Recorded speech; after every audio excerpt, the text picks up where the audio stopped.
And Eric Miro topping the board, 12.557 for the number 72 of Eric Miro. And Xavier Lozon, Pascal Levesque, the top three. As the next group rolling trackside, Maxim Foley in the number 87 leads the way out, 97. That's Matthew Durham. Matthew Durham in the number 97, the 4 of Raphael Neiderer, making his way up into turns 1 and 2. Behind him in car number 88, this is Simon Jacques. Simon Jacques aboard the number 88. Carl Latondra in the number 8 machine, making his way up into turn number 2. Tommy Morrow, who won the opener for the Lightning Sprints here back in June. He's in the number 22 machine. As group number 2 for the Lightning Sprints is on track and ready to go. Eric Miro, quick time in that first group, 12.557. Command has been given. Green lights are on. Session number 2 for the Lightning Sprints is back underway.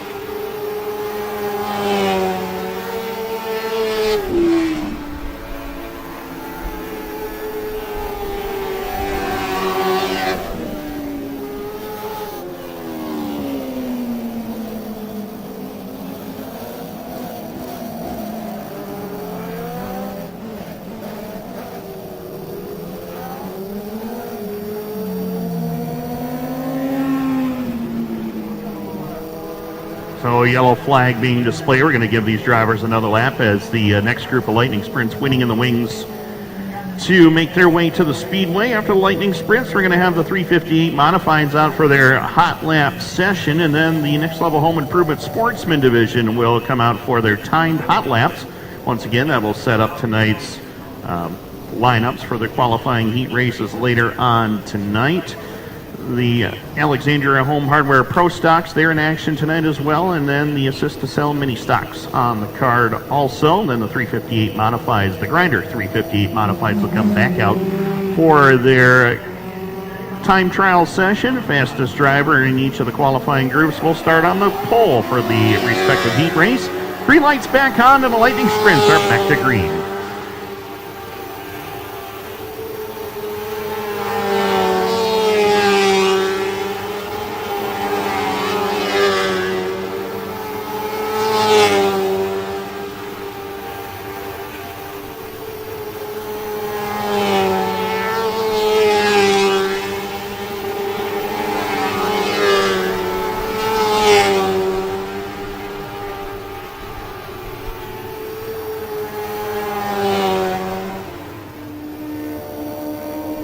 And Tommy Morrow topping the leaderboard at a 12.563. 12.563 for Tommy Morrow. Lightning Sprints tonight. 23 laps will be the distance for their feature tonight in the honor of the late Danny Bilodeau. We lost Danny this past week due to complications from brain cancer, and we wish their family all the best, and our thoughts and prayers are with the Bilodeau family. As group number 3 rolling on onto the Speedway, Stefan St. Laurent in the number 29, making his way down the back straightaway. Eric Sundborg aboard the number 16. Eric was a winner here with us back on August the 8th. Won the last time out at Autodrome Granby. In car number 1, this is Jean-Christophe Bolduc. Jean-Christophe Bolduc in the number 1.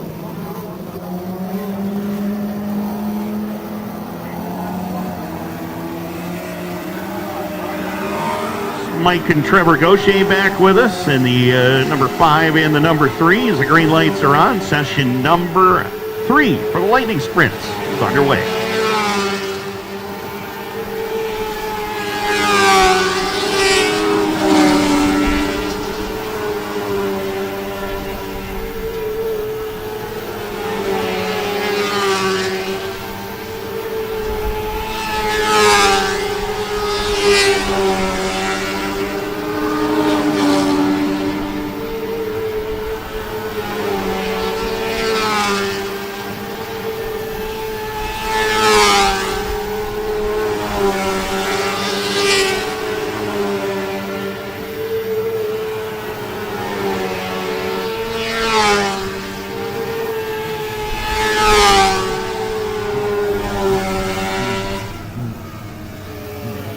Oliver Gaucher in the number 5 slows on the front stretch, but he picks it back up. As the checkered flag is out, Yves Girard fastest there to 12.840. 12.840 for Yves Girard in the number 21. He is quick time overall. As the first 358 modified hot lap session will roll track side. Kicking off the Canadian National Series, brought to you by Pat Les Chip Stand. I'd like to thank Les and his entire crew for getting this series back together once again, and all the great supporters we've had for this series. Is Steve Bernier, the defending series champion in the number 25, leads the parade out. He's out of St. Hyacinthe. Out of Alexandria, it's Chris Raby in the 01. The 1 from St. Damas, Quebec, two-time the winner here in 2020. That's David Hebert. Kevin Amel out of Yamaska, Quebec in the number 13, making his way off of corner number 2. 37M, that is the 37 of Paul Saint-Sauveur. Martin Pelletier out of Sorel, Tracy, Quebec in the number 92. Tyler Javot back after that flip on the front straightaway last week in the number 85. He's out of Ottawa. And Lee Ladisser picked up a heat win last night in the Jim's Performance Plus, Mr. Radiator number 88 out of Alexandria, Ontario, Canada. So drivers on track, first of, I believe, 4 358 modified hot lap sessions about to get underway. Director of Traffic Control tonight, Jason Aikman, is going to look the field over, and the command will be given in just a moment as the field is underway. Green lights are on. Session number 2 for the 358 modified is underway.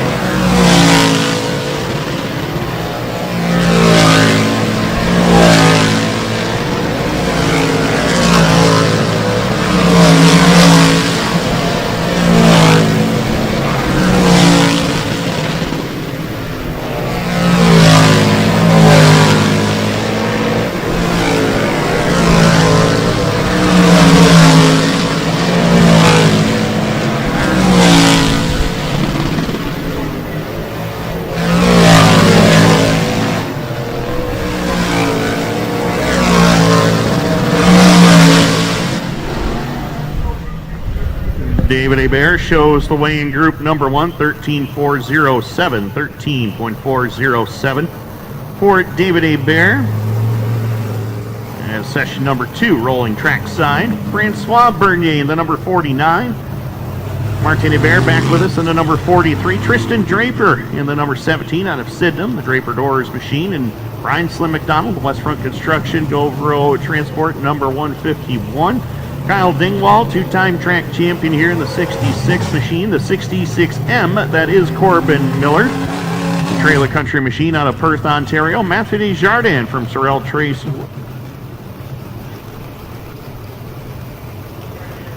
Matthew Desjardins aboard the number 37 out of Sorel Tracy, Quebec. Behind him, driving the 124 tonight, is going to be Maxime Plante. Maxime Plante aboard car number 124. As the field is set and ready to go, Jason Aikman's going to look the field over here, and we are going to turn them loose. Green lights are on. Session number 2 for the 358 modified is underway.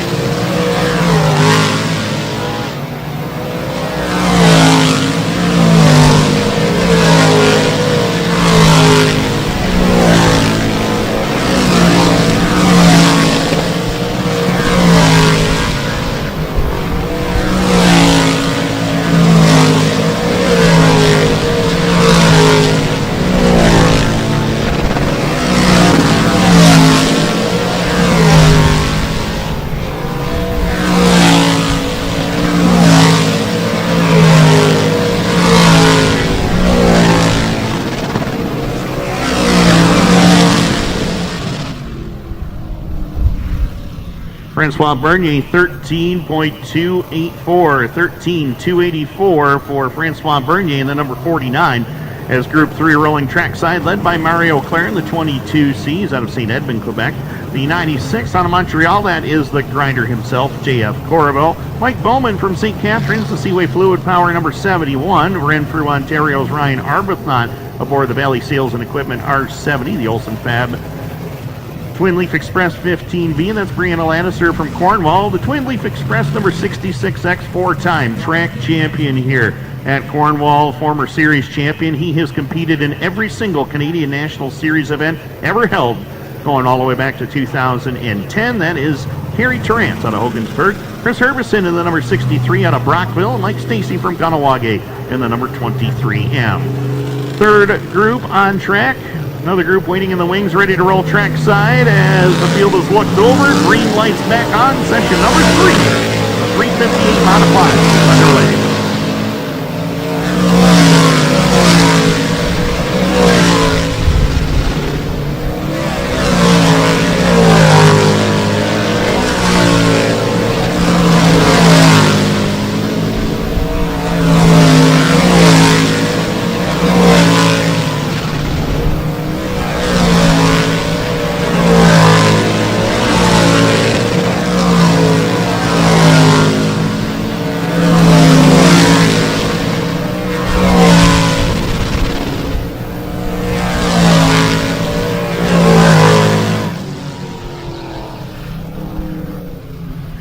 JF Corowo topping the leaderboard, 13,239 in session number 3. Group 4 rolling trackside, led by Joey Ladisser in the Mr. Radiator 23 machine.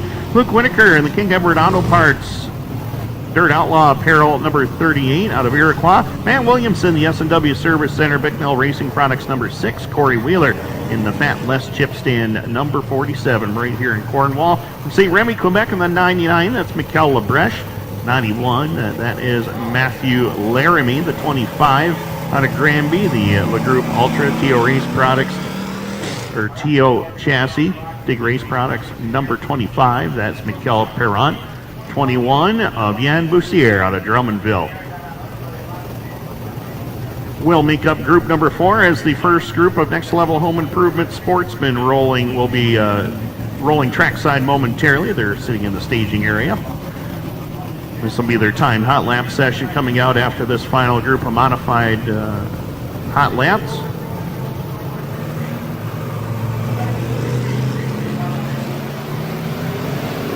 Set for green. And we got it. We're underway.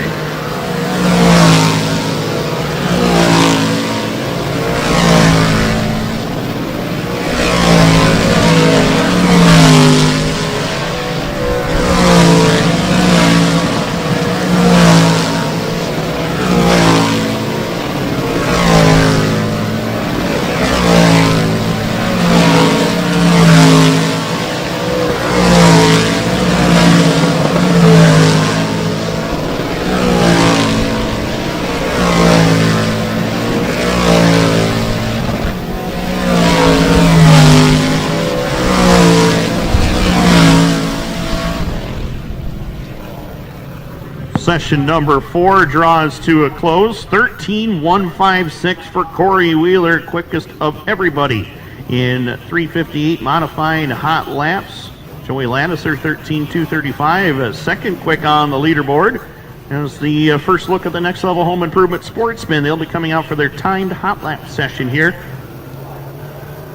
First half of group number 1, that is how we're going to split them up. Group 1A and Group 1B and so on and so forth until everybody has gotten a time lap in. Jared Herbison in the 38, he picked up a heat win last night at Brockville. He's in the 38 machine out of Brockville. Justin Lalancette out of St. Andrews in the number 1L machine. Fire Swap from Akwesasne in the number 8865 of Jill Goddard. 52, that is Jessica Power out of Kingston. Coming to green this time by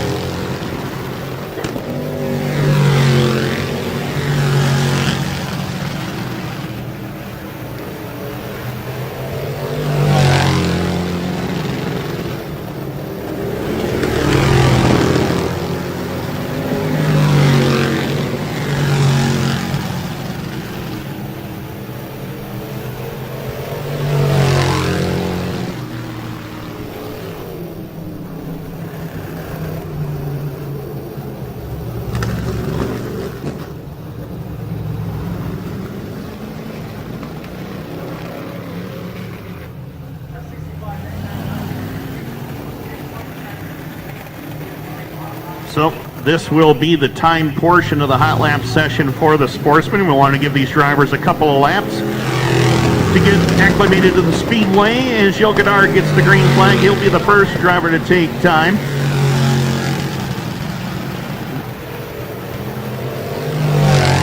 As the field motors into turns 3 and 4, Justin on the launch set opts to head to pit road and problems with his ride. As Godard comes by 14.407, Jessica Power will click off a lap of 14.234.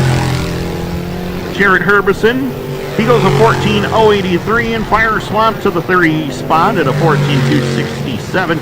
Checkered in the air, Godard 14.388, Power at a 14.294. Herbison 13.994, the only driver into the 13-second bracket, and a 14.75 for fire swap. So Jared Herbison 13.994. He will start on the pole, or excuse me, he's fastest of the first half of group number 1. Group 1B rolling trackside right now. Got ahead of myself on that one. As the back half of group number 1 rolling to the speedway, Scott McGill in the 04 from right here in Cornwall. Out of Smiths Falls, a Gifford Self-Storage 78. That's Dale Gifford. 1X, that's Robert Delormier. The Big Race Products, West Front Construction, DTC Trucking Ride. Justin DeRosier in the Landex Earthworks, number 29D. He's out of Cornwall. And Steve Morris out of Chrysler, Ontario. In the number 58, one of the main people that spearheaded this TAS Racing Sportsman Series. First of 5 races in 2020.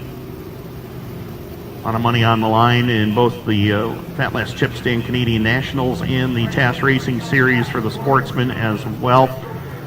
So once again, time to beat 13.994. Steve Morris ducks it onto pit road in the number 58. Problems with his machine early on here. So we're down to 4 in this one. Scott McGill will be the first driver to take time.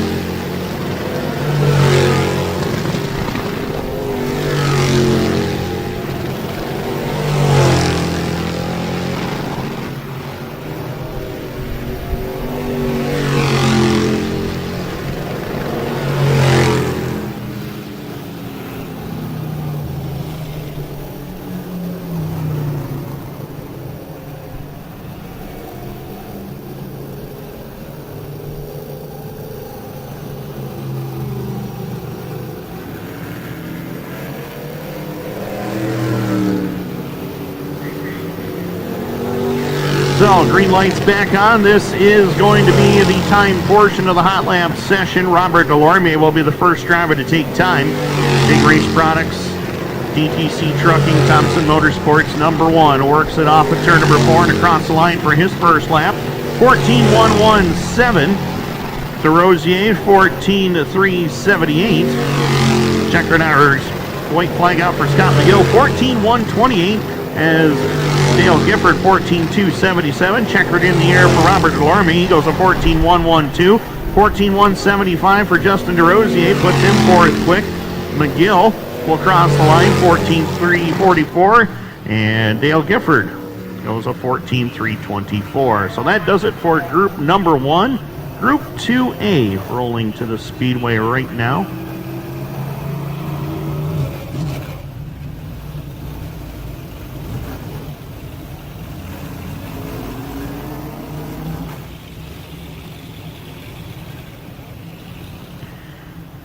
The King making his way through the infield. Gabe Sear in the 94 leading the way out in group number 1. He's out of Cornwall. Behind him in the number 22, that's Cedric Gobro out of Chelsea, Quebec. From Chesterville in car number 88C, that is Chris Ferguson and Kalen Draper in the number 18K out of Sydenham, Ontario, the Draper Doors ride. Group 1A, they're going to give them a couple of quick hot laps here to get acclimated to the speedway.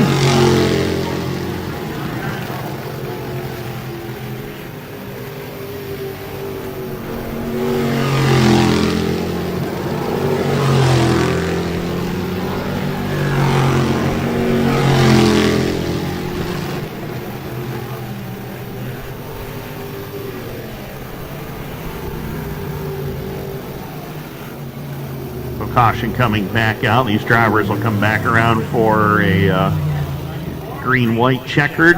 This will be their official timed lap here, as Gabe Sear will be the first driver to take time. There's the green flag is out on Group 2A.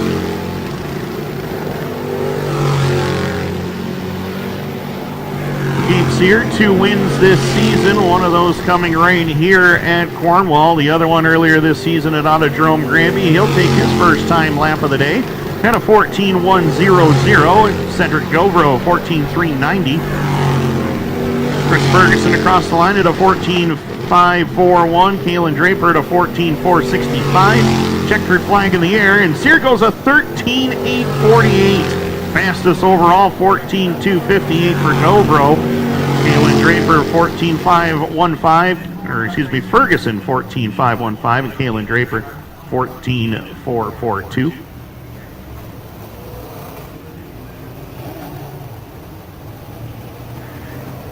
As Group 2B rolling trackside, Steve Morris back out, and he was actually out in the wrong group earlier, so they placed him in this one, the correct one. He's on a Chrysler from South Glengarry. It's Jason Rose on the 18JR, the 82 of Denny Forg out of Blainville, Quebec.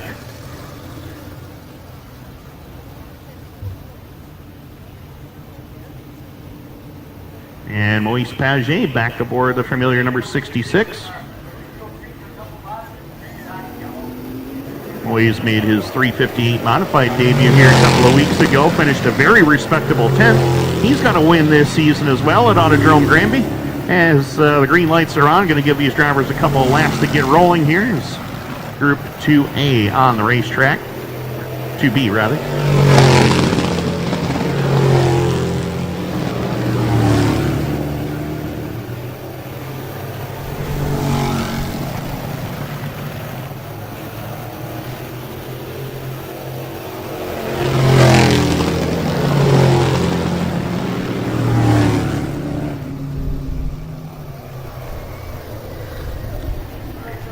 So caution flag out on Group 2B, and the next time around they will be at full song. This will be their timed lap for their starting spots in heat race number 2. Gabe Sear, fastest driver overall right now at a 13.848. Green lights are on, and we're back underway. Steve Morris will be the first driver to take time.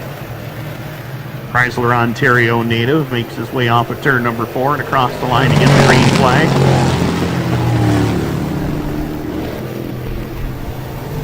Denny Forg, he has been fast in these time trial sessions as of late as well.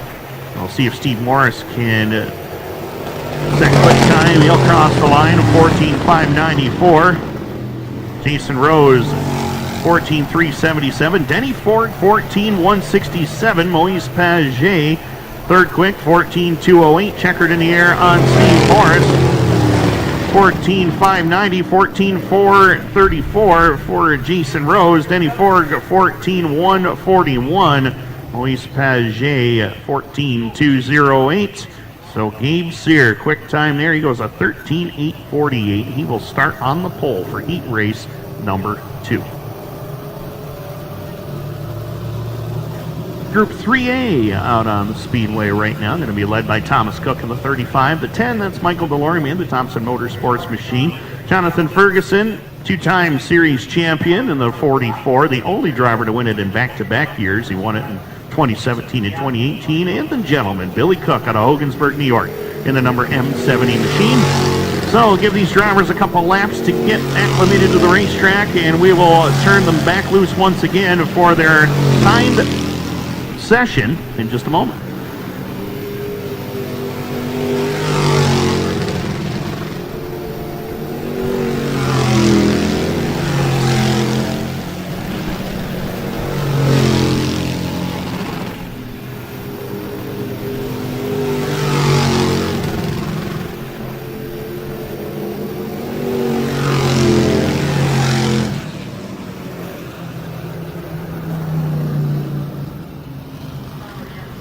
Green flag will be out next time by. Billy Cook will be the first driver to take time. Group 3B waiting in the wings over there, and Session 4A will be up after that.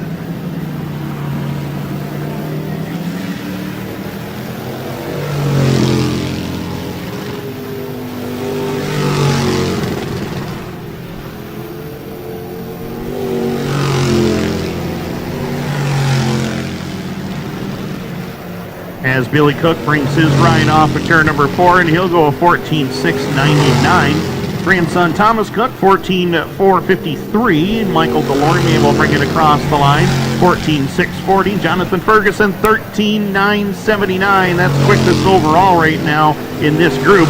Billy Cook, 14.518. Thomas Cook, 13.867. Michael Delorme, 14.248. Jonathan Ferguson into the 13s at a 13.954. So right now, Thomas Cook, the quickest of the group, at a 13.867. Hot air balloons up off of turns 1 and 2 over there.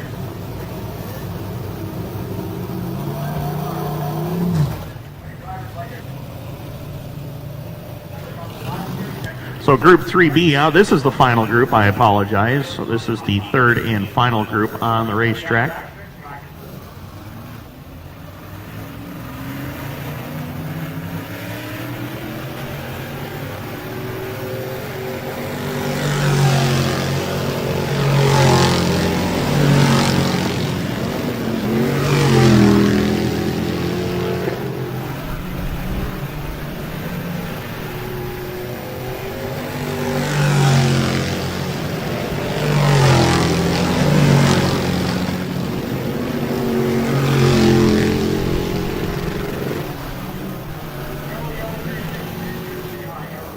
So yellow flag is out. Ryan Stabler in the number 77 in this group. Dylan Kirkland had a great run in his heat race last night until the rain came. He's in the number 88, the 88 of C.D. Beauchamp, making his second ever start in the Sportsman division. Dominic Merkley back aboard the number 78 tonight out of Prescott. Green light's back on, and this is going to be the time session as Ryan Stabler will be the first driver to take the time. Ryan got a win here a few weeks ago in the number 77 as he makes his way down the back straightaway into turn number 3 and 4. White flag will be displayed, and Stabler will come across the line at a 14.099. Dylan Kirkland 14.740. C.D. Beauchamp 14.574, and Dominic Merkley 14.658. Checkered flag in the air on Ryan Stabler. He's trying to improve on lap 1. He does not. 14.148. Dylan Kirkland, he'll go a 14.680. Beauchamp goes to 5th at a 14.388. Dominic Merkley, 14.586. So Thomas Cook, 13.867. He will start on the pole for heat race number 3. Martin Belanger is back with us. What's going on, buddy? It's been a busy last 2-3 hours here. A lot of discussions about the fall showdown weekend with a lot of sponsors and a lot of people. So a lot of excitement for that weekend. As we start tonight with the both Canadian Nationals and the Sportsman Series sponsored by TAS Racing. So that's a lot of exciting news, and we'll have more details as we go on in the next couple of weeks. But no, it's going to be a fun month of September and October here. I'm looking forward to it. A lot of racing coming up, and it just kicks it off right now. The fall session is in full swing, as they say. Yeah, exactly. So we have the Pro Stocks on the Speedway. We have the 32 of Jonathan Levesque, the 72 of Bruno Richard, one of the hottest driver right now in the Pro Stock ranks. The 33 of Bruno C. Justin Chaput, the 38 junior, the 8 of Marc Lalonde, currently doing battle during practice session, and the 9 of Eric Jean-Louis is also on the Speedway.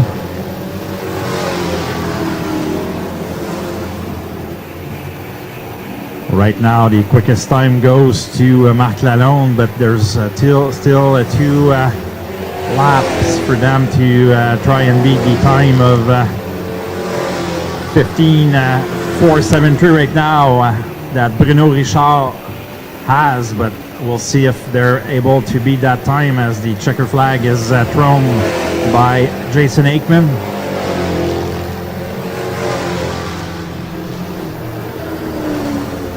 So Bruno Richard remains in first with Marc Lalonde, Bruno Cyr, Éric Jean-Louis, Jonathan Lévesque, and Justin Chaput.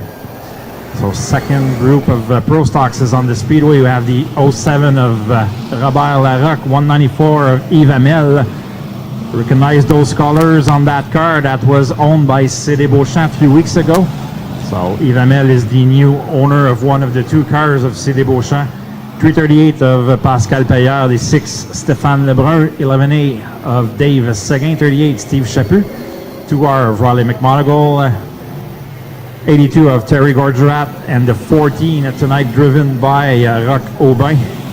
Pro Stocks in action tonight. They'll be part of that fall showdown weekend later on this season, as we'll discuss that later on tonight.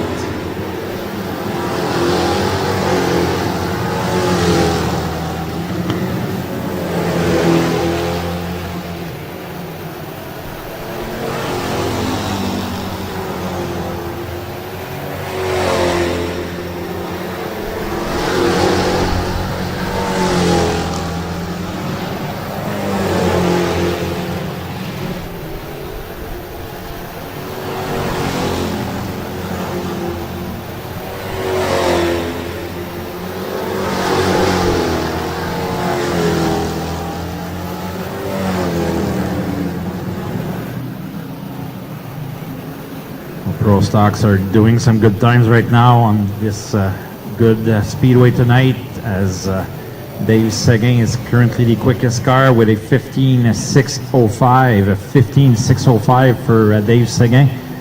Caution is out for Riley McMonagle, who stop in turn number 2.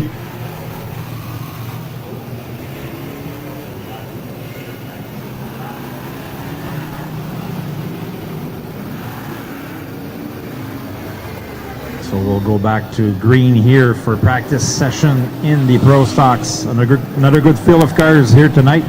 Being the long weekend, we got good support from drivers from Quebec and Ontario that are here tonight. Un excellent support encore une fois ce soir en Pro Stock. Depuis 2 semaines, les gars ont vraiment travaillé fort pour avoir un bon peloton de voitures.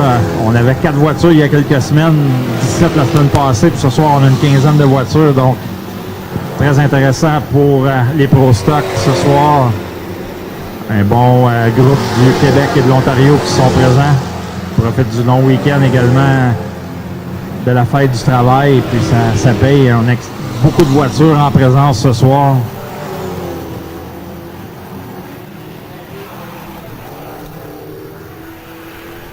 Just give a few laps to Justin Lalancette here. That's you heard the car earlier on. He had some issues as soon as he pushed on the gas pedal. You could hear some weird sounds in the motor, but we'll see if all the issues are fixed.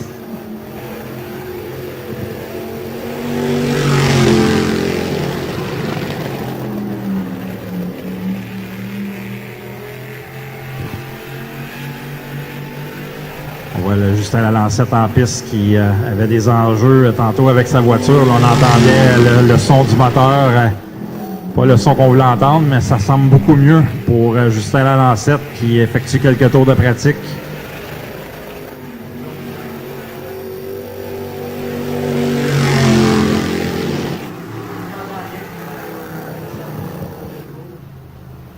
So Justin Lalancette doing his practice session.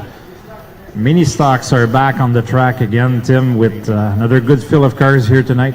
Great field of cars as always, as Frank Belair out of Hawkesbury will lead the field out in the number 2. Mike Gaucher pulling a double dip here, running in the Lightning Sprints later on tonight as well in the number 3. JC Bouchard in the number 30B down the front straightaway. In car number 19, that is Jordan Baldwin. Jordan Baldwin in the number 19. Brandon McMillan in the 23. Pierre Picard aboard the number 25. Green lights are on. Session number 1 for the mini stocks is green.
Checkered flag is out, ending this hot lap session for the mini stocks. The first of two on the day is last week's feature winner, Alexis Charbonneau, in the number 49, will lead the way out of St. Lambert, Quebec.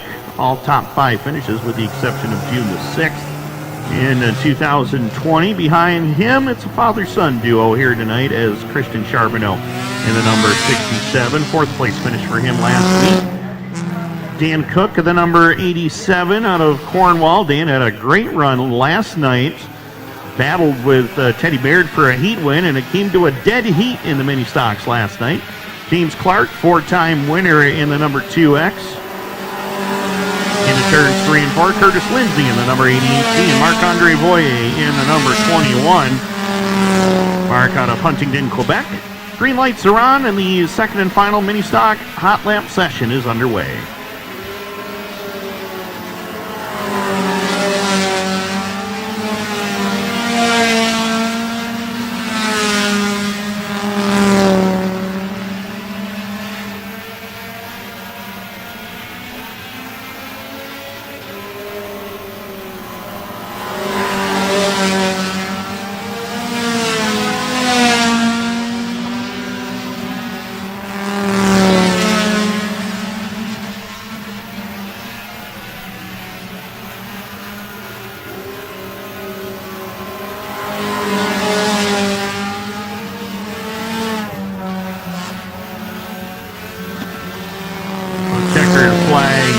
Out, and hot lap session number 2 is complete as James Clark finds the alternate way off of turn number 2 over there. Yellow and checkered coming out, ending this hot lap session for the assist to sell mini stocks as the first 4 groups in the 358 modifieds ready to go. Marc Belanger, as we are ready to go, and quality field once again. Yeah, exactly. 32 cars on hand tonight. So round 1 of the Fatless Chip Stand Canadian Nationals that usually starts in May, but this year with the fall showdown that we announced earlier this week, last winters approached us and decided to relaunch the Canadian Nationals over the fall, having a fall edition that starts tonight. So points will be given for the modifieds tonight, September 27, and also over that fall showdown weekend. But right now, it's time trials for modifieds, les temps chronométrés en modifié.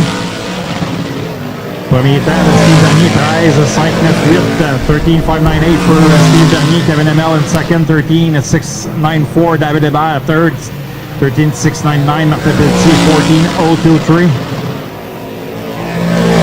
Steve Bernier does better, 13.381, 13.381 for Steve Bernier. This is the time to beat in Group 1. Groupe numéro 1 en piste. Ce soir, on débute la série Canadian Nationals Fatless Chip Stand. Série de 5 épreuves ce soir, le 27 septembre, et 3 courses lors du Fall Showdown les 9, 10 et 11 octobre prochains. Beaucoup de détails qui restent à finaliser pour ce week-end-là, mais ça va être tout un week-end de course. Mais là, c'est temps de faire la business ce soir avec les temps chronométrés en modifié. Business is on the speeder right now as the Group 1 score for the modifieds.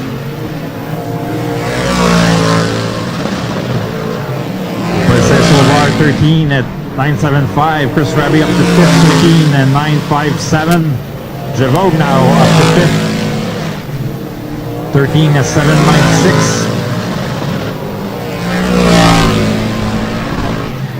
Rabi moves up to 4-13, 6-4-4, 13-6-4-4. Lila Dussart up to second, 13-4-5-7. Steve Bernier will start on the pole in heat number 1. Lila Dussart, Kevin Hamel, Chris Rabi, Martin Pelletier, David Hébert, Tyler Jevogue, and Paul Saint-Sauveur will be your starting lineup as group number 2 is on the speedway. Yes, they are. Brian McDonald's going to lead the way out in the 151 out of Cornwall. Kyle Dingwall in the 66 behind him. 124, that is Maxim Plot. Maxim Plot aboard the number 124 tonight. Corbin Miller in the 66 trailer country ride out of Perth, Ontario. Green lights are on. Group 2A is underway. Fastest driver in this second group will start on the pole for this heat race. Brian McDonald looking to be that driver as he works his way off of turn number 4 and across the line for his first lap. 13-7-29. Kyle Dingwall 13-4-29.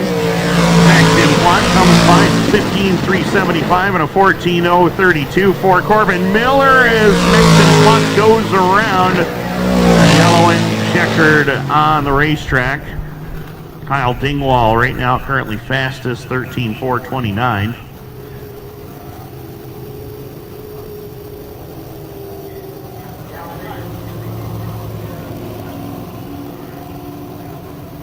So Brian McDonald the quickest in group, Kyle Dingwall quickest in group number 1 for group number 2. I'll get it right sometime. 13-4-29 for Kyle Dingwall. That is quickest in this group. The back half of group number 2 ready to roll to the speedway in just a moment. Set tonight's field for the opener for the Pat Les Chipstand Canadian Nationals Series. First of 5 races in 2020. Biggest amount of races we have had in this series since its inception in 2010.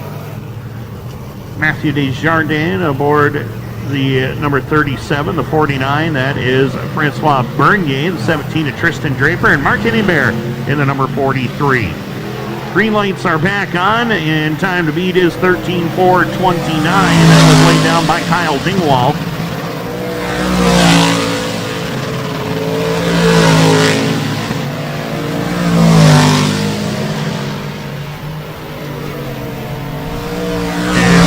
Bear sails it off the top side of corner number 2. Yellow lights are back on.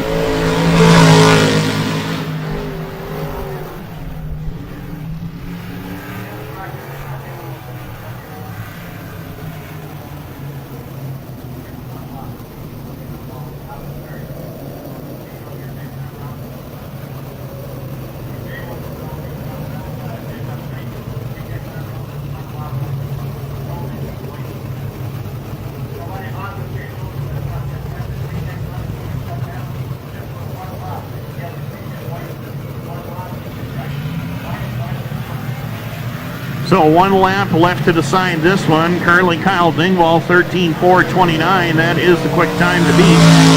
Matthew Desjardins will look to do that.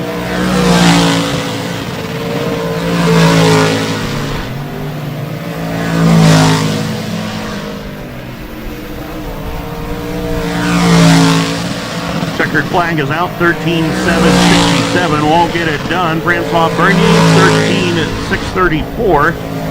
13-9-3-1 for Tristan Draper and a 13-9-48 for Martin Hébert. So Kyle Dingwall 13-4-29.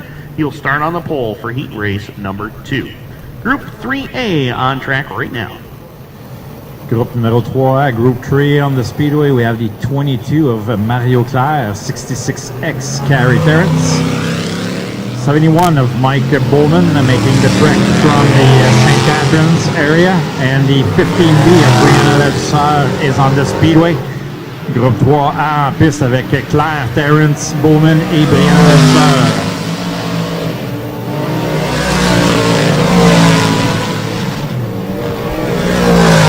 On va voir les temps ici des pilotes avec Mario Claire qui sera le premier à faire son temps. 13, 7, 2, 2, 13, 7, 2, 2 for Mario Claire. 14, 1, 8, 6, Terrence, Mike Bowman, 14, 2, 4, 2, and Brianna Dussart up to 13, 6, 3, 7. Currently on the top of group number 3. So Brianna Delsar had a quick time, 13:637. We'll see if the back half of group number 3 are able to beat the time of 13:637. Un temps de 13:637 pour Brianna Delsar. Excellent temps. We have the 23 of Mike Stacy, R70 Ryan Arbuthnot, 63 of Chris Urbison, and the 96 of JF Corriveau. On the speedway, we go green, back half group number 3. Deuxième portion du groupe numéro 3 avec Stacy, Arbuthnot, Urbison et Corriveau. Stacy qui s'arrête dans le tournant numéro 2. Yellow is out for Mike Stacy. Stops in turn number 2. We'll give the drivers their 2 laps.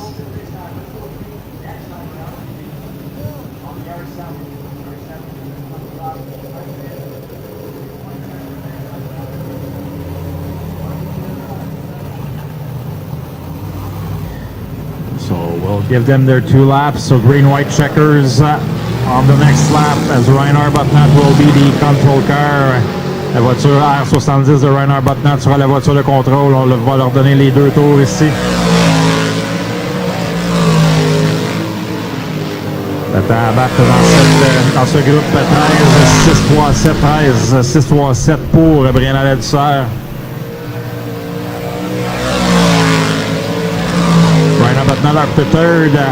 Chris Urbison top of the board, 13:428. 13:428 for Chris Urbison. Quick time in group number 3.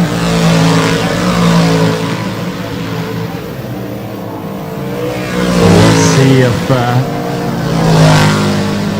nobody is able to beat the time of Chris Urbison. So 13:428 for Urbison. Brianna Delsar in second. Mario Claire, Jeff Corriveau. Ryan Arbuthnot, Mike Stacy, Carrie Terrence, and Mike Bowman will be your starting lineup for group number 3, as group number 4 is on the speedway, Tim. Absolutely, as Corey Wheeler leads the way on the 47, the 23 of Joey Lannister, 38 of Luke Whitaker, and the 99 of Michaela Bresch will make up this group.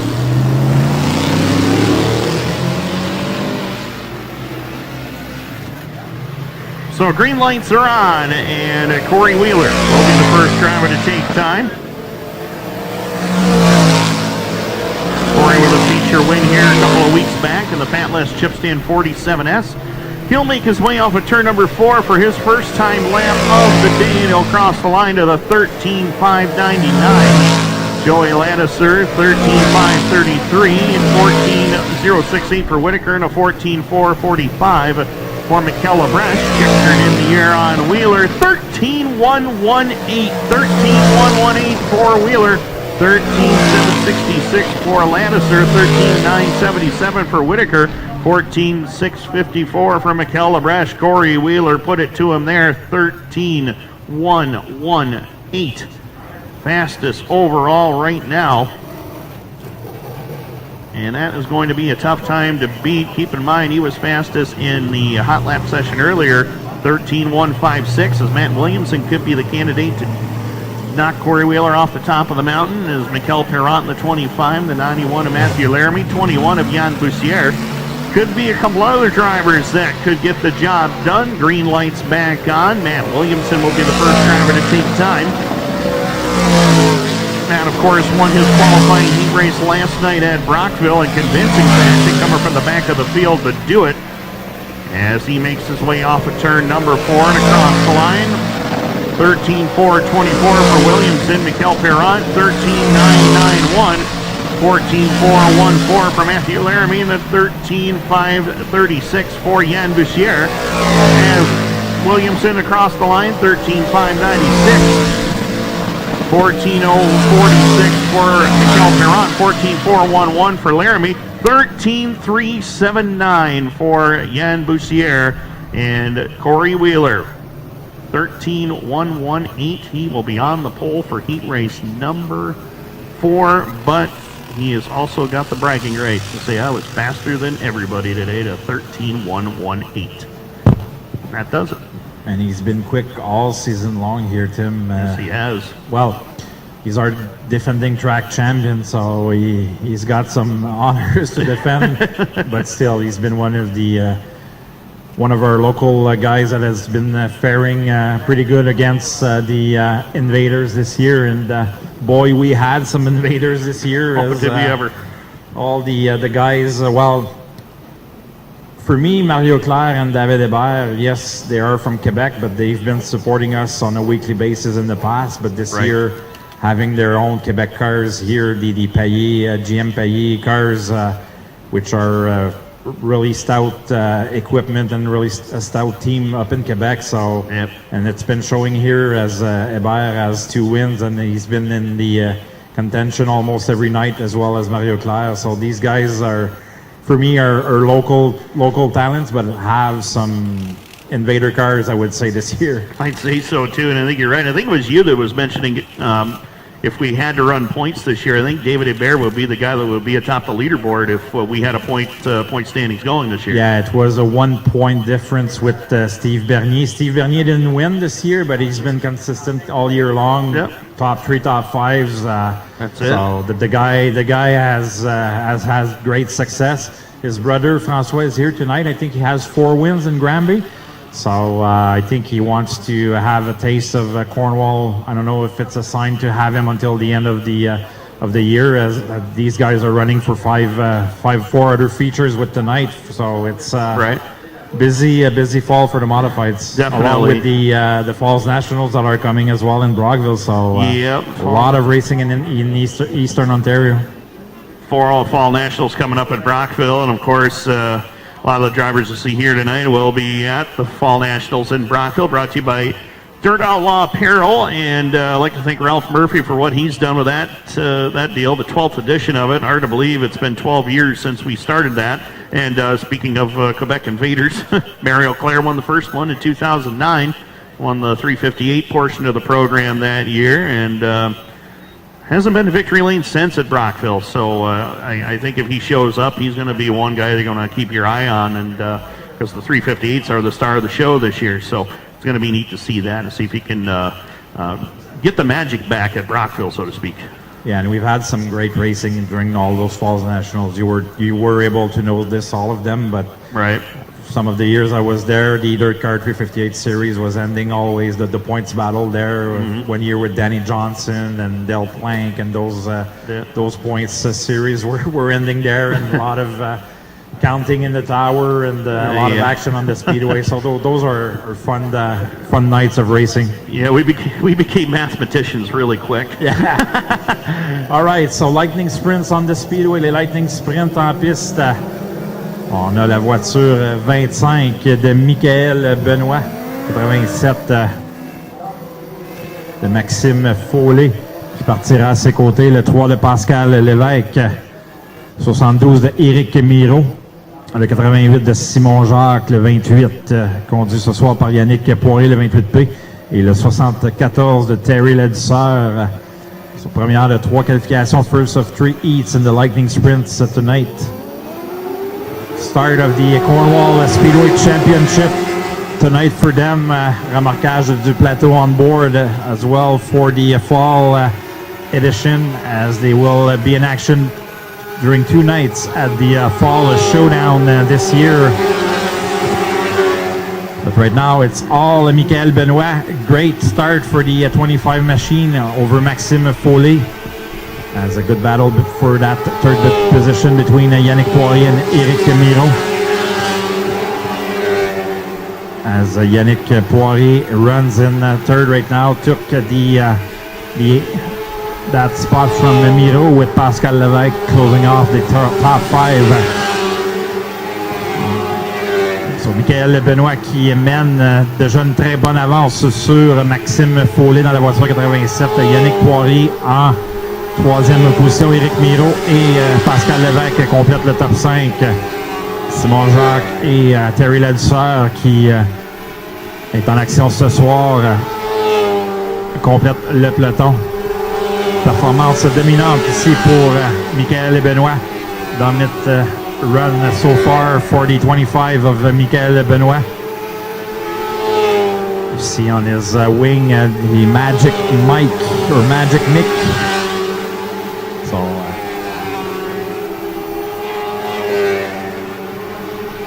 these drivers are running right now 12.8 second lap around the Cornwall Motor Speedway. Michael Benoit, un temps de 12.814, le temps le plus rapide ce soir. So Lightning Sprints are quicker, which is not a surprise, but they are quicker than the modifieds. At some bigger tracks, sometimes they're 1 second quicker than the modifieds. Noticed that a lot at Autodrome Drummond and even also at the Autodrome Granby in the past. So these guys are really quick. So Michael Benoit crossing the flag stand here. Your heat number 1 winner in the Lightning Sprints, Michael Benoit, qui remporte la première qualification en Lightning Sprint ce soir.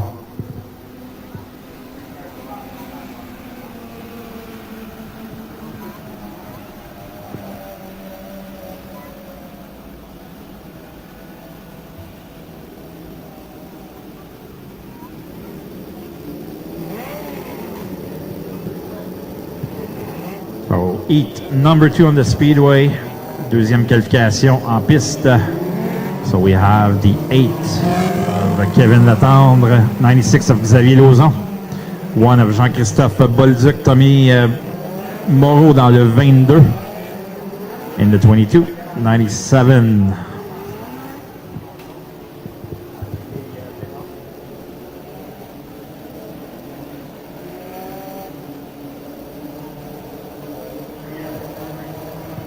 So Jeffrey Ware in the 87 and Yves Girard making a return here tonight, one of the good competitors in the 21, and Matt Dunham in the 97. We go green, on va vert. Carl Latendre qui prend les commandes sur Bolduc et Lauzon.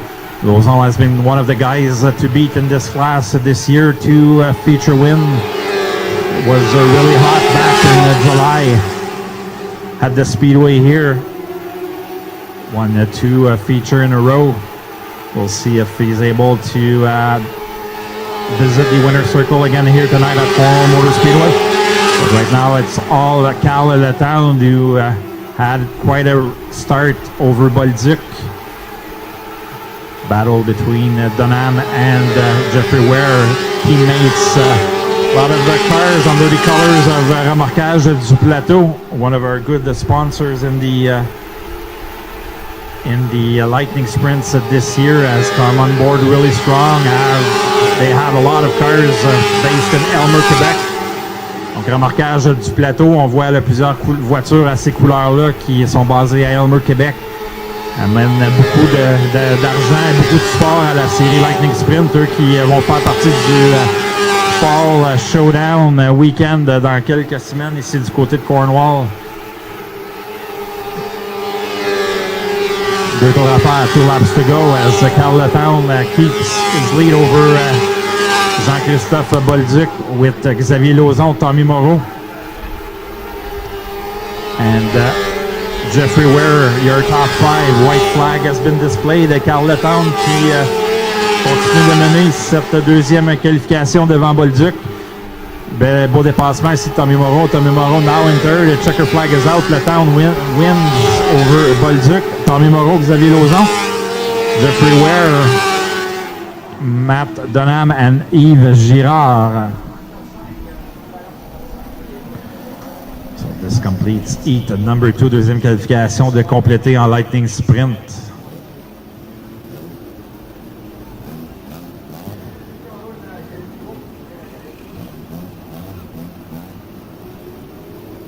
Another good group of cars here tonight in the Lightning Sprint. 20 guys have registered. So 20 voitures en présence ce soir. Troisième qualification en piste. So we have the 427 of Francis Laliberté.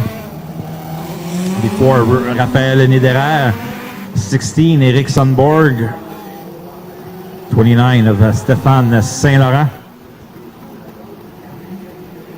And some of the local drivers, the 3 of Mike Gaucher, the white car starting 5th, and the 5 of Trevor Gaucher. We'll start in position number 6 for heat number 3.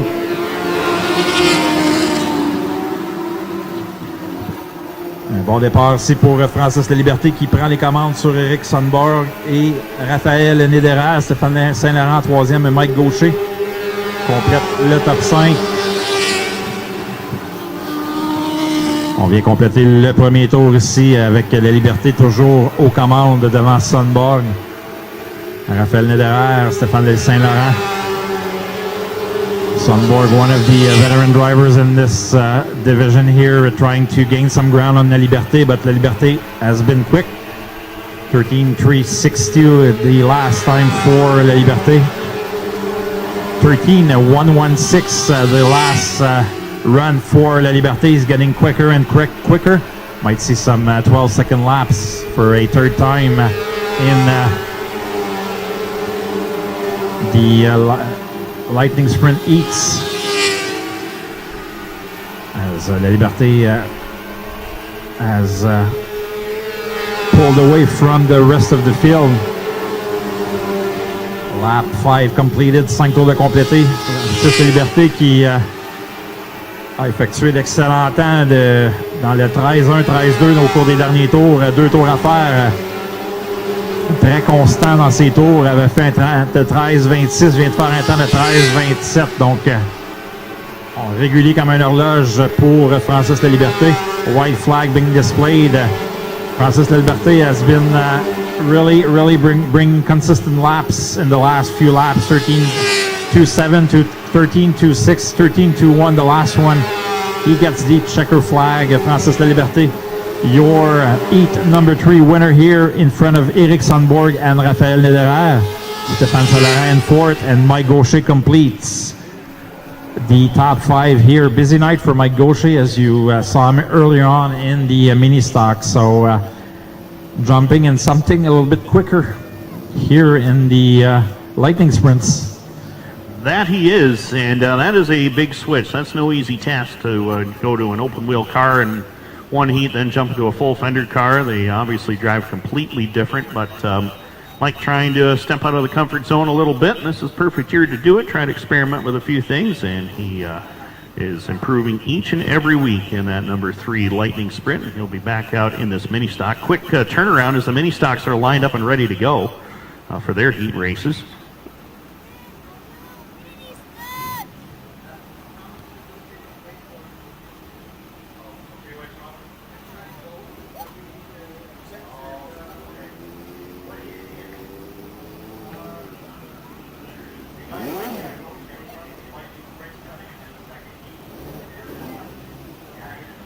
And Mike Gaucher is actually in the first heat of the mini stocks.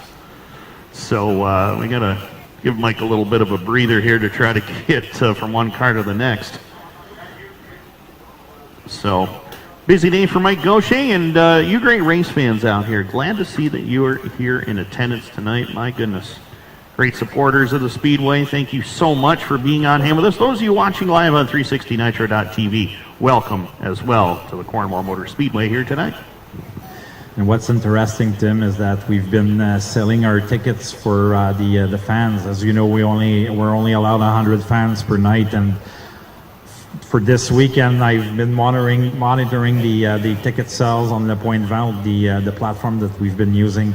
Within an hour, we had sold our 100 tickets. So amazing! It was the fans are really eager to see some races. I'm pretty sure it's going to be as crazy for next week with the Fireball Enduro. We've been receiving a tremendous amount of questions for that event. And since we've been announcing our fall showdown event, it's been the same thing. Where can I buy tickets? Can I get tickets? Can I have tickets? So it's those are questions.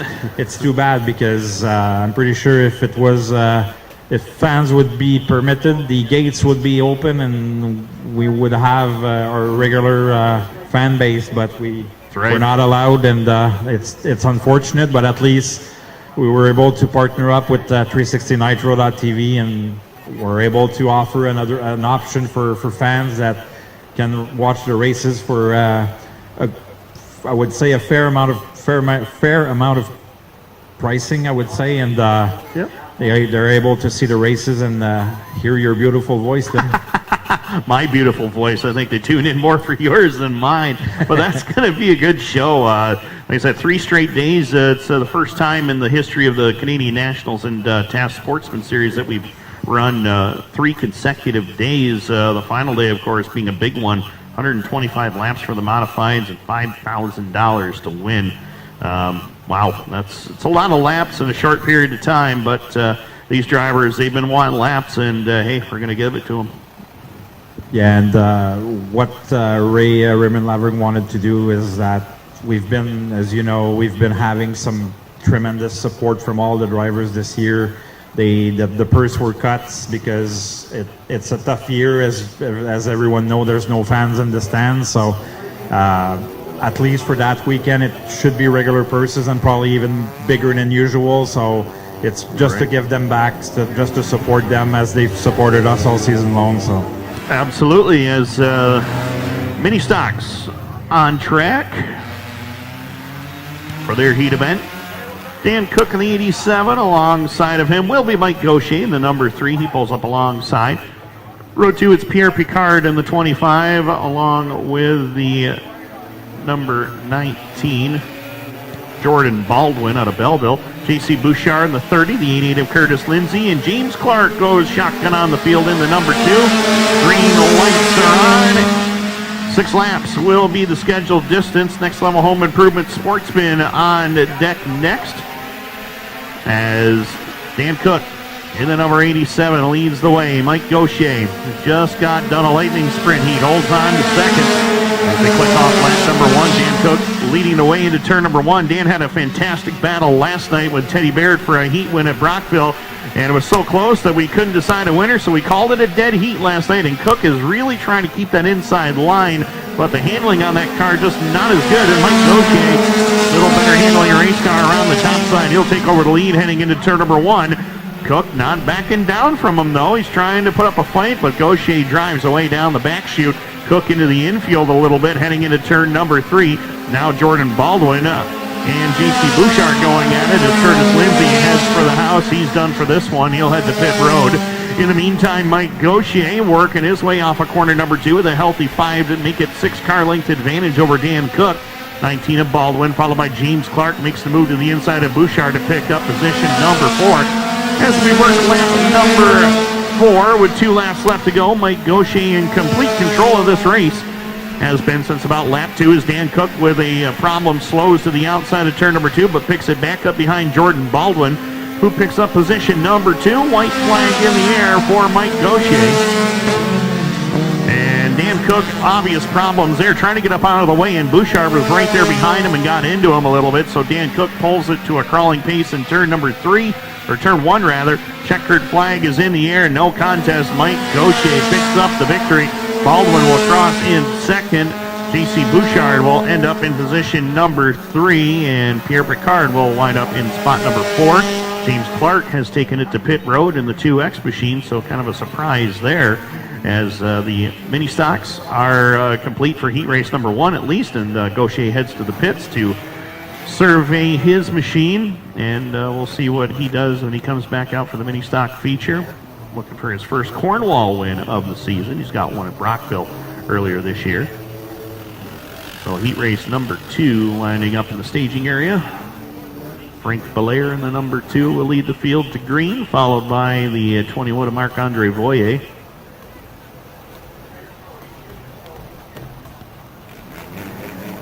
Brandon McMillan in the number 23, inside row number 2. Alongside of him will be Curtis Lindsay in the 88C. Lindsay was in the wrong heat earlier on, so he's back out now.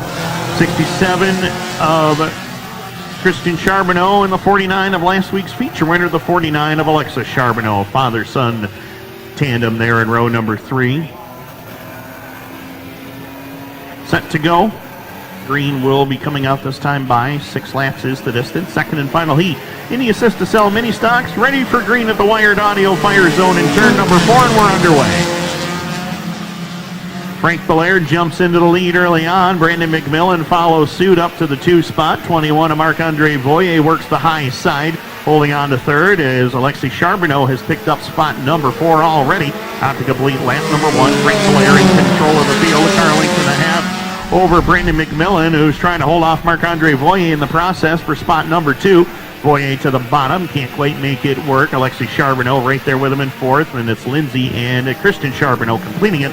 Voyer and McMillan make slight contact off of turn number 4 and across the line as they battle for second. Is going to bring Alexis Charbonneau into the mix as they head through 1 and 2. Frank Belair goes off the top side of corner number 2. This is going to hand the look out. McMillan catches the 2 of Frank Belair as they came off the second turn. And Brandon McMillan got airborne, and all he had was right side damage. I am surprised at that. My goodness, that could have been really bad for both drivers, and Belair has problems on the front end. Looks like maybe a tie rod has snapped, and it doesn't surprise me that that happened. So Frank will, looks like he's going to try to finish this one out. And I was holding my breath here like you were, Austin. So Frank's going to try to finish this one out. He does have a problem with that right front, though, that is for sure. They'll have to diagnose that problem. It looks like Frank's going to maybe take it to pit road here. Nope, he's going to stay with it. So Brandon McMillan is your race leader. Green lights back on, and we're underway. Marc-Andre Voyer able to take away the number 1 spot as they work it down the back straightaway into turn number 3. Marc-Andre Voyer down around the bottom. He'll pick up the lead. Brandon McMillan's going to try the crossover move down in front. 2 to go this time by, and Brandon McMillan is all over Marc-Andre Voyer right now for the lead. Frank Belair, finally that tie rod is snapped, and he heads off the top side of corner number 2. He may head it towards pit road now as the white flag will fly. Marc-Andre Voyer, as the 23 of McMillan, will try to run down the race leader, Curtis Lindsay, right there with him in spot number 3 as the Charbonneau family. Running back there, 3rd and 4th. Lindsay through the infield opens the door for Alexis Charbonneau to get by. Checkered in the air. Marc-Andre Voyer will pick up the win. Brandon McMillan and Alexis Charbonneau will cross in position number 3. And Frank Belair, he is really trying to finish this one out. Broken front end at all, and he is going to make it. So that will do it. As the mini stocks are complete. First of 3 heats in the Next Level Home Improvement Sportsman division. Another loaded field as we've got a total of 25 sportsmen here tonight. So solid field. Yeah, it's a solid field. Considering that there's some drivers that are up to Vermont tonight to compete in the Devil's Bowls. I was just checking some of the results of that already. They just listed the Consi winners. Michael Maresca won one of the 4 Consis tonight, and Mike's off a win last night in the small block action at Thunder Mountain, and he wrapped up a Can-Am title. Yeah, this exactly. week. That's what I was about to say. He's the Can-Am track champion in the 358. So I'm pretty sure there's a lot of modified drivers trying for 10 grand? 10 grand to win. Yep. Wow, amazing. Yeah, Demetrius Drelos was another one of the drivers that won a Consi tonight. So that's tough. It's a tough field. All right, so Jarrett Urbison is on the pole for heat number 1 in the Sportsman. The start of the TAS Racing Sportsman Series. Part of the fall showdown weekend. Fall edition here as Urbison is in battle with Robert Delarmy in the 1X, the 04 of Scott McGill in 3rd, Jessica Power and 78 of Dale Gifford, 88 of Fire Swamp is also in this heat with the 1 of Justin Alancette and 65 of Gilles Godard. But right now it's all Jarrett Urbison in the lead with Robert Delarmy closely in 2nd. Delarmy has been one of the guys to watch in the last few weeks, our last Sunday feature winner. Scott McGill has been one of the good drivers as well, bringing some consistent laps here. Fire Swamp licks the wall here in turn number 4, sorry. Fire Swamp qui montait un petit peu trop haut, est venu frapper le mur dans le tournant numéro 4. On 25 voitures en présence ce soir pour les Sportsman. Première manche de 5 pour la série TAS Racing en Sportsman. Un fonds de points des plus intéressants avec 3 000 $ à l'enjeu, 1 500 au gagnant, 1 000 $ au deuxième et 500 $ au troisième. Et en plus, les 5 premiers dans les points iront directement à la pige de la finale du dimanche du Fall Showdown.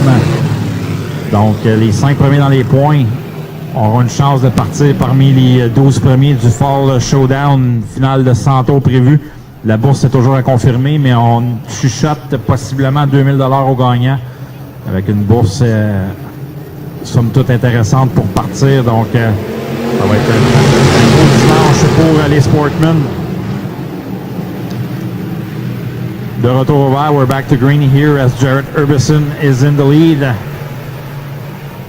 Robert Delorme, Scott McGill, Jessica Bauer with Justin Rosier.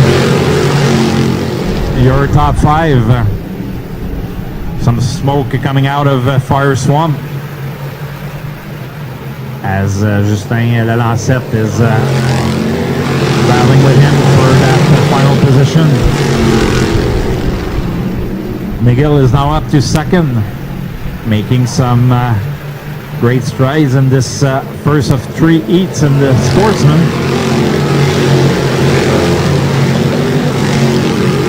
We have 2 laps to go.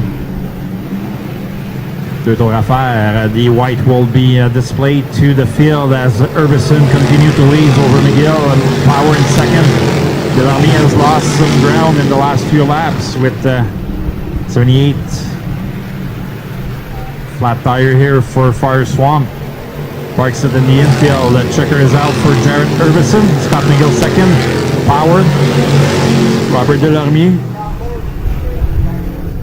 Dale Gifford in 5th. Gilles Godard, Justin Desrosiers, Justin Lalancette, and Fire Swamp will complete the field.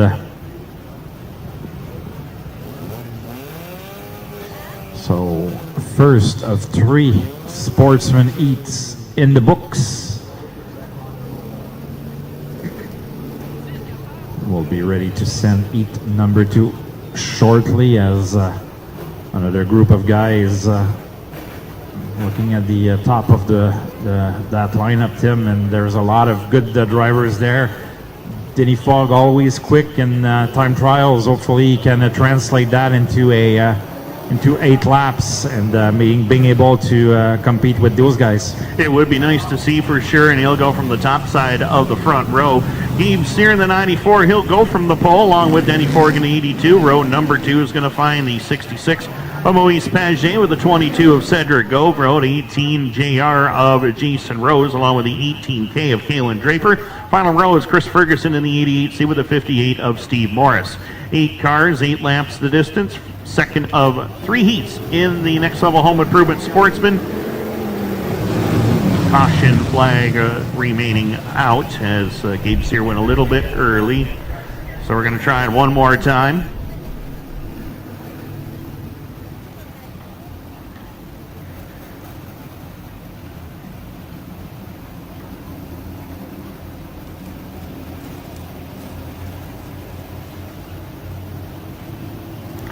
Set to go. Gabe Sear and Denny Ford will bring him to the line and we're green. Sear drives it to the bottom in turns 1 and 2. Denny Ford around the top side holds off Moise Paget for the moment as Cedric Govro, Jason Rose battle it up for 4th and 5th at the moment. Leading lap number 1 and is Gabe Sear in control of the field. Look out, Chris Ferguson and Kalen Draper hooked together and caution lights are on and Ferguson hit that front stretch wall pretty hard down here, and both drivers ended up in the on the top side of corner number 1. So Ferguson gets it refired. Looks like they're both going to be able to pull away. I'm not sure if Chris Ferguson hit square enough that it wouldn't affect the front end or not, but they both will pull away. Safety workers on the scene there. basically the two of them just got hooked together and really not much either one of them can do. Looks like Chris Ferguson's going to be able to pull away. Running that car, working that car back and forth to try to see if there's any major front end damage.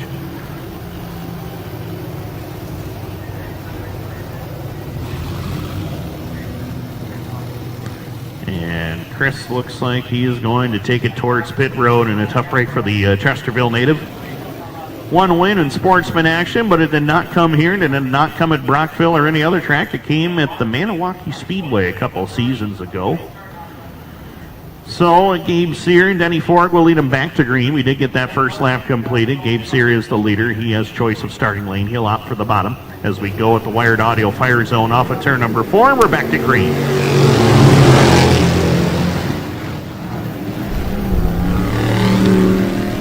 And off of corner number 2, Gabe Sear with the advantage. Moise Paget back to second. As Jason Rose making a move to the inside lane on Denny Ford. He'll pick up spot number 3 rather. Ford back to the number 4 position. About to lose that spot as Cedric Goverill makes the move to the bottom lane. He'll pick up the number 4 spot. And Denny Ford back to the top, or to the number 5 spot rather. But meanwhile, Gabe Sear is the driver they're all chasing. Up into turns 1 and 2 and down the back straightaway. Healthy advantage right now, about 5 car lengths over Paget, who has got the 18 of Jason Rose behind him with the 22 of Cedric Goverill, and the 82 of Denny Ford, along with the 58 of Steve Morris and Kalen Draper completing it. 4 laps down, 4 more to go. Gabe Sears got a comfortable advantage right now over at Moise Paget, who had a great season last year, capped it all off with a top 5 finish at Napa Auto Parts Super Dirt Week in the Sportsman Championship event last year. And right now, Paget trying to run down the race leader. Both these drivers have wins this year at Autodrome Granby. Gabe Sear, of course, the winner here last weekend in the number 94, trying to go back-to-back as they work down into turn number 3. Gabriel Sear, Cornwall, Ontario, works it off the corner. White flag in the air this time by for Gabe Sear. Moise Paget there for second, followed by Rose, Goverill, and Denny Ford in the top 5. Steve Morris and Kalen Draper completing it. Checkered in the air, that's how they're going to finish. It will be Gabe Sear picking up the victory. Second will go to Moise Paget. Third, half the line, gonna go to the 22 of Cedric Goverill. Jason Rose, Denny Ford, Steve Morrison, Kalen Draper will complete it. So heat race number 2 is complete. Heat number 3 is lined up in the staging area, ready to go. Was looking at those the top 4 here, Tim. Yes, Moise Paget, it's his first presence in the Sportsman this year, but the other names that you were mentioning, they've been running in the top 10 on a consistent basis here at the Speedway, so they've been running pretty good as the third heat is on the Speedway with Thomas Cook leading the way with Jonathan Ferguson. 77E of Ryan Stabler, the 10 of Michael Delormier, 88 of C.D. Beauchamp, M70 of Billy Cook, Dominic Merklin, the 78D, and the 88 of Dylan Kirkland as we go green.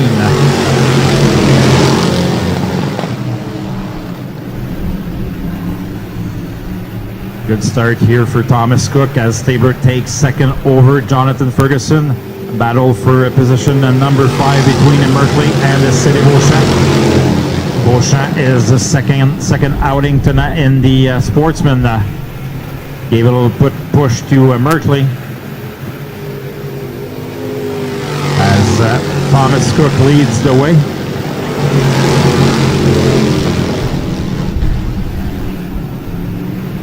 Stabler and Ferguson your top 3. Top 3 are pulling away from the field with Thomas Cook, the man of the hour right now at halfway point.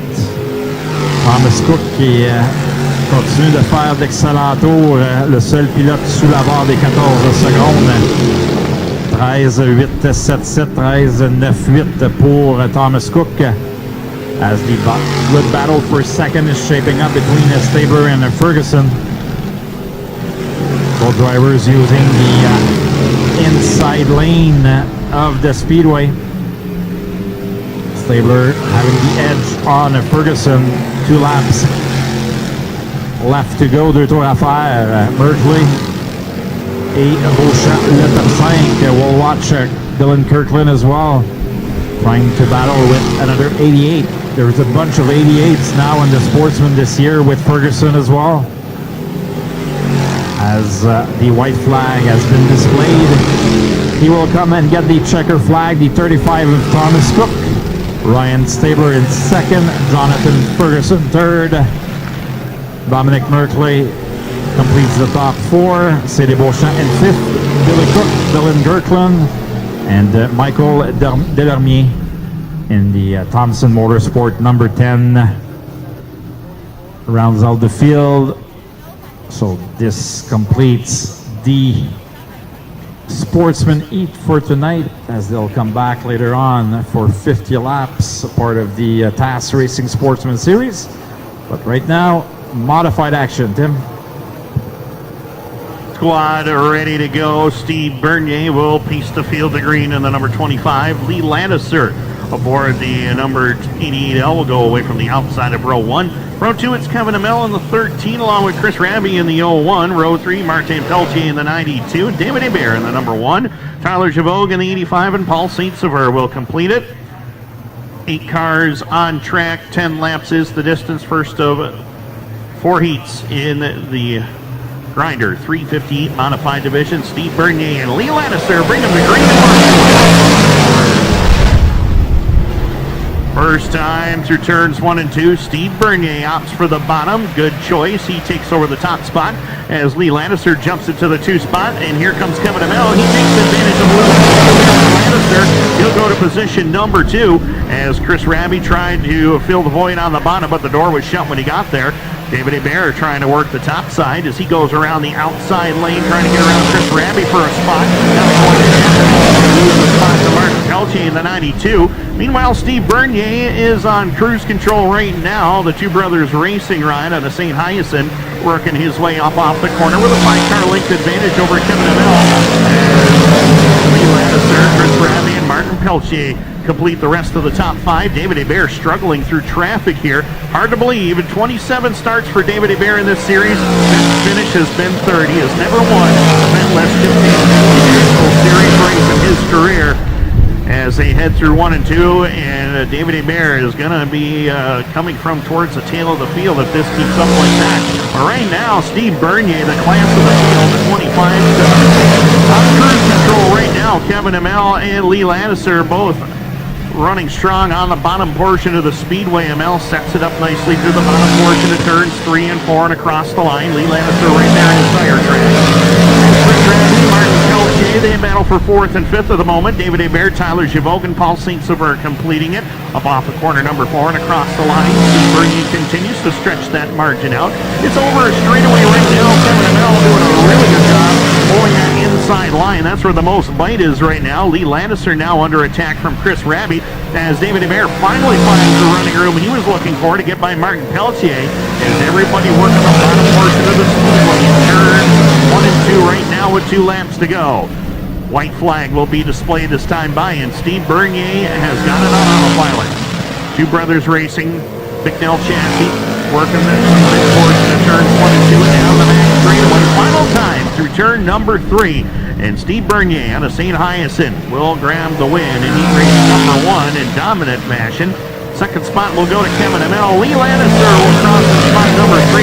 Then it'll be Raby, Bear, Pelletier, Javogue, and the 37 of Paul Saint-Sever. So that will do it for heat race number 1. Heat race number 2 is rolling trackside as we speak. And here's Martin with the call. Heat number 2 will join the speedway in a few seconds as the drivers are top 5 will go to the scales for heat number 1.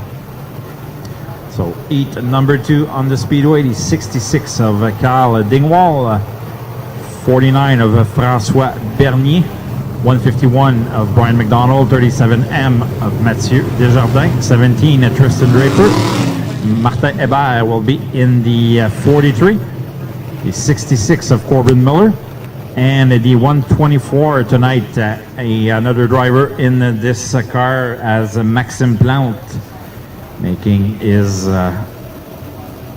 debut in the 124 tonight.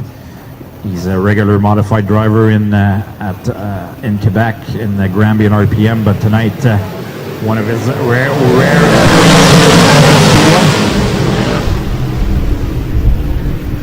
Carl Dingwall to the lead. Brian McDonald jumps to a second over François Bernier as the inside of the track seems to be the way to go. Nobody wants to venture themselves in the third and the fourth line as all the traction seems to be on the inside portion for this first part of the evening. On voit l'intérieur de la piste qui semble être la place privilégiée pour tout le monde alors que Carl Dingwall est le meneur. Brian McDonald et François Bernier. Mathieu Desjardins, Tristan Draper, le top 5, Martin Hébert, Maxime Plante et Corbin Miller complètent le peloton.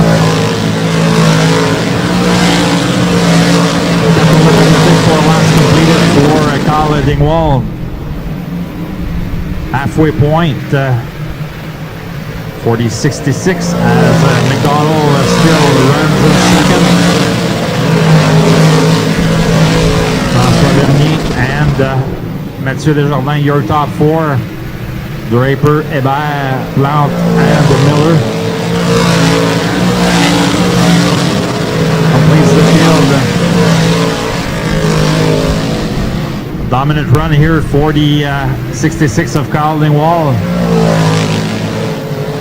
McDonald in second. And François Bernier in third. These drivers are looking to be part of the inversion redraw that will be done after heat number 4. Top 12 a part of that redraw tonight. As Jason Hickman is showing the flag sticks, 2 laps to go. White flag displayed to Carl Dingwall, le plein donné à Dingwall ici avec Brian McDonald en deuxième, François Bernier en troisième, Mathieu Desjardins et Tristan Draper, le top 5. And the checker is out for Carl Dingwall. Brian McDonald, François Bernier, Mathieu Desjardins, Tristan Draper, Martin Hébert, Maxime Plante, and the Corbin Miller is your finish for heat number 2. Thanks, Jen. Thanks, Jen. She's always there to listen to us and correct us if we're doing a mistake, so that's good. That's why I praise her every single week. Without her, I do not know what we would do. As he's number 3, rolls trackside, and that will be led by the 63 of Chris Herbison. 15 of Brianna Lattiser will line up to the outside of that front row. Row number 2 is Mario Clare in the 22. 96 of JF Corbo will join him. Row 3, Ryan Armathon in the R70 with Mike Stacey's 23. Final row, Kerry Terrance in the 66 with Mike Bowman in the 71. 8 cars, 10 laps the distance, third of 4 heats in the modified. Bring that start back.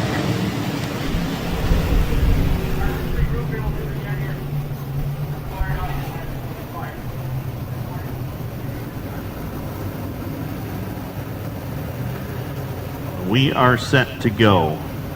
Herbison and Lattiser 1 and 2 as we get ready to go back to green, and we're back underway.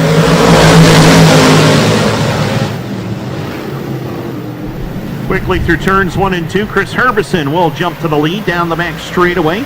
Lattiser, Clare, and JF Corvo battling for spots 2, 3, and 4. Ryan Armathon Kerry Terrance, former series champion and 4-time track champion, trying to move up a couple of spots as well. Tough to do on this racetrack right now. Everybody fighting for that inside lane, and Kerry Terrance on opportunity to get into the number 5 position. Won't do it though, as Ryan Armathon will take it back. Into turn number 1 goes your leaders, but meanwhile down the back straightaway, Chris Herbison will send it up off of turn number 4 and across the line this time by Stewart Automotive, car number Two-time Sportsman track champion here. Has a few modified wins to his credit as well. Works his way up off of turn number 4. He's got a flat right rear tire. Opens the door for Brianna Lannister to get by. Yellow lights are on. Chris Herbison, problems with the right rear, a flat tire as he came off of turn number 4. That tire went south in a hurry, unfortunately, and he will take it right directly to pit road, to the attention of the Stewart Automotive crew. Tough break for Chris. So Brianna Lannister will occupy the number 1 spot at this time.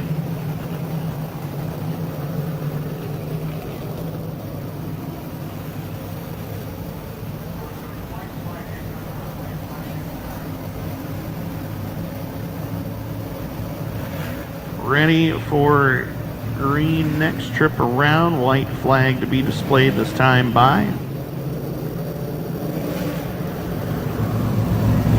Those of you watching on 360nitro.tv, we're welcoming you to the Cornwall Motor Speedway tonight. Timmy Baltz, Martin Belanger calling all the action for you as always.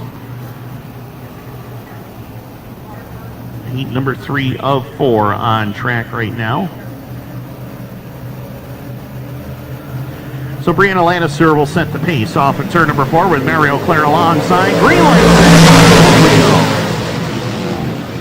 Lannister loves the bottom lane around this racetrack, and as she pulls away by about 2 car lengths over the 22 of Mario Claire, who's got the 96 of JF Corbo to his inside. No problem there. 5 down, 5 to go. Claire trying to fight back on the bottom. Can't quite get the run he was looking for as Bowman spins it in turn number 2. Mike Bowman around in turn number 2. Yellow lights are back on. Incredible restart there for Brianna Lannister. She got off of turn number 4 quickly and got away from the rest of the field as they all jockeyed for position behind her.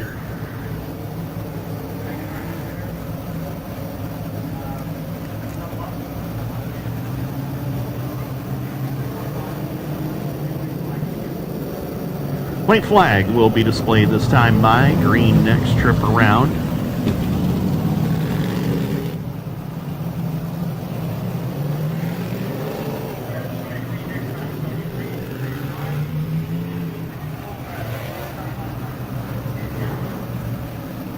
JF Corbo will join her on the front row.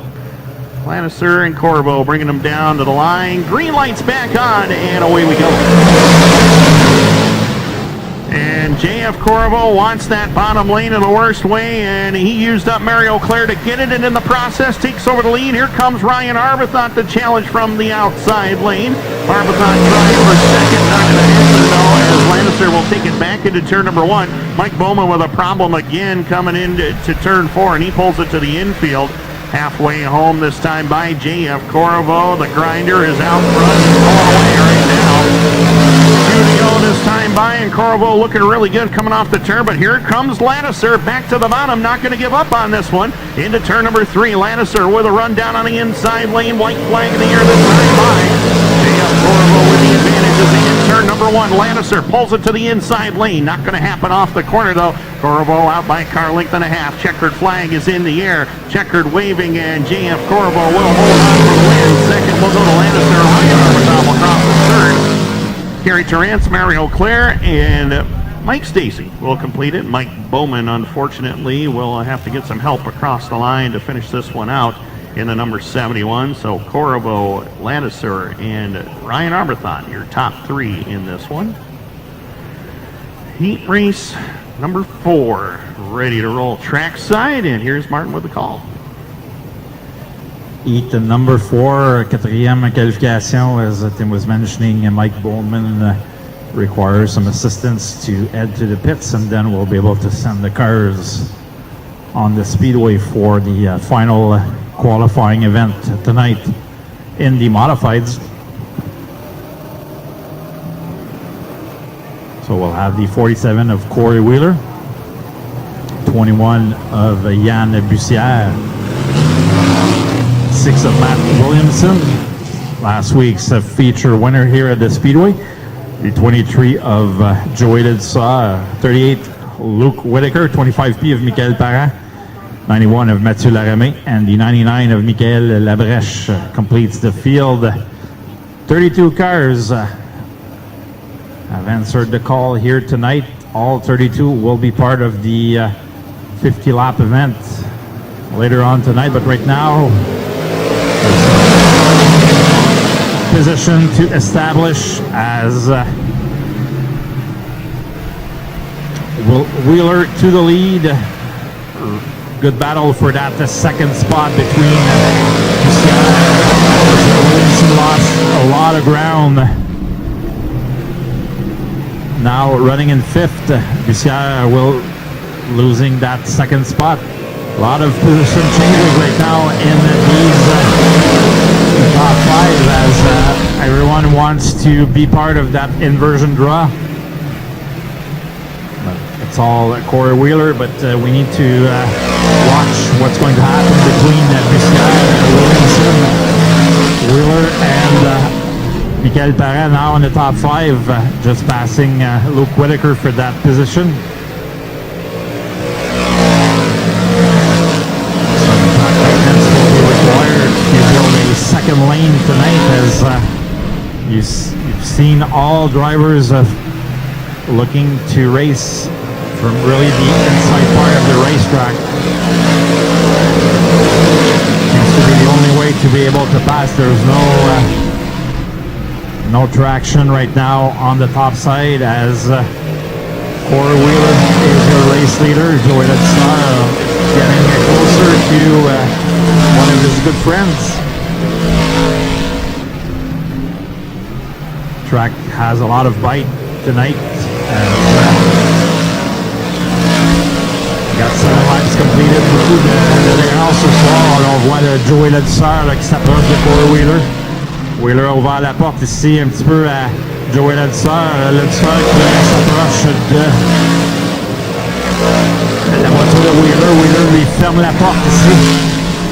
Wheeler close the door to Joey Ledsa. We'll have to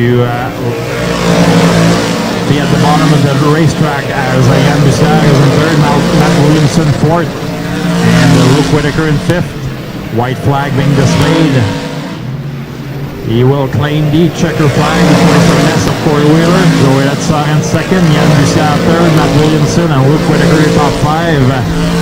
Michael Parent, Mathieu Laramé, and Michael Labrèche rounds out the field.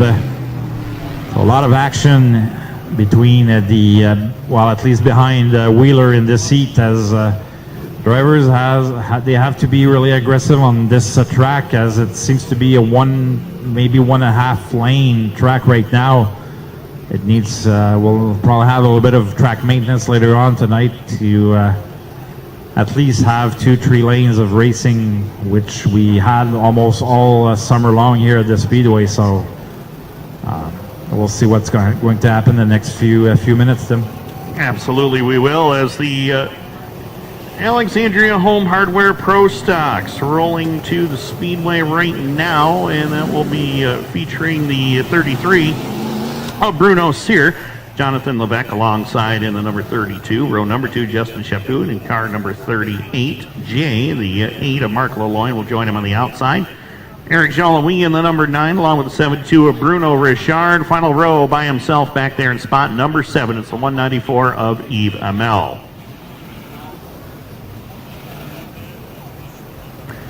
Seven cars on track right now.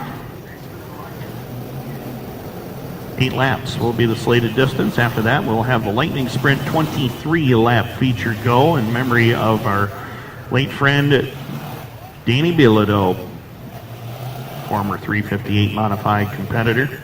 Great person as well. We miss Danny very, very much. So we'll come to white this time by green next trip around.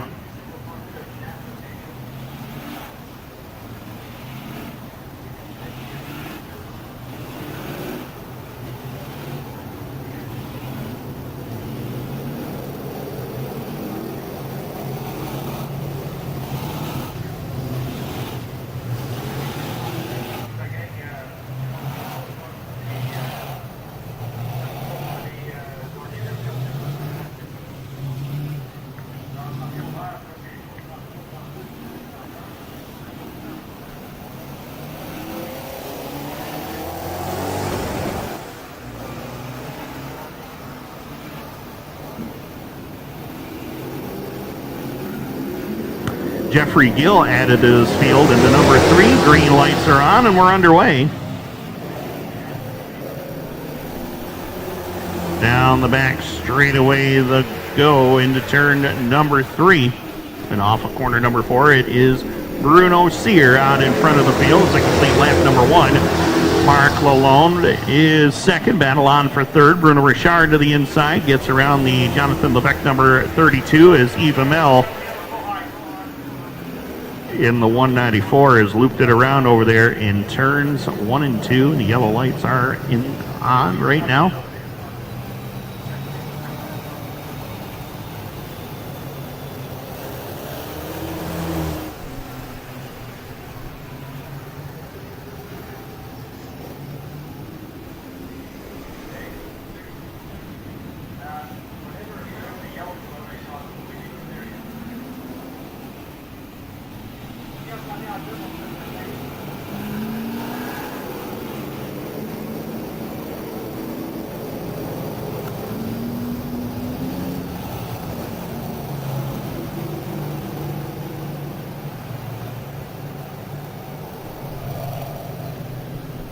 So Sear and Lalonde will bring him back to green. 1 lap is complete in this one.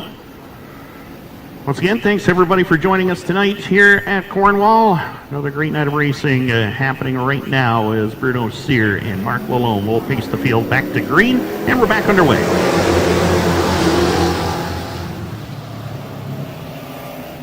Quickly through turns 1 and 2 go your leaders. They're side by side for the top spot, with Bruno Richard right there in third. Mark Lalonde had a little bit of an advantage on the top side. It looks like he's going to clear Sear down in front here.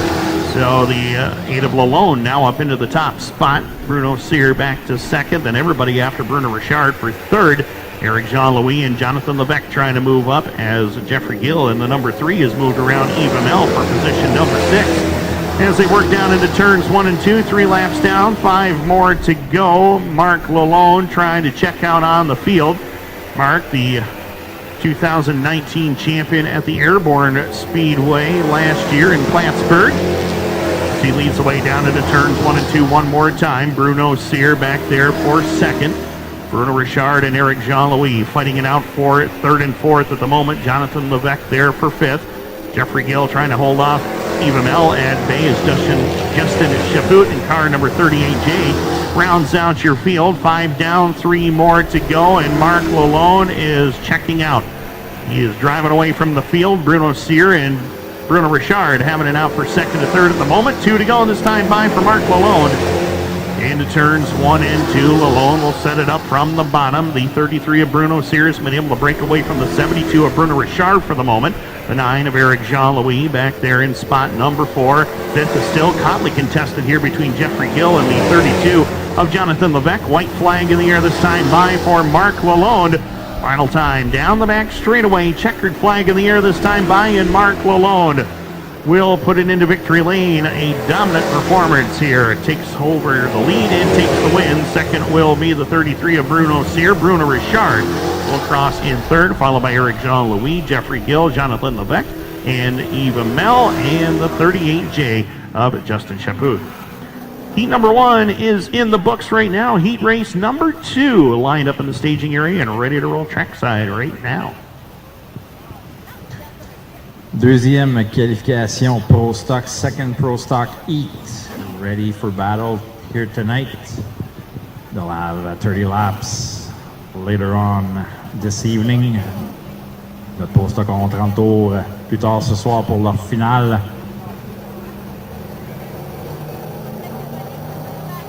On va retrouver la voiture 3838 of Steve Chaput, 11A of Dave Seguin. Terry Cordrat in the 82, 338 of Pascal Payeur, 6 driven by Stéphane Lebrun, 14 of Roch Aubin, and the 07 of Robert Larocque in the 07. 7 cars are ready to do battle. 7 voitures en piste pour la deuxième qualification Pro Stock.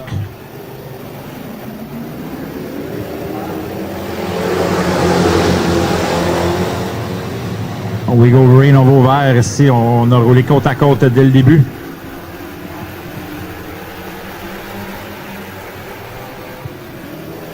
Good battle for that top spot as Dave Seguin found something on the top side of the speedway.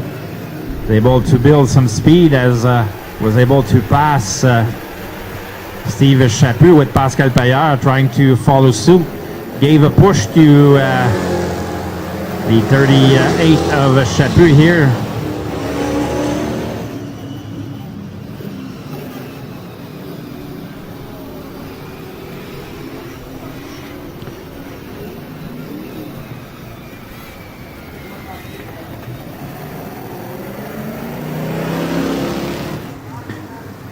So race director Joël Doiron giving a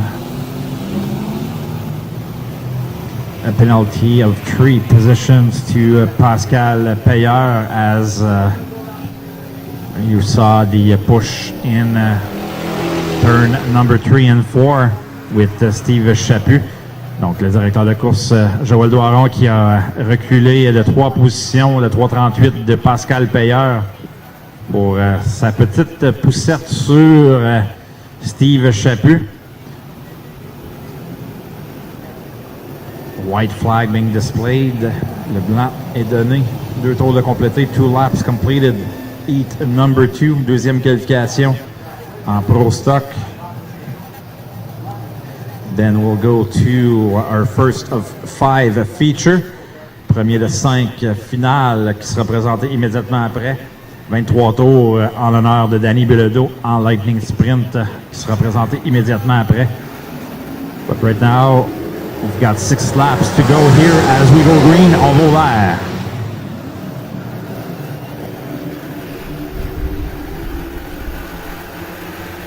Good run for Dave Seguin. We'll watch the 6 of Stéphane Lebrun.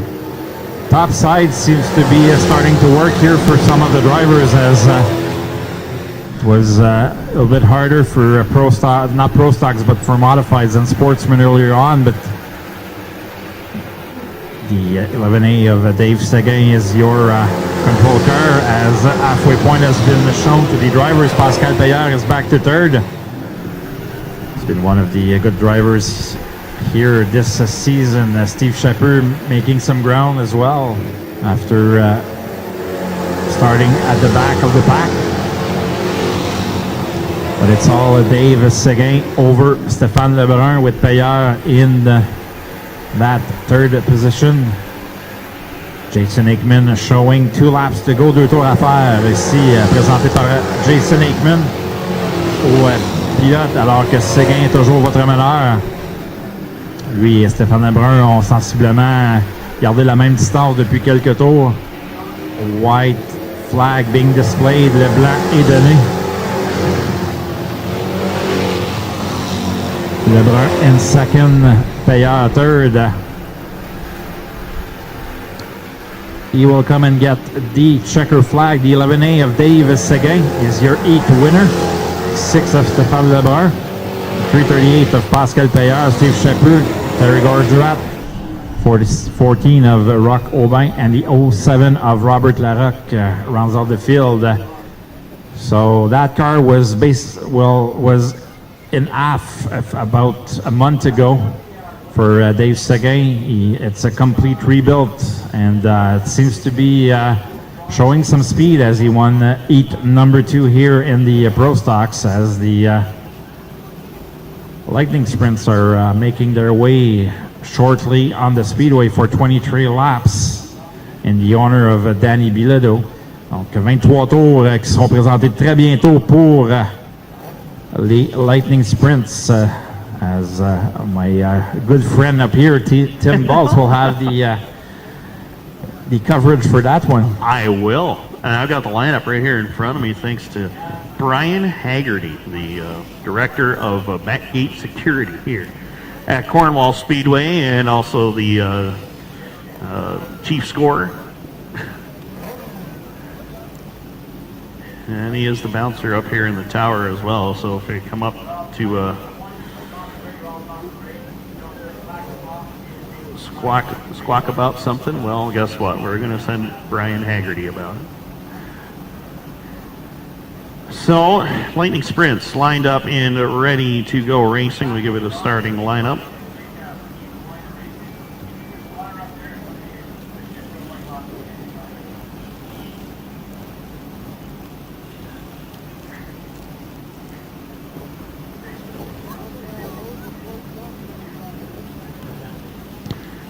So we're set to go. It will be Yannick Poirier going away from the pole from St. Mathieu de Bella, Quebec, in the number 28 29 of Stéphane St. Laurent. I'll get that right too. Row number 2 is going to find the number 8 of Carl Latendre, and alongside of him will be the number 1 of Jean-Christophe Bolduc. Row number 3 will be Eric Miro in car number 72, alongside of the 87, Maxim Foley. Row number 4 is Avery Lozon in the 96, along with Eric Sundborg in the 16. Row number 5, Raphael Niederer in the 4X, with Tommy Morrow in the 22. Francis LeLiberté, one of the heat race winners tonight in the 427, along with the 3 of Mike Gaucher. Row number 7 is going to find the 87X of Jeffrey Ware, and alongside of him in car number 88, Simon Jacques. Next row inside, or excuse me, I apologize. 12th starter is not Mike Gaucher, it's Pascal Levesque. Because on the outside of row number 8 is Mike Gaucher in the number 3A. Correct that one. Row number 9, Terry Lannister in the 71, along with, or 74, along with the 21 of Yves Girard, making a return here. Final row, it's Trevor Gaucher in the 5, along with the 25B of Mikel Benoit. And Mikel, we saw him in the qualifying heat. He won it, but he did shut it right down immediately after that, and will not be able to start the feature tonight. So a tough break for Mikel Benoit, all the way from St. Robert, Quebec. Second place finish, his best effort here at Cornwall this year on July 25th rather.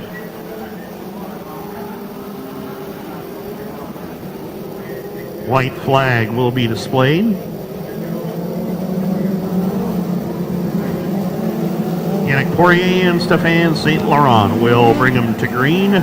23 laps in honor of the late Danny Bilodeau, as the Cornwall Motor Speedway pace truck heads to a safer spot off of turn number 3 onto pit road.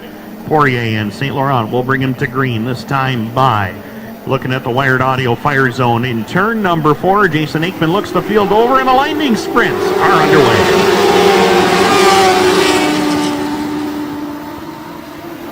Quickly off of turn number 2, Yannick Poirier with the lead. Carl Latendre, Stéphane St. Laurent, your top 3. Eric Miro and Jean-Christophe Bolduc trying to move up as they complete lap number 1.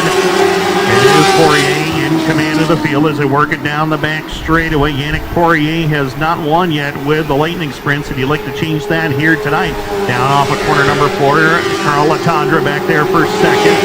Bolduc holding on to third, followed by Stéphane St. Laurent. Eric Miro trying to slip to the inside lane. He gets around Eric Sundborg, moves into the top 5. Looks like Maxim Foley in the number 87, or Jeffrey Ware rather, in the 87X has pulled it to the top side, and he'll bring it back on the racetrack, and we will stay under the green flag in the meantime. Yannick Poirier is checking out on the field. He's already got a straightaway over Carl Latendre as we got Mike Gaucher around in turn number 2. Yellow lights are on with 4 laps complete, 21 to go.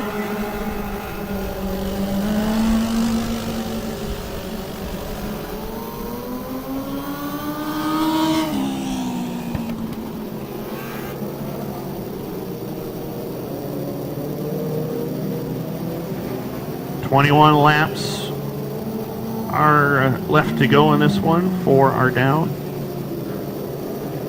19, my apologies. Math was not my specialty, apparently. It will be hard to keep that, because I think we're doing 23 laps until the end of the season for the lightning sprint, so we'll have to keep that in mind. I know it's hard. I had the same maths in the head. Exactly. Yeah, we're used to going 25 laps for these drivers, but it's going to be an adjustment, that's for sure. But a good adjustment, since it's in the honor of a great friend of ours, and Danny Lefebvre. White flag, Danny Bilodeau rather. White flag in the air right now. Yannick Poirier will bring him to green.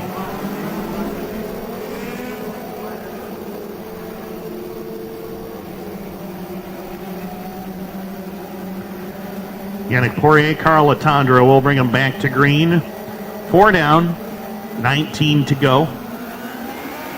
off of turn number 4, and we're back to green. Caution is back out. Yellow flag back out. We're going to try that start one more time.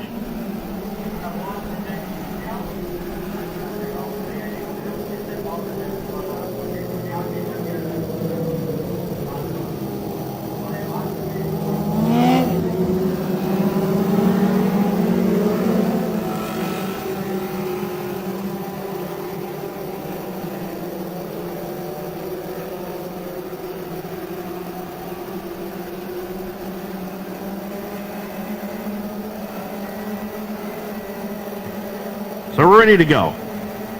Yannick Poirier will bring him back to green. Carl Latondra on the front row. We'll see if we can get a better start. And we do. We're back to green.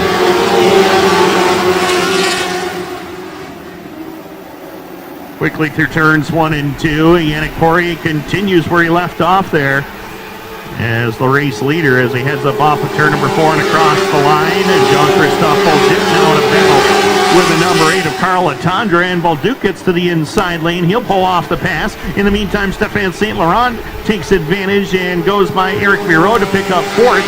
Behind them, a great battle going on from 6th on back as Maxim Foley, Eric Sundberg, and Tommy Morrow dicing it up back there for spots 6, 7, and 8 at the moment, but they're all chasing Yannick Poirier as he works it down off of corner number 4 and across the line. Yannick Poirier, 3 starts this season, all of them coming to Cornwall. His best finish was 5th on July the 12th. And we'd like to change that here tonight as behind the top 2 drivers, Stéphane St. Laurent is reeling in Carl Latondra for the number 3 spot. As they're working down off of corner number 2, the 28 of Yannick Poirier in full command. The number 1 of Bolduc holding on to 2nd.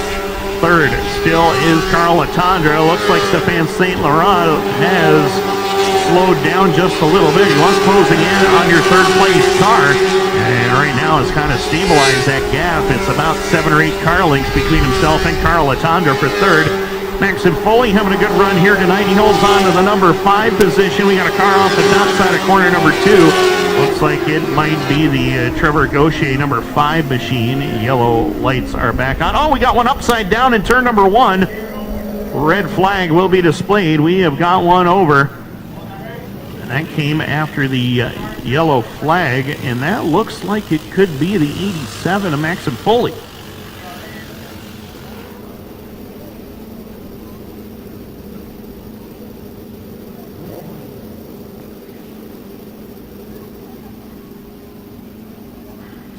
And it is the 21 of Yves Girard. Yes, you are correct, Martin Belanger. Yes, that was the 21 of Yves Girard. Maxim Foley is over here to the outside of turn number 4. Similar paint schemes out there. So they ease him back over. It was kind of an odd, slow roll over there. Looks like they're backing the car up. Well, this would be something fun if he could continue on here. We'll see if there's any major damage to the car, but I want to make sure that Yves is okay. That is the most important thing at the moment.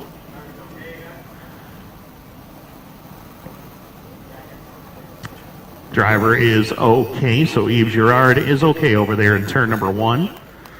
Now, if he's able to restart and get going again, then they're calling for the four-wheeler to push him.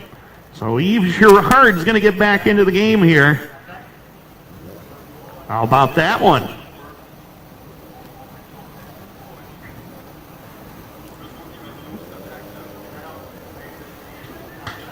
So we're going to see if he can get it refired.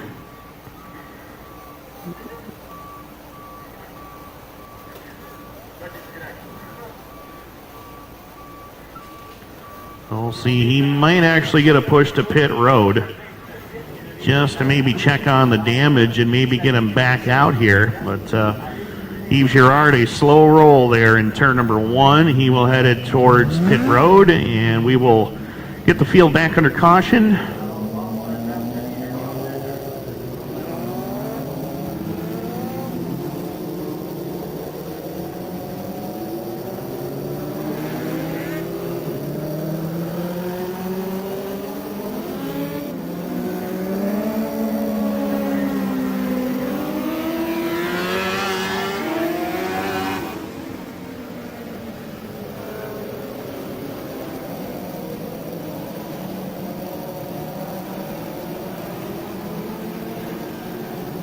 It's 23, Pierre. There's 13 laps to go. I got it right that time. I got it. Do I get a sticker for that one? Gold star. All right, there we go.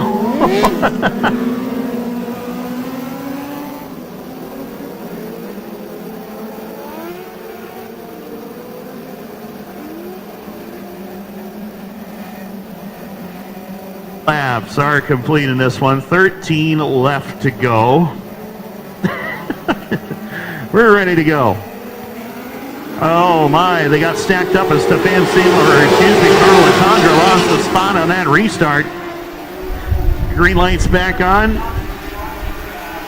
And right now, Yannick Poirier with the advantage over the one of Jean-Christophe Bolduc as Carl Latondra slows it to the outside part of the speedway. Brings it back on, but he lost a bunch of spots in that exchange all the way to the tail. Right now, Yannick Poirier with the advantage down into turn number 3, watching the battle for 5th right now between Tommy Morrow and Maxim Foley as him and Eric Miro dice it up for position. Into turns 1 and 2, Foley gets the number 4 spot away. Tommy Morrow slides by the 72 of Eric Miro to pick up 5th. Miro loses a couple of spots here late in the going. 13 laps are down, 10 more to go for Yannick Poirier. 10-car length advantage over Jean-Christophe Bolduc as the 29 of Stéphane St. Laurent there for position number 3. The 87 of Maxime Foley and the 22 of Tommy Morrow. Round out your top 5, but they spaced themselves out as Carl Latondra will be in danger of going a lap down. Here we got a car around. It's Raphael Neiderer in turn number 1 and 2. Yellow lights are back on.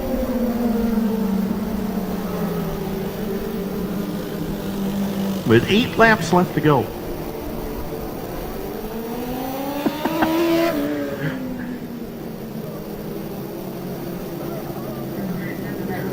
I am pretty well positive I can hear the laughter from Danny Bilodeau right now. Watch me try to do math. Oh, great man he was. We definitely are missing him for sure. And just doesn't seem like it's the same race night without him. Of course, he was a frequent follower of the Canadian National Series as well over the years.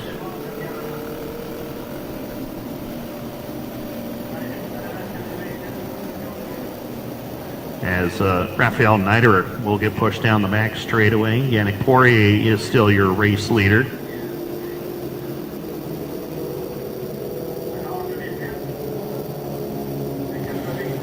Danny Bilodeau, 19 starts in the Fat Les Chip Stand Canadian National Series in his career.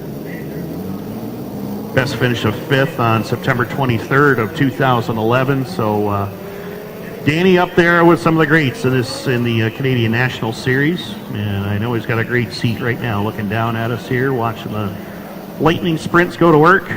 Yannick Poirier will lead him back to green. Jean-Christophe Bolduc is 2nd. Stéphane St. Laurent. Tommy Morrow has jumped up in this field nicely. He started 10th and now finds himself in the number 4 spot. Eric Miro and Maxime Foley will complete the top 6 here.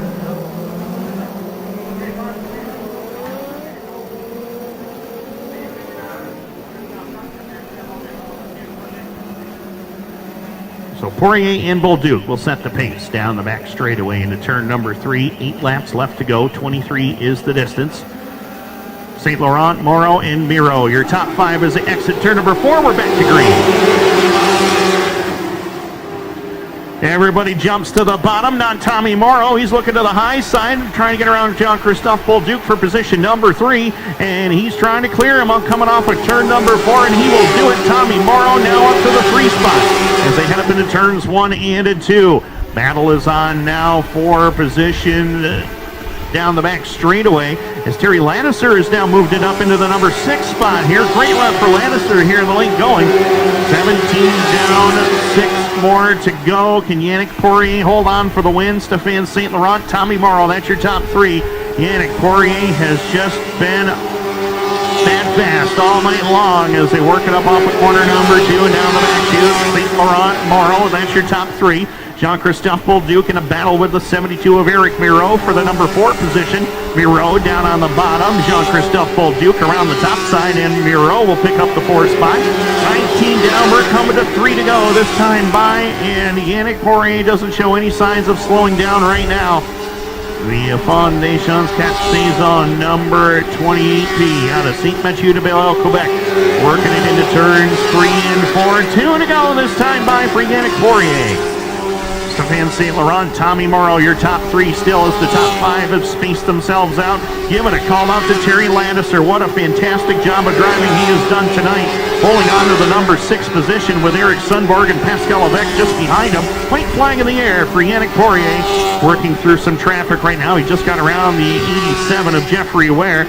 And into turn number 3. Checkered flag in the air. Dominant performance. First win of the season for Yannick Poirier. Second will go to Stefan St. Laurent, Tommy Morrow, Eric Miro, and Jean-Christophe Bolduc, your top 5. Terry Lannister is going to bring it home in the number 6 spot. A great run for Terry. Best finish by far in the Quebec Lightning Sprint Division.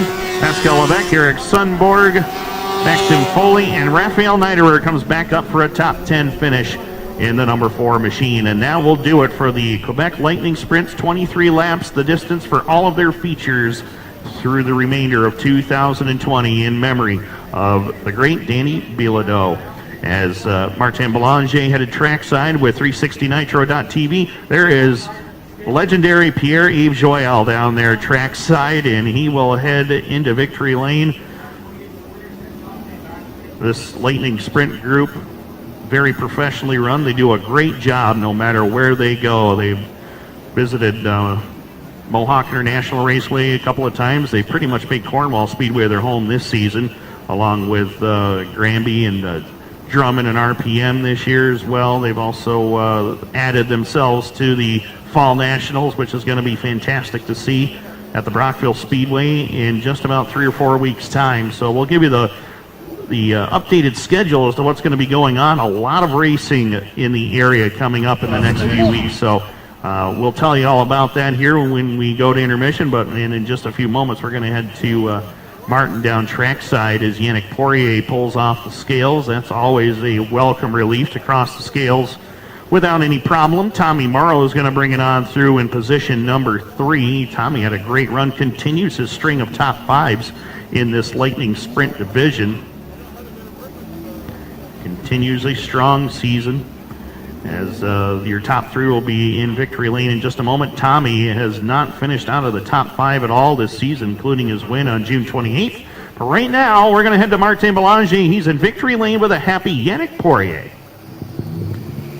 Thank you, Tim. Merci, Tim. Toute une performance de Yannick Poirier ce soir avec la voiture 28P qui vient chercher la victoire du côté des Lightning Sprint. Quelques relances dans cette finale, mais malgré ça, a réussi à aller chercher des bons départs à chaque fois, puis avec beaucoup d'adversité ce soir, avec un excellent groupe de pelotons, un excellent groupe de pilotes ce soir en Lightning Sprint.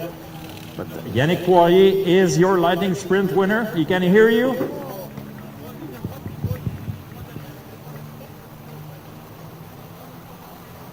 Allez parler avec Yannick. Yannick, félicitations. Belle victoire ce soir sans Cornwall. Voiture dominante, là, je pense une voiture parfaite toute la soirée. Quelques relances, mais à chaque fois, décollait comme une fusée, puis ça a été une belle performance. Oui, je pense que les relances m'ont aidé. Fallait pas trop échapper la 1, la 2 en bas. À chaque fois que j'arrivais dans le peloton des retardataires, il y avait une relance. Je pense que ça a joué en ma faveur. Parce que trouver un autre chemin, je pense que ça aurait été moins efficace. Ouais, la piste semblait très rapide ce soir comparativement à ce qu'on a vu tout au long de l'été. Beaucoup d'adhérence dans cette piste-là. Mais somme toute, là, ça a été vraiment une voiture parfaite. On a sûrement beaucoup de gens à remercier pour cette belle performance. Oui, c'est sûr que je voudrais remercier toute l'association des Lightning Sprint qui font un gros travail là, pour faire vivre les courses, donner de la visibilité aux courses. Mes commanditaires, Fondation 4 Saisons, Pompage Méga, Ventilation Hospitalaire, c'est tous des gars qui nous aident. On tient à les remercier. Félicitations pour ta victoire, Yannick. Hey, merci. Yannick Poirier, your Lightning Sprint winner. I'll translate after. I'll go speak to the second and third place finisher here tonight. Stéphane Saint-Laurent, on se fait longtemps qu'on s'est parlé. Je parlais avec Pierre-Yves Joyal, le directeur, il mentionnait qu'on a changé de voiture au cours de la saison. On est rendu avec un frame Inchcraft. Ça a bien fonctionné ce soir? Oui, un gros merci aussi à Simon Couture qui m'a envoyé les setups à 11h à matin. Fait que c'est la première course que je finis. Au départ, j'avais un peu de problème avec l'alimentation d'essence. Là, ça semble être réglé. Puis la voiture se comportait super bien content. On a vu la dernière relance, c'est là que tu as pu passer, aller chercher cette deuxième-là. C'est très compétitif, encore une fois, en Lightning Sprint. Il y a plusieurs niveaux dans la série. On sait que ça fait longtemps que tu as déjà été directeur de cette série-là. Tu t'en es occupé pendant très longtemps. C'est toujours de bon augure. Le 2020, c'est une très belle saison pour vous autres. Oui, à date, c'est une super belle saison. Puis en plus, Pierre-Yves Joyal qui fait un travail impeccable. On a des commanditaires qui joignent à la série. C'est un gros merci à tous les commanditaires, Remorquage du Plateau, Imovex. Là, je vais en oublier, mais tous ceux qui s'impliquent de près et de loin dans la série, c'est grandement apprécié. C'est à cause d'eux autres si on a autant de succès cette année en 2020. Félicitations pour la deuxième, Stéphane. Bien mérité. Alors, Stéphane Saint-Laurent finishing second here tonight. We'll speak to Tommy Moreau. Tommy, une autre belle performance ce soir. On a roulé un petit peu à l'extérieur dans cette finale-là. Beaucoup d'action derrière le meneur. Là. Je pense qu'Yannick Poirier, t'as pratiquement intouchable ce soir, mais on a pu se battre pour une belle position, puis on se retrouve sur le podium à Cornwall. Oui, non, encore un autre podium cette année. On dirait que c'est rendu une habitude. C'était des 10 points de touche, je te dirais que c'était difficile parce que je me battais avec Eric, puis Eric Miro, puis Eric Sandberg, puis jusqu'à temps qu'il y a eu le restart, que ça s'est touché un peu, là, fait que j'ai pu en profiter là, puis c'est là que j'ai gagné mes positions, mais non, Yannick, à ça être vraiment pas rejoignable. Fait que bravo à Yannick puis à Stéphane, puis celle-là était pour Danny, fait que mes services à la famille. Donc, félicitations pour ta troisième ce soir, Tommy. So, third place finisher here tonight, Tommy Moreau. So, I'll translate a bit. So, Yannick Poirier, as you saw tonight, a really strong performance for the 28P. Was mentioning that the car was really perfect. He tried really to race at the bottom of the speedway. He wasn't too sure to try a second line, but for him, he was able to keep that lane, and it was a perfect night for him. Stéphane Saint-Laurent, I was mentioning to him, he changed the type of chassis the last few weeks. He's now under Inchcraft, and he said to me that he had some setups coming to him at 11 this morning from a former series champ, Simon Couture, and that really helped tonight. So he finished second, one of his good results in the last few years. And in third, Tommy Moreau, another good run here at the Speedway. He says, yes, the success continue here at Cornwall, and he's really happy to be able to complete a top three tonight here. He says that he was battling hard with the two, Eric Sundborg and Eric Miro, earlier on, but he said that he had nothing for Yannick Poirier. So alongside of him, Matt Williamson in car number 6M. Row number 9, David Hebert, winless in 27 starts, looking to change that tonight. He goes from 17th. Tristan Draper in the number 17 will line up in position number 18. Row number 10, the 22 of Mario Claire alongside of the 38 of Luke Whitaker, two drivers who have won in this series. Whitaker, a former champion in 2017. Row number 11, Martin Pelche in the 92, along with the 43 of Martin Hebert. Row number 14, it's going to be Mike Stacy in the 23 with the 25 of Mikel Perron. Tyler Giveau goes from 25th and 85 with Maxime Plan in the Pierre Dagenet number 124. Matthew Laramie in the 91 with Paul Saint-Sauveur make up row 14. Row 15, it's Corbin Miller and Mikel Lebrecht. Final row, Mike Bowman in the 71. And Chris Herbison round out your 32-car starting field in the number 63. Watch for Bowman. He came from the back last week to come up to third at the Checkers. He's got 50 laps to do it again tonight. Could be a possibility, as right now the field assembled 2 by 2 down into turns 3 and 4. Ryan McDonald, 28 starts in this series, has never won in this Fatless Chip Stand Canadian Nationals. Would like to change that here tonight. Slim's best finish, 2 third-place efforts, most recently on May 20th of 2018.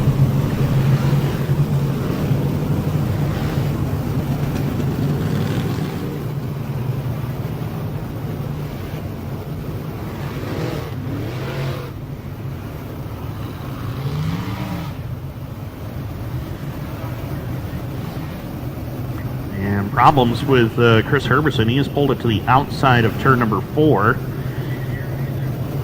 Chris, best finish of 10th on August 6th of 2017. Kevin Amell, he had a 3rd place effort here on September 3rd of 2017. If you recall that show, he came from 28th spot on the grid that night to wind up in the number 3 position behind Mario Claire and Steve Bernard on the night. Corey Wheeler back there in position number 3. Corey Wheeler has finished 5th on 3 occasions, 2 of those coming last year.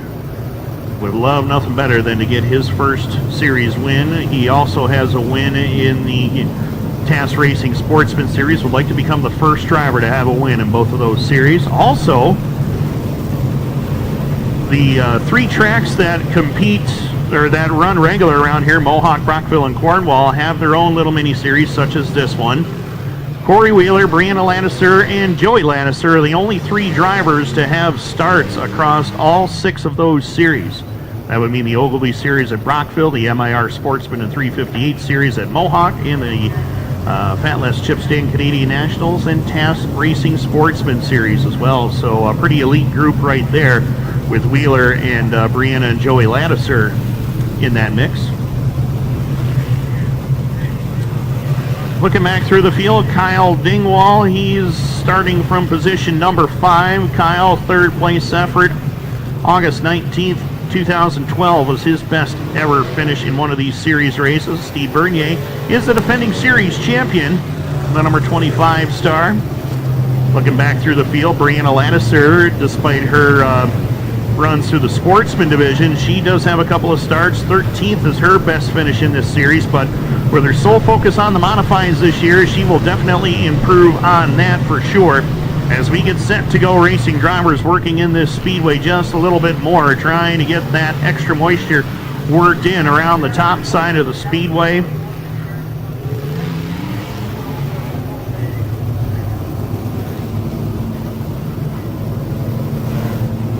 Corbin Miller back there in the number 66. Corbin starts from position number 29, making his first ever series start here in the Fat Les Chip Stand Canadian National Series tonight.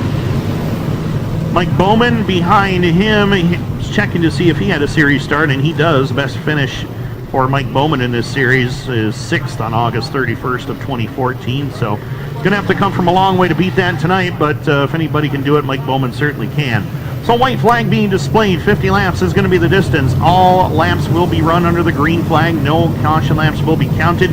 We will also have a lucky dog or easy pass. First driver 1 lap down to the leaders will get their lap back and head to the tail end of the lead lap cars. Cornwall Speedway Pace Truck has headed for the safe haven of the pits off of turn number 3. Jason Aikman's going to look the field over right now. It's back. It's the Fat Les Chip Stand Canadian National Series. Brian McDonald and Kevin Amell lead them to green in the Fat Les Chip Stand Canadian National.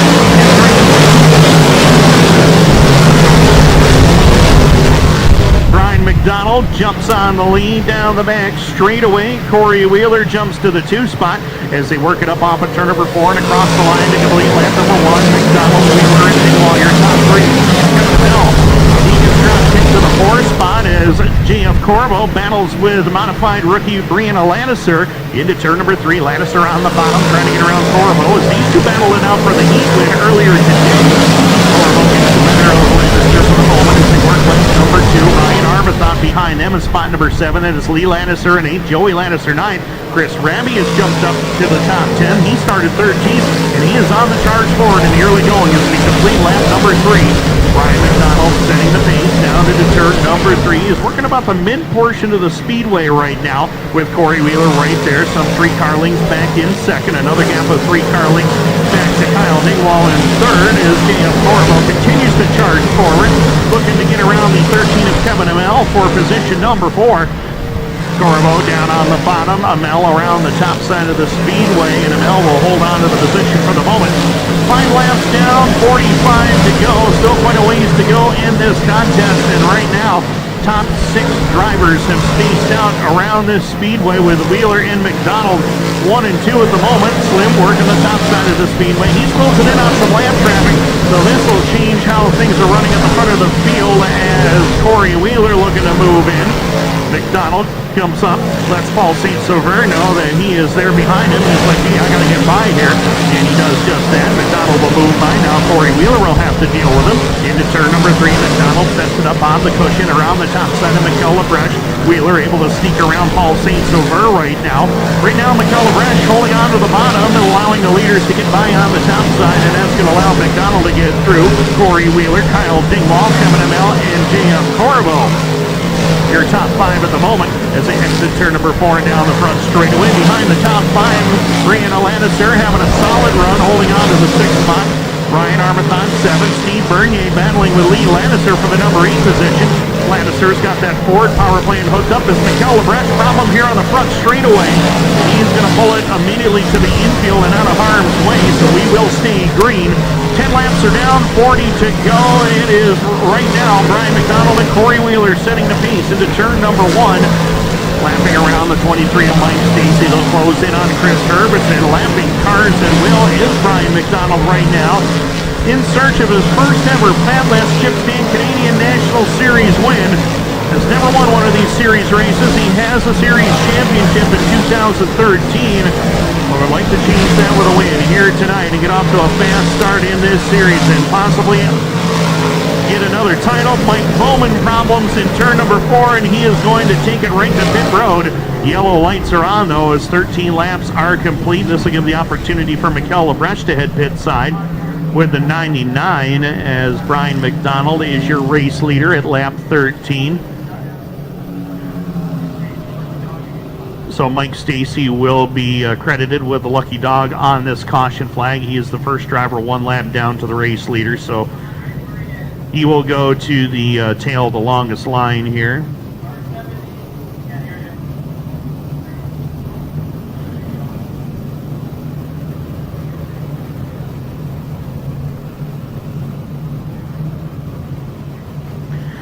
Currently showing 28 cars on the lead lap. Corbin Miller 1 lap down in 29th. Mike Bowman a couple of laps down now in 30th. And Mike having a tough night here. He was struggling a little bit with the handling last night at Brockville too in the heat race. And apparently whatever they tried to change on the car just did not get it any better. So Mike will head to pit road. Not sure if he's going to make it back out or not, but we'll have to wait and see. Brian McDonald is your current race leader unofficially right now. Corey Wheeler 2nd, Kyle Dingwall, Kevin Amell, J.F. Corbo, Brianna Lannister having a good run in 6th. Ryan Armathon 7th, 8th is Steve Bernier, Chris Raby 9th, and Lee Lannister 10th. Joey Lannister 11th, Francois Bernier 12th, Matt Williamson 13th, Mathieu Desjardins 14th, David Hebert 15th. Luke Whitaker is 16th, Yann Boussière 17th, Kerry Terrance 18th, Mario Claire 19th, and 20th is Mikel Perron. 21st, Martin Pelletier, 22nd, Tristan Draper, Tyler Javot, 23rd, Maxime Plot, 24th, Matthew Laramie, 25th, Martin Hebert, 26th, Chris Herbison, 27th, Mike Stacey, 28th on the lead lap, Corbin Miller, 1 lap down, 29th, Mike Bowman credited right now with 30th. Not sure if he's going to make it back out or not, so we'll have to see. 37 laps left to go in this one, and right now, Brian McDonald is the man in charge of this field.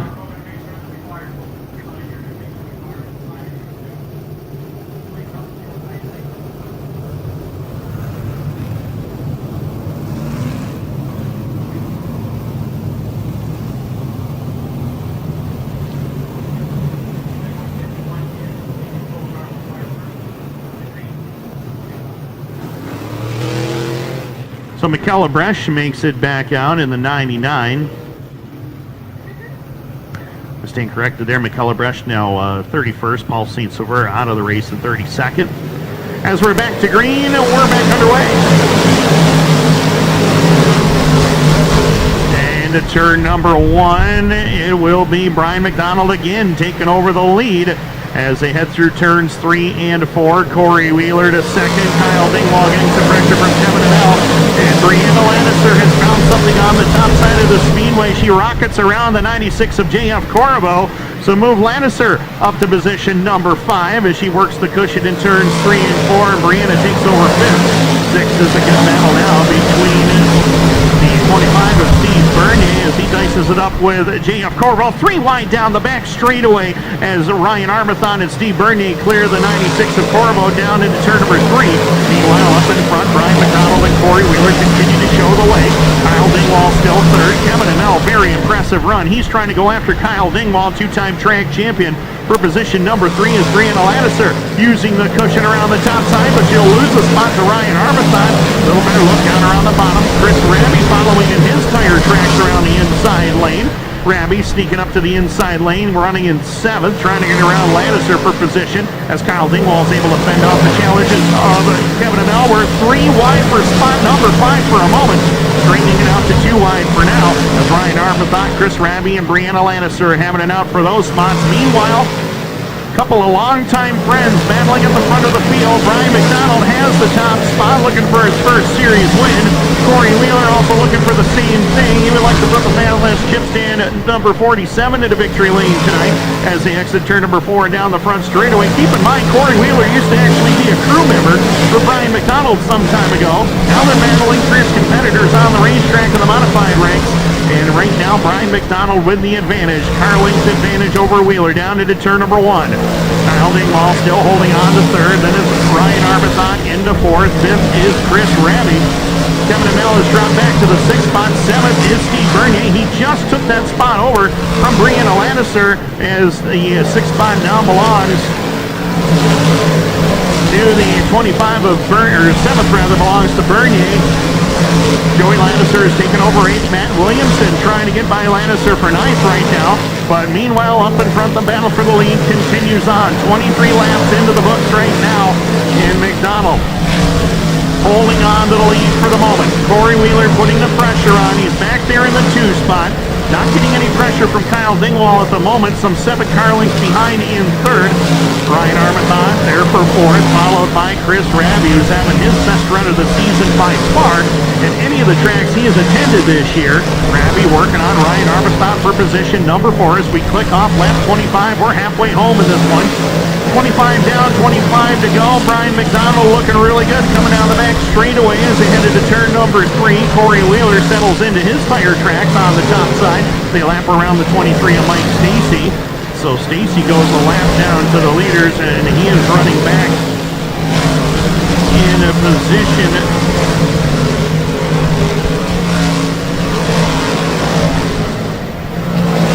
right now as your leaders working down the front straightaway into turn number 1. McDonald lapping around the 66 of Corbin Miller. That top side of the speedway is definitely the place to be. And it looks like he has extended that lead now over Corey Wheeler by some 2.5, taking 3 car lengths now. Down the back stretch goes McDonald with a 3 car length lead over Wheeler. Kyle Dingwall, smooth as anything in car number 66, holding on to spot number 3. Chris Rabby having a phenomenal run tonight in the 4th. Ryan Armathon still continues to round out the top 5. Steve Bernier, he is holding on to spot number 6 as Kevin Amell having to deal with Joey Lattiser as they battle for 7th and 8th. Matt Williamson started back in position number 16, so he is charged up to 9th. Caution flag is out. Kerry Terrance, problems in turn number 2. Yellow lights are on.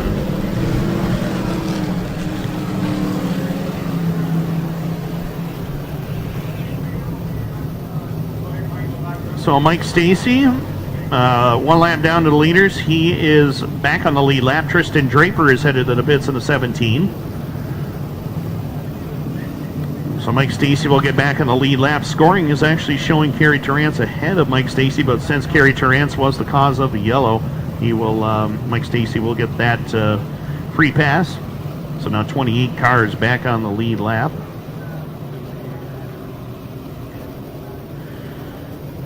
Brian McDonald is the race leader. He has led from the drop of the green flag. Corey Wheeler has put all kinds of pressure on him, but has not been able to get by with 20 laps to go. He's still got some time to do it.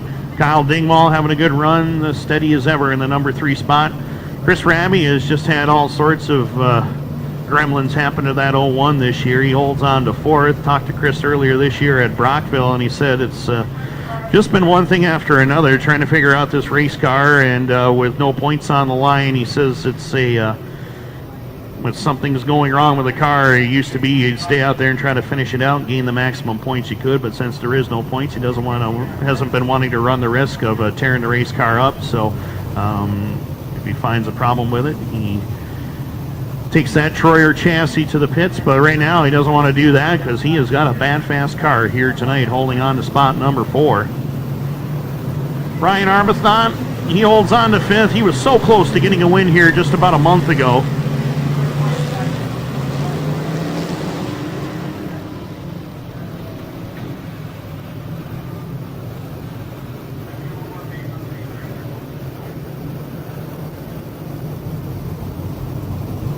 White flag being displayed this time by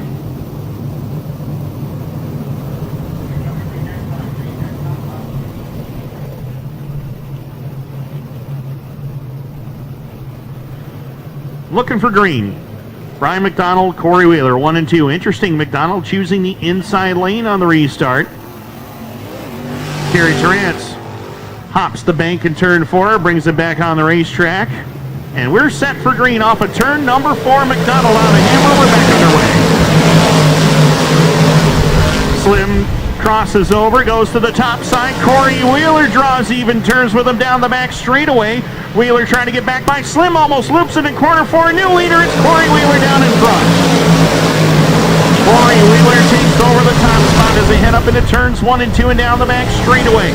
Brian McDonald, Kyle Dingwall now at it for 2nd and 3rd. McDonald pushes up the racetrack. Here comes Dingwall for 2nd. As they exit turn number 4 and down the front straightaway. Ryan Arbuthnot battling with Rabi and the 25 of Steve Bernier as the defending series champion going into the top 5, or at least trying to for the moment, upon the top side of the racetrack as we click off lap 33. Corey Wheeler in control. Into turn number 1, he's got about 5 car lengths over Kyle Dingwall, who is cleared. Brian McDonald for the 2 spot. Rabi still holding on to 4th. Ryan Arbuthnot getting some pressure from Steve Bernier for position. Oh, and McDonald spins it 360 in front of the field. 360 in front of the field. Nobody's going to get into him. Yellow lights are on. Oh my, what a scary moment there for Brian McDonald. He came off of turn 4. Looks like he just got in the slick part of the racetrack coming off the turn. And it spun it around in front of the field while running in 3rd. Everybody great heads-up driving there. My goodness.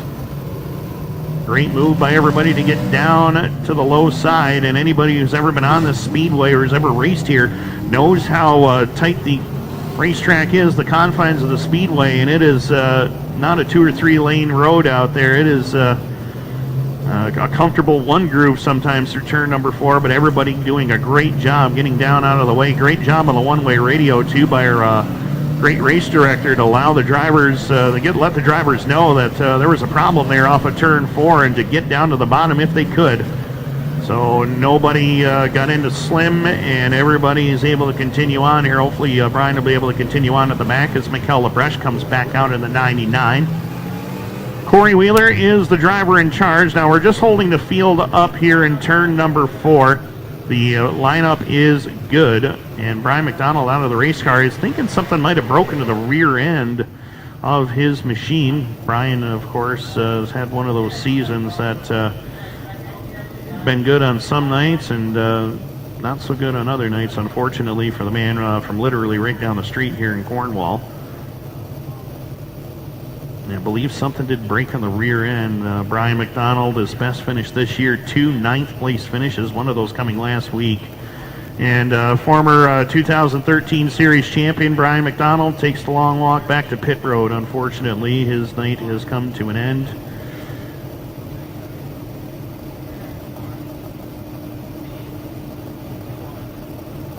Brian won his first modified feature here in 1996. I was here that night, actually watching that race, and Brian drove it like a champ that night. I love hearing his story when he talks about his first ever Sportsman feature win at Autodrome Edelweiss, when he went with a theory called reverse stagger in his first ever Sportsman win. They they had reverse stagger on the car. They put the right rear on the left and the left rear on the right, and doggone it, they went out there and won the feature, and they said that we had no idea that we did that. So sometimes odd setups work. Paul Piconin told me that one time after he won what was known as the Dream Weekend back in 1994 or 1995, I believe it was, and Paul Piconin won the Sportsman feature. He says, I bent the shock tower early on in the race, and it was the best it's ever handled. So that's what happens sometimes. This strange game of racing, that can happen. But right now we know Corey Wheeler doesn't have anything bent on that race car. He's got a solid 47S. Fatless chip stand, Bicknell chassis. Kyle Dingwall lines up alongside of him, though, for this next restart. 34 complete, 16 to go. Kyle Dingwall has never won one of these Canadian Nationals Series events. Best finish of third on August 19th of 2012.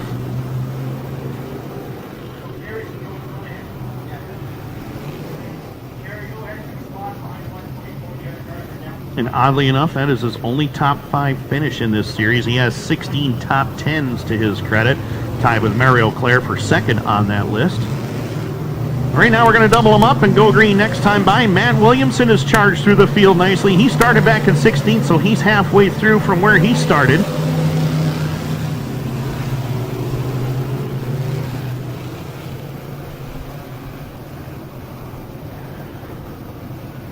So Raby now jumps to third. Ryan Arbuthnot to fourth. Steve Bernier up into the top 5 as we'll go white this time by. Green next trip around. Top 2 drivers have never won a series race. Actually, 4 of the top 6 drivers right now have never won in this series. Neither is Kevin Amell, neither is Matt Williamson. David Hebert, surprised there that he has never won one of these Fatless Chip Stand Canadian Nationals events. He rides in position number 9 right now. Luke Whitaker is a former series champion back in 2018. JF Corriveau, Francois Bernier rounds out the top 10 with 34 complete, 16 to go. Corey Wheeler, the race leader, off of turn number 4. We're back to green. Boy, Kyle Dingwall wanted that inside lane. He turned left and got down there in a hurry and goes after Corey Wheeler for the lead. Into turn number 3, Wheeler. A little bit of a push that time to the mid portion of the corner, but he gets away from Dingwall by a car length or so. Into turn number 1, Dingwall working the bottom as Chris Raby, Ryan Arbuthnot battle for 5th right now as Joey Lannister going around the top side of Steve Bernier to try to pick up a spot. Matt Williamson trying to join him.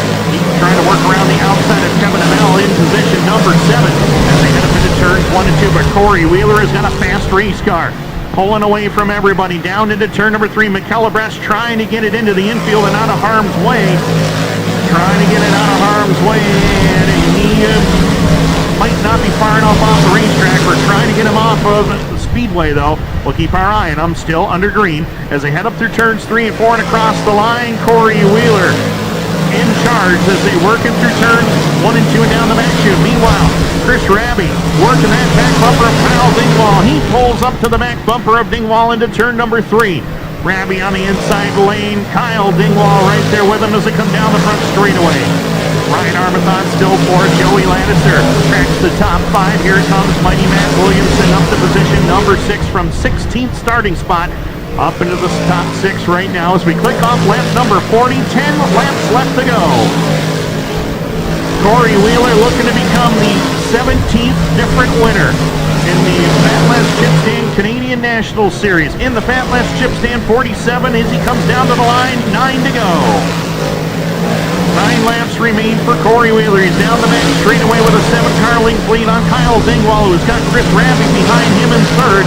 Ryan Arbuthnot, one of his better runs in this Canadian National Series, holding on to spot number 4. Joey Lannister having a solid run as well into 5th. Williamson chasing from 6th, then it's David Hebert in 7th. 8th is Bernier, 9th to Kevin Amell. Luke Whitaker battling with Mario Claire for position number 10. Into turn number 1 goes your leader. Wheeler has gotten around the Corbin Miller 66 ride. Now he'll go after the 124 of Mex in front. In the 17 of Tristan Draper. Really no challenge for Wheeler at the moment. 44 down, 6 to go. Kyle Dingwall trying to chase down the race leader.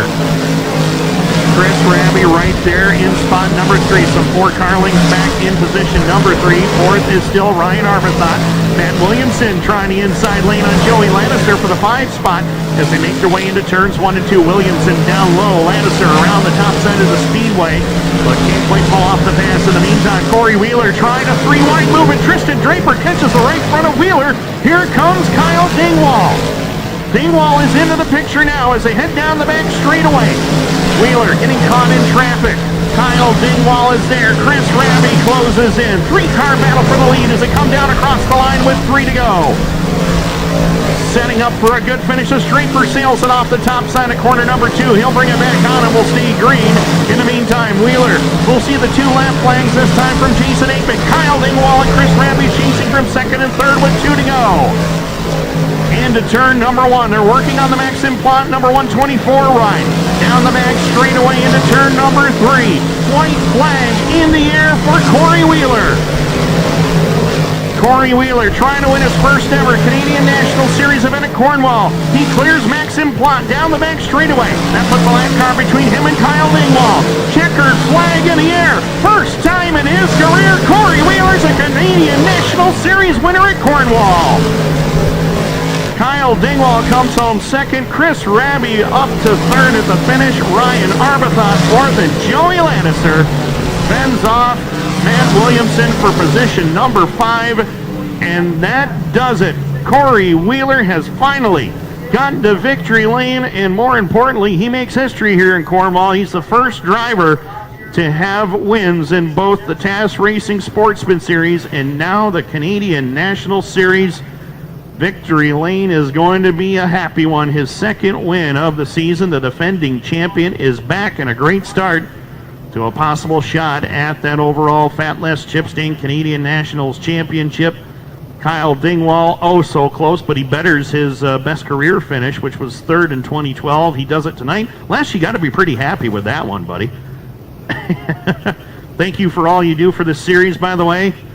And his man, Corey Wheeler, in victory lane for the 2nd time this year. First ever Canadian Nationals win for Corey Wheeler.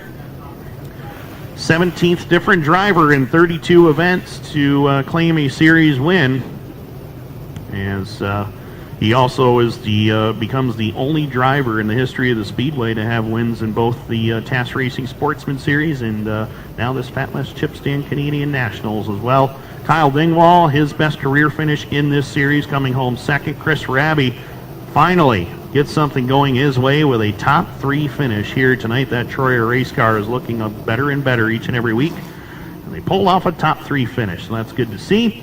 So he wheels it to victory. Corey Wheeler is your winner, and down to Martin Belanger. Thank you, Tim. 2nd win of the season for Corey Wheeler here at the Speedway. Great start the Canadian Nationals series. Spotless at Chip Stand.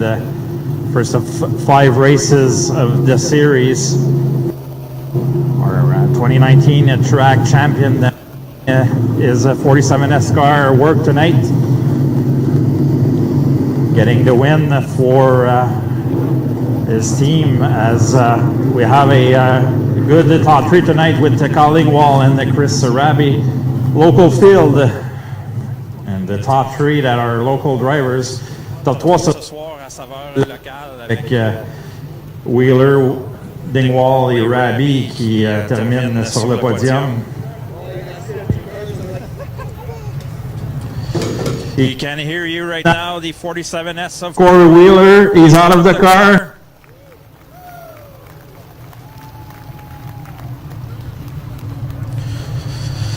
We'll speak to Corey. You'll be able to enjoy some vodka light with your team tonight. So congratulations, man, first of all. Great way to start the Canadian Nationals, sponsored by your main sponsor, Fat Less. That lap 48, that gave you a scared with some lap cars here with Tristan Draper, but you brought your 47S to the winner's circle tonight. Yeah, I got a little hairy there at the end. Not their fault. They probably don't know you're there, but once I showed Draper the door, he had a lot of respect, gave me lots of room. So hats off to those lap cars. It's hard. I've been there. You don't know where the leaders are coming, but that one was scary. It was a tougher track tonight, a lot of bite everywhere on the speedway. The bottom seems to be the way for a lot of the guys, but you had a little bit of different line and it worked for you. Yeah, our car rolled through the center so well that, both ends we could take a different lane and then kind of move around. I feel bad for the 151. They ran so good. I'm not sure what happened there, but that's shitty luck. Yeah, exactly. For McDonald is having not the year he wanted. I'm pretty sure you have a lot of people you would like to thank on this 47S ride. First of all, I just want to dedicate this to one of my dad. I don't think he's missed a race since I started racing, and he's stuck in the hospital for a couple of days. So this one's for my best friend and my dad and the guy who's always been there for me. Fat Les, Glengarry Autoglass, Seaway GM, Irwin Supply, Eastern Sign Service, Donkey One, Gordon, Next Level Home Improvement. You can't do it without these guys. They keep you on the track. All right, so a good start for the Canadian Nationals. The 47S of Corey Wheeler, your modified feature winner here tonight. Go have a chat with Kyle Dingwall. Kyle, quite a run here tonight. You're always one of the guys that finish in the top 5 here tonight. You got a good second. The bottom was the way to go for you, and it paid off. You were able to hold off. Chris Raby was pretty persistent in the final laps. Yeah, I was pretty snug for a while, really tight, and it got longer or better the longer I ran. But traffic was the only reason slowed Corey up and gave me a chance there. But I'm happy to finish the race after the last couple of weeks.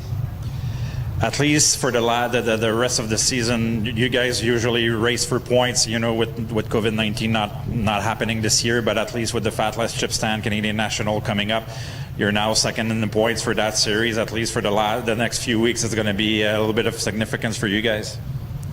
Yeah, that's always great to be racing for something, but trying to use this year as a testing thing. So even tonight we tried some things and might have been the wrong way, but it ended up working out all right. I think so, with a second spot. So congratulations on that one. Kyle Dingwall, your second place finisher. And I'll have a chat with Chris Raby. Chris, you started 13th tonight in this event, finishing third. Your best run this season in 2020. I'm pretty sure you're happy with your performance tonight. Yeah, for sure. Car was a lot better tonight, and I think if I just would have been a little bit more aggressive and got up on the wheel, could have won one for the guys. But we're happy with third, just the way we've been running this year. So we'll take it. Congrats to Corey and Kyle on great runs, and see what we got next week. Yeah, and hopefully with the like I said to Kyle about the series coming up, there's a lot of money on the line, at least for the fall. So it's nice for you guys, and it's a good start for the 01. Yeah, it's just fun to be out here racing and doing what we all love to do. So it's good.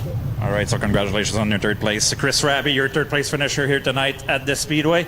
So I'll just translate for our friends on 360 Nitro. So Corey Wheeler qui remporte la victoire mentionnait que ça a été une piste, une bonne paire au 48e tour là, avec Tristan Draper, mais il dit beaucoup de respect pour les voitures retardataires ce soir qui ont donné beaucoup d'espace aux pilotes. Il dit j'ai réussi à rouler au centre de la piste, une ligne qui lui privilégiait comparativement aux autres pilotes.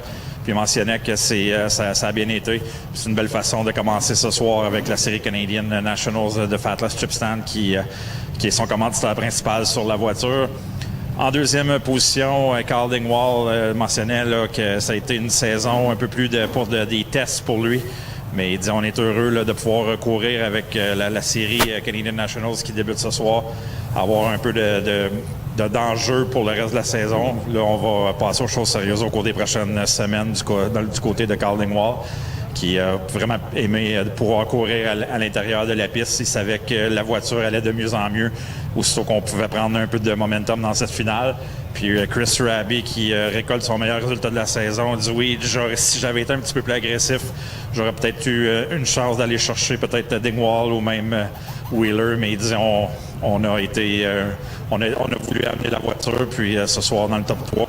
Puis il dit ça va être plaisant au cours des prochaines semaines de pouvoir aller chercher un petit peu d'argent supplémentaire. C'est juste être plaisant également d'être à la piste de course. Donc votre top 3 ce soir, Corey Wheeler, Kyle Dingwall et Chris Raby. It was a long translation in French, but at least these 3 drivers bringing a local feel for the first of 5 rounds for the Canadian Nationals. So Corey Wheeler, your feature winner. But now we're getting our attention for the TAS Racing Sportsman Series. So Tim, back up to you. Well, thank you very much, Martin Belanger, and congratulations to all top three here tonight. All former track champions here at the Speedway, as well as Martin documented. Chris Raby, the only one of the three that has one of these Fat Less Chipstein Canadian Nationals titles, but Corey Wheeler finally gets his name alongside of 16 other drivers on the all-time series win list. Kyle Dingwall will have to wait till September 27th to try to get his name on that list as well. Best career finish in this series for Dingwall, and Raby finally got to the checkered flag without something happening. It's been one of those years for him for sure. We are ready to go. It is the TAS Racing Sportsman Series, and race number 17 in this series. 9 different drivers have graced victory lane. In this field tonight, Moise Paget, Jonathan Ferguson, and Robert Delormier are former series race winners. Jonathan Ferguson looking for his 3rd series crown in the last 4 years. Or Shane Pecourt, the defending series champion and track champion, will not be defending that this year, obviously. So it'll be Robert Delormier taking him away to the green flag in the number 1, along with Jonathan Ferguson in the 44. Cedric Govro goes inside row 2 in the 22 with a 52 of Jessica Power. Row 3, Ryan Stabler, 77 with the 66 of Moise Paget. Row number 4, it's Scott McGill in the 04 with the 35 of Thomas Cook. Row number 5, Gabe Sear in the 94 with the 38 of Jared Herberson. Row 6, Jason Rose in the 18 JR, the 78 of Dominic Merkley. Dale Gifford in the 78, along with Denny Forg starting 14th. In the 82, row number 8, C.D. Beauchamp in the 88 with Gilles Godard in the 65. 17th starter Steve Morris in the 58 with Billy Cook in the M70. Justin DeRosier in the 29 starting 19th. Kalen Draper starts 20th in the 18. Dylan Kirkland in the 88K along with Justin Lalancette starting 22nd in the number 1. Michael Delormier in the 10 starts 23rd. Fire Swamp goes from 24th in the 20 in the number 88. Chris Ferguson in the 88C completes your field in 25th. 25 cars ready to go. 50 laps is the distance. 17th race in the TAS Racing Sportsman Series. Set to go off of turn number 4, and we're green. Into turn number 1, first time. Jonathan Ferguson, Robert Delormier just inches apart out there as they head into turns 3 and 4. First trip down the front chute is going to be Robert Delormier leading the way at lap 1. Jonathan Ferguson back to 2nd. Cedric Govro, Ryan Stabler, Jessica Power now 5th as they exit turn number 2 and down the back straightaway. Top 5 have broken away by about a car length or so over Moise Paget as your leader. Bringing it down in turn number 1 has got Jonathan Ferguson to his rear bumper. Behind them, Ryan Stabler moving up a spot. He'll slide up in front of Cedric Govro for position. Govro drop kick back to the 4 spot. Jessica Power having a solid run in the early going here, completing the top 5. Moise Paget is 6th. Thomas Cook holding on to 7th as Govro overshoots it into turn number 2. Opens the door for Jessica Power to get by. Oh, we've got cars around in turn number 1 and 2. Yellow lights are on. Gilles Godard, Dale Gifford, it looks like Justin DeRosier is involved, and I believe Billy Cook is also involved over there. Justin DeRosier nearly went upside down there. He had wheels in the air and settled it back down, but Billy Cook, the M70,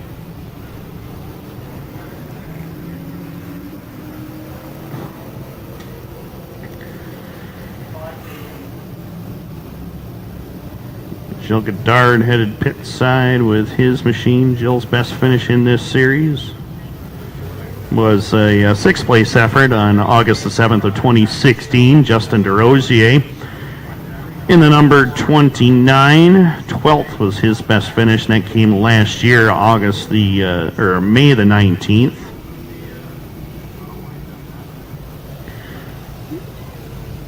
Billy Cook in the M70, 10 starts for him in this series. His best finish, of course, going to be 14th on July 5th of 2015.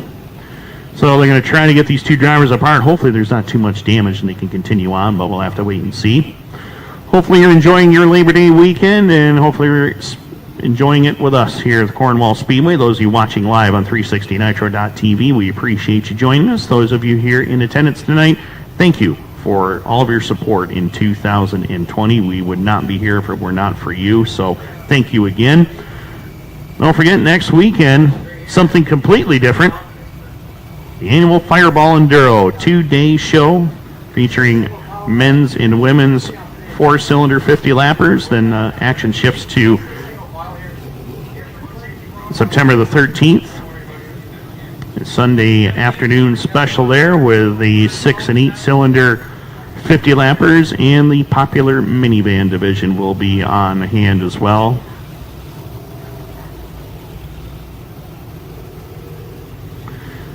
So mark that down on your calendars, and then we will be back here on September 27th for another doubleheader with the Fatless Chipstain Canadian Nationals and TAS Racing Sportsman Series events. 2 50 lappers there for the modified and sportsman divisions. And then we'll take a lightning sprints are going to be there from what I'm told, so that's going to be fun for their 23 lapper. Yes, so 23 laps for the lightning sprints on the 27th of September. Not sure if we're going to add any more classes after that or not. Hopefully you'll be able to stay informed via the website cornwallspeedway.com, and of course our Facebook and Twitter pages as well, and our Instagram page too. Don't forget to follow that. That's always fun. And then we'll come back with the first ever fall showdown. It'll be a triple header weekend for both series with a big finale for both divisions. 125 laps for the modifieds that night and 100 laps for the sportsmen too. So that's going to be a fantastic program, a 3-day weekend of racing, and hopefully it'll hold you over until 2021. And oh, by the way, after the fall weekend, don't forget we got the Monster Enduro coming up at the Brockville Speedway on October 17th. So that will finish off my season. So we look forward to the remaining events, and we're going to cherish them, because as we saw this year, we didn't even know if we were going to get to this point in the season. So great to see that we've been able to get back to the racetrack and have steady racing throughout the remainder of 2020.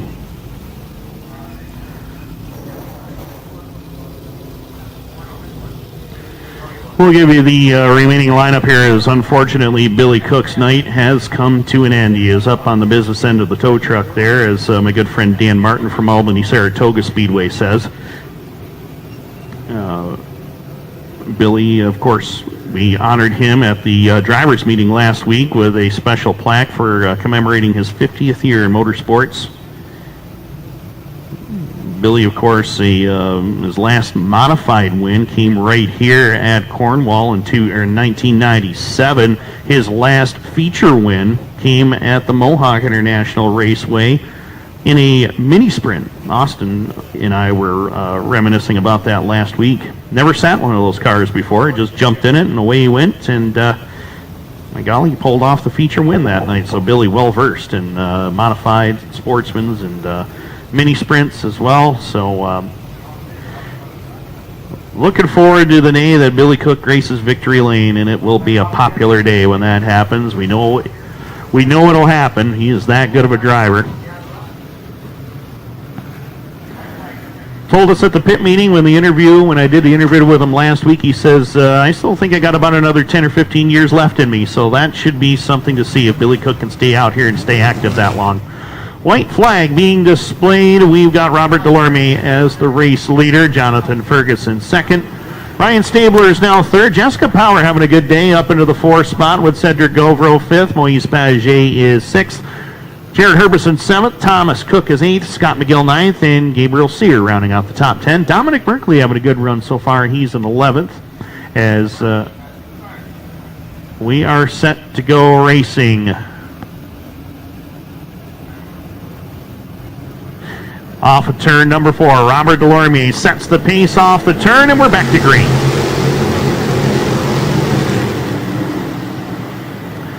3 wide back there for 5th as they squeeze Cedric Govro on the line. Jared Herbison and Moise Paget get by. Herbison not done there. He's looking for 4th around Jessica Power. But in the meantime, Robert Delorme has taken over the lead from Jonathan Ferguson into turn number 1. Ferguson trying to fight back on the bottom. Here comes Ferguson to the lead down the back straightaway. Ferguson got a great run coming into the corner that time, and Jonathan Ferguson trying to take it back up off the corner, wheel to wheel into turn number 1. By inches, Jonathan Ferguson led lap number 5 as they work down the back straightaway. Ferguson in control by a half a car length. Into turn number 3, Robert Delorme still there for 2nd. Jared Herbison is now 3rd. 4th is still the 77 of Ryan Stabler. Jessica Power trying to move in and take the spot away. Scott McGill continues to move forward. He's up into spot number 6 right now, working on Moise Paget as they come down across the line. Scott McGill now up into the number 6 position as they head up into turns 1 and 2. Cedric Govro right there in spot number 8. Behind them, Paget number 66. Gabriel Sears 9th. 10th right now is the battle between Jason Rose and Thomas Cook as they click off lap number 9 and nearing the 1/5 mark of this race. And Jonathan Ferguson has the lead into turn number 3. Jared Herbison sees the opportunity as Robert Delorme skated off the top side of corner number 3, but Delorme able to hold on. Then in the meantime, Jessica Power has found the running room that she was looking for, getting on by the 77 of Ryan Stabler to move up into 4th. Stabler back to 5th. Moise Paget is 6th. Scott McGill 7th.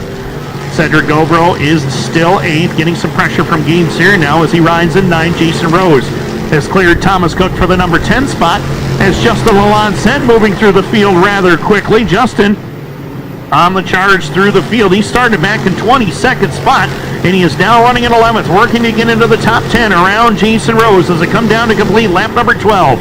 In the meantime, Jonathan Ferguson has opened up quite a lead over the one of Robert Delorme, holds on to position number 2.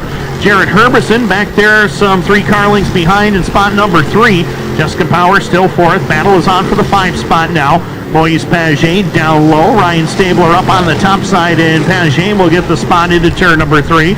Paget still working that inside lane as Stabler trying to fight back on the top shelf, bringing it down into turn number 1. They're still wheel to wheel for that spot. Good side-by-side battle for the number 5 position, and Stabler will take it back. In the meantime, Jared Herbison battling with Robert Delorme for the 2 spot as they come across the line. Robert Delorme takes it back going down into turn number 1. Herbison likes that inside lane, and he'll fight Delorme down the back straightaway for that position. As Jonathan Ferguson enters into lap traffic, he'll work around the outside of Justin DeRosier in the 29, the Landex Landscaping ride. As DeRosier trying to battle with Chris Ferguson for a spot as Jonathan Ferguson nearly ran out of real estate in turn number 2 as Chris Ferguson, no relation, gives way up on the top side, allows Jonathan to get by. Battle for 2nd is on as Delorme has it. Jared Herbison trying to use traffic in the pick and roll to get by. Can't quite do it that time as they're still 2 by 2. Will they try to make it 4 wide? They'll do 3 wide off the turn for now, getting around Chris Ferguson. Justin DeRosier not doing anything wrong. He's holding his line out there as Jared Herbison trying to get by on the bottom. Robert Delorme has the clear lane on the top shelf. He'll get by as Herbison in a battle trying to get around Justin DeRosier to get by him into turn number 4. And Justin Lalonde problems in turn number 2, moving very slowly down the back straightaway. We'll keep our eye on him. But right now, clean and green so far, 19 laps complete. Jonathan Ferguson lapping cars at will here with a 3-car length lead over Robert Delorme, who has cleared the 38 of Jared Herbison, and now Justin Lalonde slowing considerably, and he will make it to pit road, but the caution is out with 20 in the books. Justin Lalonde, as I mentioned, the only driver in this series to run every series race, all 17 of them. Justin Lalonde has never won a series race. 2 second-place finishes on July 5th of 2015 and May 15th of 2016. So the former track champion in 2017 has no series wins as of yet, but he's still got quite the career ahead of him, and you can see that win coming very shortly. But with 20 laps in the books, Jonathan Ferguson has been setting the pace, and it's been a torrid one out there. He has had the hot hand, the only driver to have 2 consecutive series championships in 2017 and 2018. The only other driver with 2 titles in this series in the TAS Racing Sportsman Series was our defending track champion Shane Pecor last year, and in 2016 as well. So Jonathan, part of that group, he's looking to become a 3-time series champion, but got to kick things off in the right style, and that being a win here in round number 1. The next round coming up September 27th, all culminating in the Fall Showdown weekend, October 9th through the 11th. If you're looking to get tickets for that, please visit our website at cornwallspeedway.com, and stay tuned with us on social media for any more upcoming announcements as well. White flag being displayed next time by Jonathan Ferguson is the race leader. Robert Delormier second. Give you the full rundown. Jared Herbison, Jessica Power third and fourth. Ryan Stabler fifth. Moise Paget is sixth. Scott McGill seventh. Gabe Sear is eighth. Cedric Gobro ninth. Jason Rose now 10th. Thomas Cook is 11th. C.D. Beauchamp having a good run into 12th right now. 13th is Denny Forg. Another solid run for him. Dominic Berkeley 14th. Dylan Kirkland is 15th. 16th is the one and only Gilles Goddard. Michael Delormier 17th. 18th is Kalen Draper. 19th to Steve Morrison. Dale Gifford 20th. Fire Swap is 21st. Justin DeRosier 22nd. Chris Ferguson 23rd. And unofficially Justin Alancet 24th. Billy Cook makes it back out. He will be scored in the 25th position. Set for green this time by off of turn number 4. Jonathan Ferguson chooses the outside lane. We're back to green. Robert Delormier follows in his tire tracks, and here comes Jessica Power. She had the look on the outside to get around Jared Herbison. Thought better of it, tucks it down on the bottom. In the meantime, Jonathan Ferguson pulls away by a car length down into the corner. Behind the top 4 drivers, Moise Paget steps it out of line. He'll try to make the pass on Ryan Stabler for the number 5 position as they battle side by side into turn number 3 and off of 4, but Ferguson still in command down the front straightaway. Top 3 have broken away by about a car length and a half or so. Now make that 2 car lengths down the back straightaway over Jessica Power. Power has cleared all drivers. She's got 2 car lengths between herself and Moise Paget for the number 4 position at the moment. Bringing it down into turn number 1. Jonathan Ferguson still with the advantage over Robert Delormier. And so, and Kalen Draper, hard hit. Justin Lalonde involved. Dale Gifford involved. A terrible hard hit for Kalen Draper on the front straightaway. Red flag is out immediately. Kalen caught the wall in the front straightaway and no place to go for Dale Gifford. Hard shot down here in the front straightaway. Red flag is out immediately. And Kalen Draper is out of that race car, ladies and gentlemen. Let's give him a hand. Unbelievable hit he took there. Kalen Draper jumped out of that car under his own power. Amazing. Everybody is okay. Dale Gifford is fine. Justin DeRosier and Justin Lalonde are okay. Justin DeRosier is way over on the backstretch. A hard hit for Kalen Draper there, but the good news is he is okay. Walking around, talking with the crews down. He's actually surveying the damage on the car. That's how tough this kid is, ladies and gentlemen. His, of course, great family, the Draper family. His brother Tristan and longtime girlfriend Alicia. They're going to be expecting a baby boy here in the next few months or so.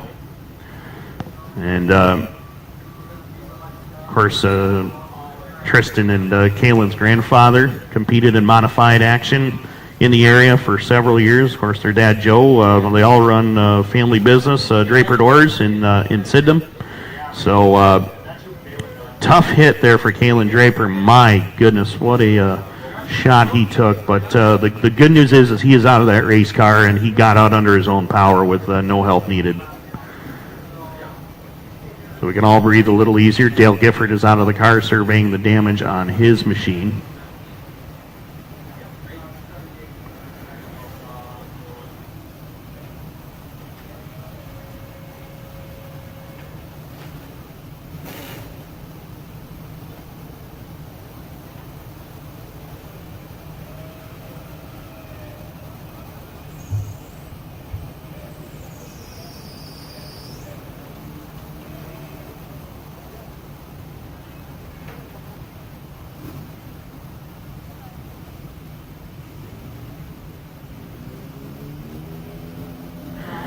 So in just a moment, we will set the field for you in just a moment. But Dale Gifford getting his car pulled away, and boy, you can see the damage there. My goodness.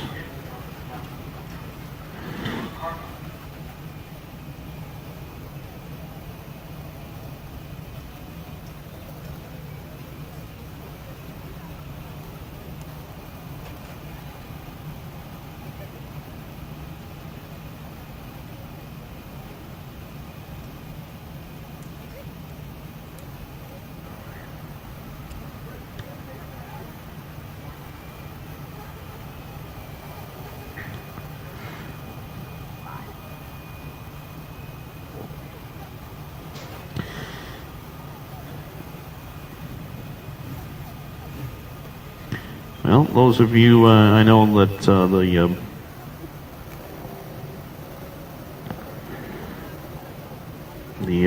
Big Diamond Speedway has just finished up their modified heat events tonight for the Cole Cracker 72 that's taking place. Anthony Perego, Andy Bicchetti, Sean Fitzpatrick, Matt Shepard, Craig Von Dorn, and the electric company, Ryan Watt, or the power plant, or whatever you want to call them. One heat races tonight at Big Diamond, but still looking for some updates regarding the Vermont 200 at Devil's Bowl. Top 10 right now, halfway through this one. Leader is Demetrius Drelos right now. He leads the way. And we'll get the rest of the top 10 here in just a moment as it went away on me.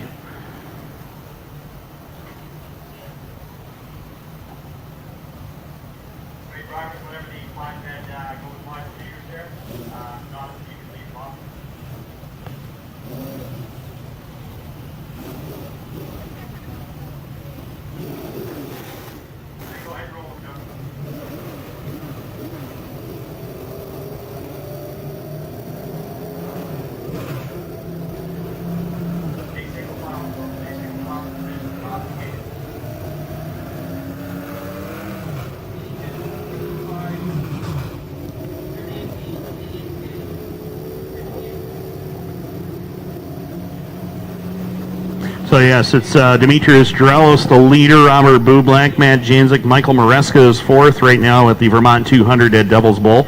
Adam Pearson, the defending Plattsburgh champion, is sixth. Neil Stratton, seventh. Brian Calabrese is seventh rather. Robert Siemens is ninth. Kevin Root, Robert Siemens is eighth. Kevin Root ninth. Right now, as of lap 100, so Kid Quick, Demetrius Drelos, looking for his third win of the season at Devil's Bowl, but more importantly, a $10,000 payday in the Vermont 200. Jonathan Ferguson, however, leads it here at Cornwall with 23 laps complete.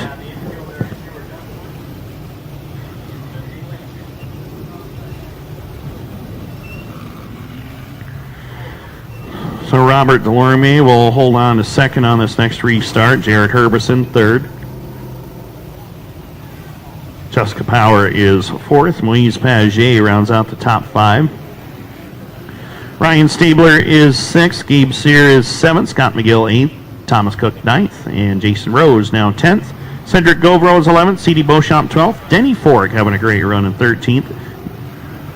Jill Goddard is making his way towards the top 10. He's 14th at the moment. 15th is Dominic Merkley. Dylan Kirkland is 16th. Before that recent red flag, Kalen Draper was 17th, but that'll move Steve Morris into that spot. 19th is Michael Delorme, and 20th will be Chris Ferguson. Fire Swamp 21st. Justin DeRosier 22nd. Billy Cook unofficially 23rd, but once again, we'll straighten it all out towards those positions as well.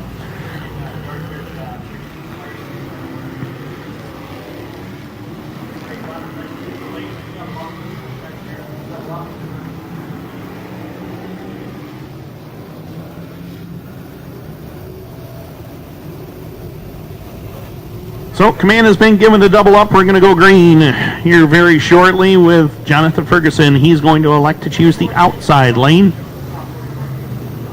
44 Ferguson has chosen the outside lane. debris right there in the front straightaway. So one of our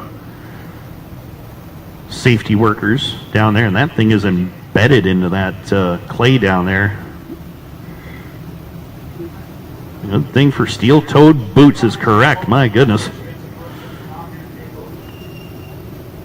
Hopefully he ate his Wheaties this morning. There we go. We got it. You just saved about $10,000 in tires there, good sir.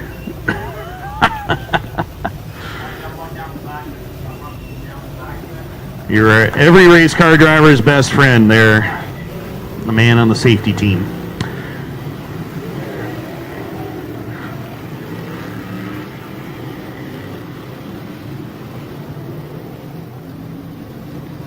So, can Robert Delormier take over the lead? We're going to find out very shortly as 23 laps are in the record books. White flag will be displayed.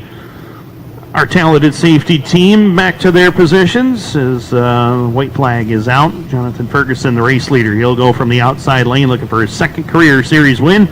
Robert Delormier, he'd like his second career win in this series as well, as would Moise Paget, but he's back in the 5 spot. The 2 drivers behind the front row have never won in this series, Jared Herbison or Jessica Power.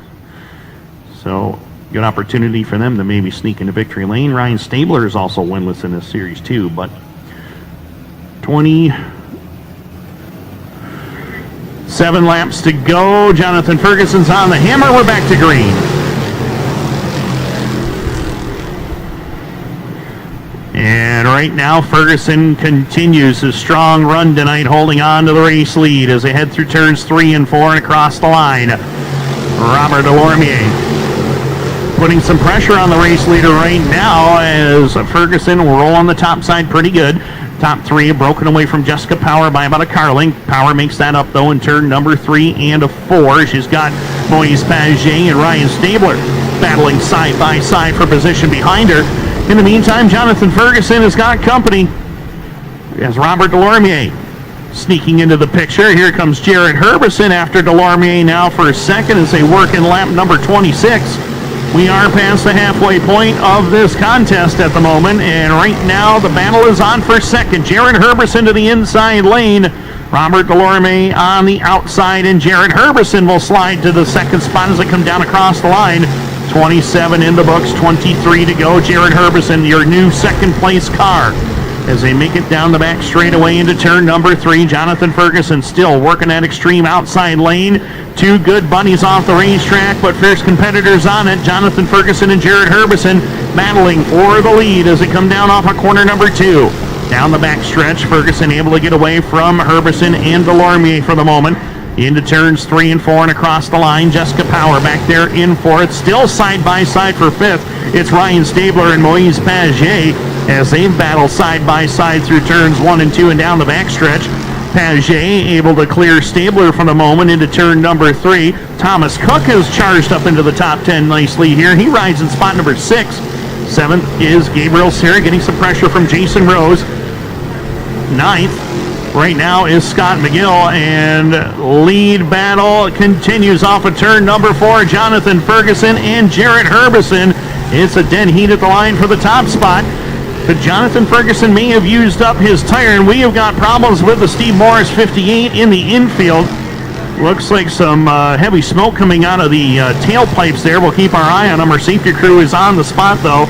Battle on for the lead once again. 18 laps to go, and here comes Jared Herbison.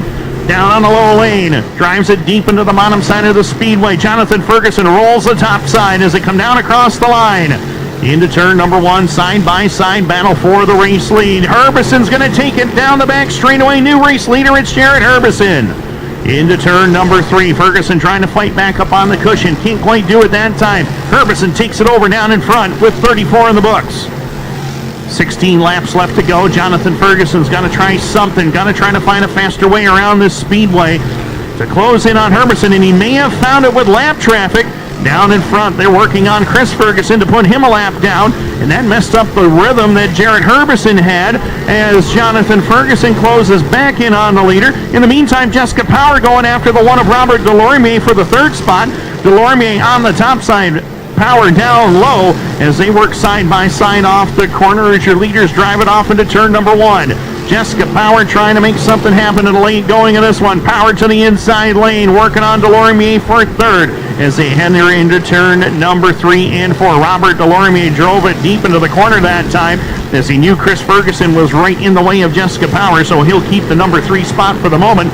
38 laps will be complete this time by Jared Herbison, looking for his second win of the season here at the Cornwall Speedway, but more importantly, his first ever TAS Racing Sportsman Series feature win, and he holds the top spot by about 5 car lengths over Jonathan Ferguson. Robert Delorme still there in third, Jessica Power fourth, fifth is now Moise Paget. He has cleared Ryan Stabler for that spot. Sixth is Stabler, seventh is Thomas Cook, eighth right now is the 94 of Gabe Sear, Scott McGill in ninth, and Cedric Govro completing your top 10.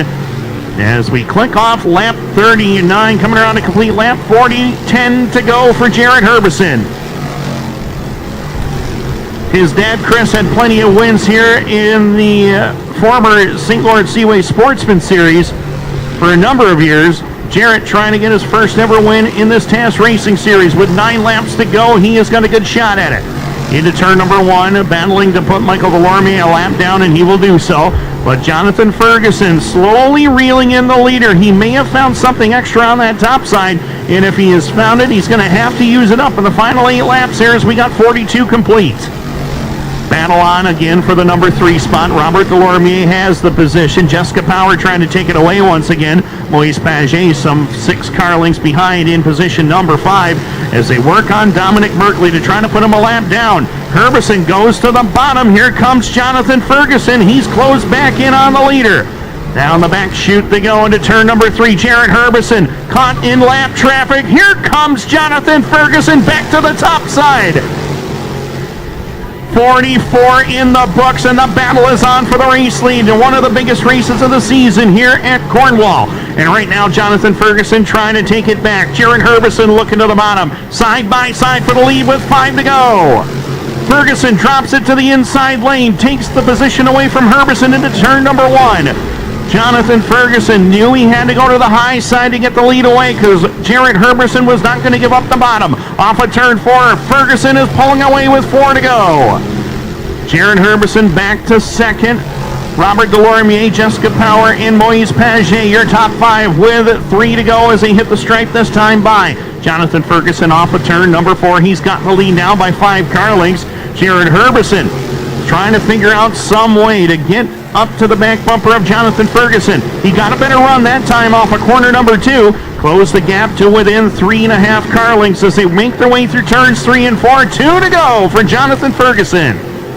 Lap traffic of Denny Ford right there in front of him.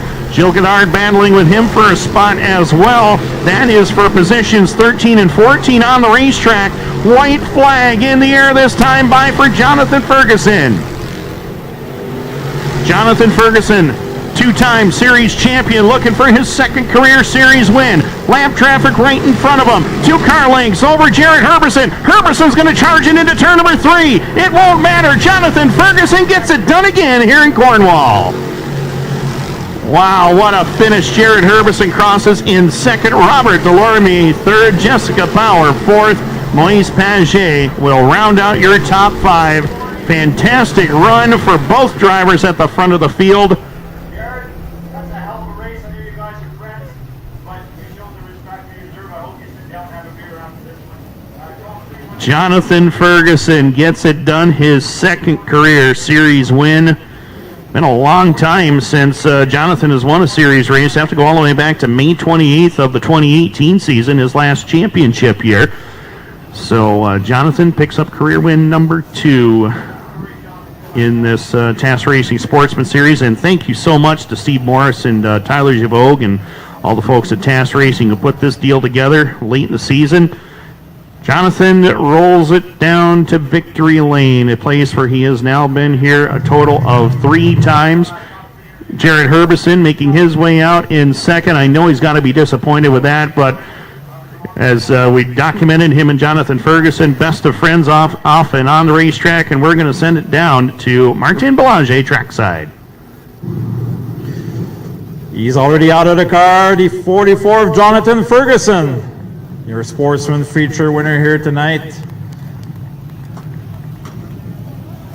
Go, as Tim was mentioning, both drivers are really good friends. He went to see Jarrett right away.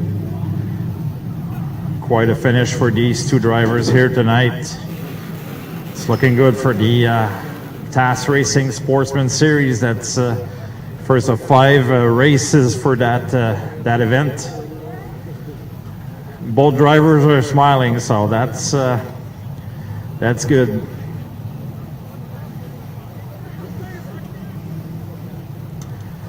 I'll have a word with Jonathan Ferguson here as he's looking to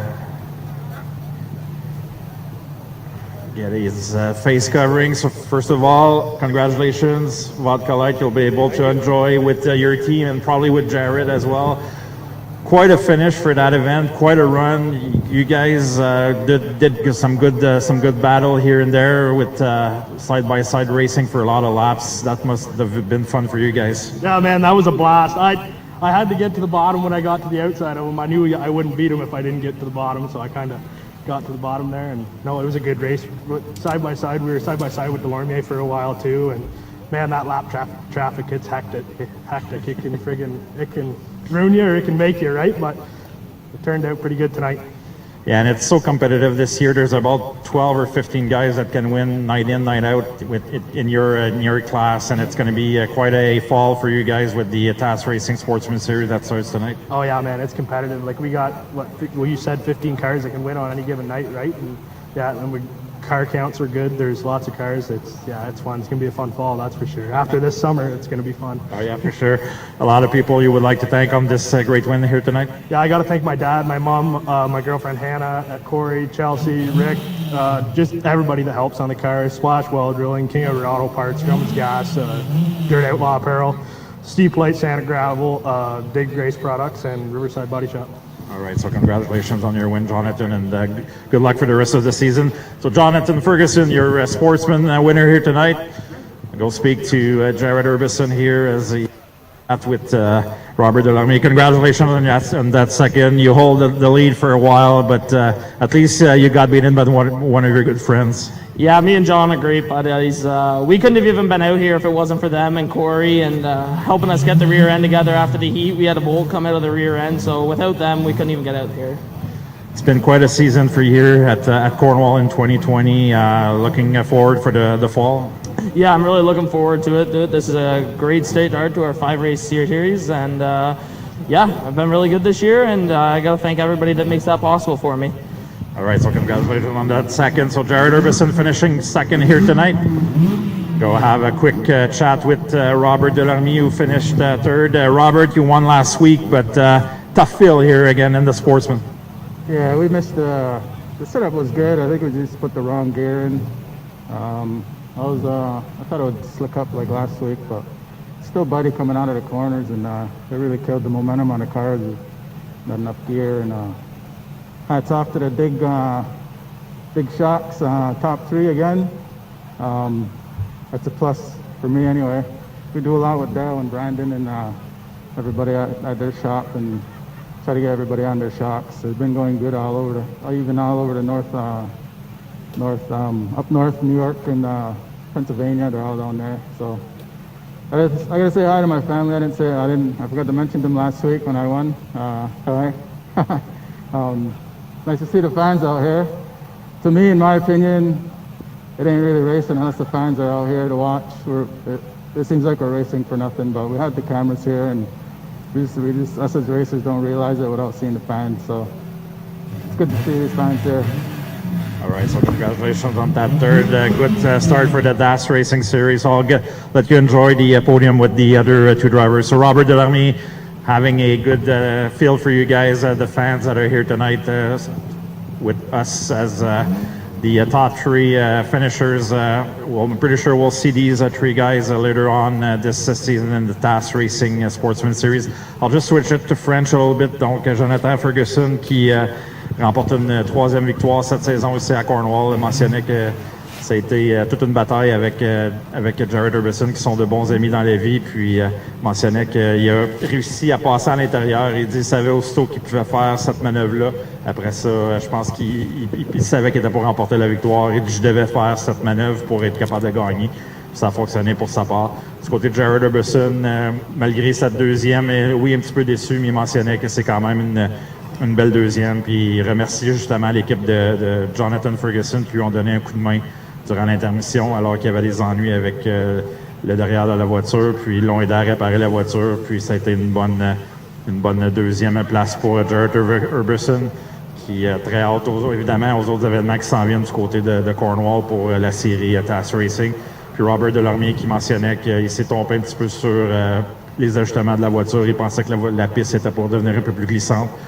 Mais il est quand même heureux d'avoir terminé troisième. Il est heureux également pour la compagnie Dig Racing que vous voyez sur la voiture, qui a donné les amortisseurs sur les 3 voitures qui sont ici ce soir. Donc, Robert Delormier qui est très, très heureux d'avoir terminé troisième malgré tout. Donc, c'est ce qui résume un peu les commentaires des 3 premiers ce soir en Sportsman. So, Tim, back up to you as we're getting ready for the 20-lap mini stock feature.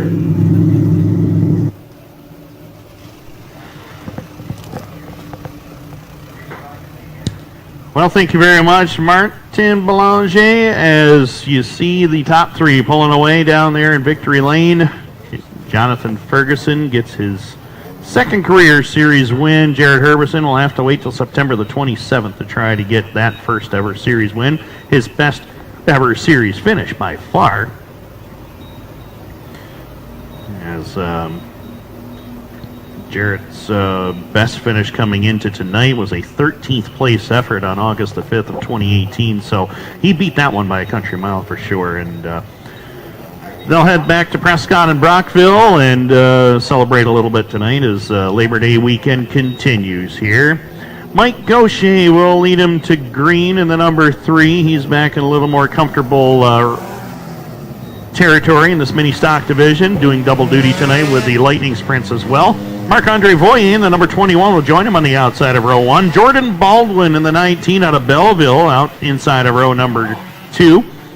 With the 23 of Brandon McMillan alongside. Row number 3, J.C. Bouchard in the 30, along with the 49 of Alexis Charbonneau.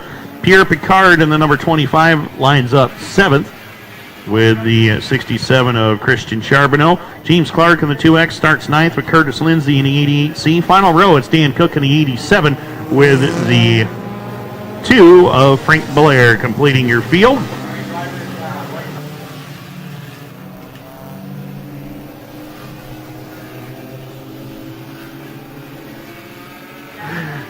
Set to go. Cornwall Speedway pace truck gets out of the way as the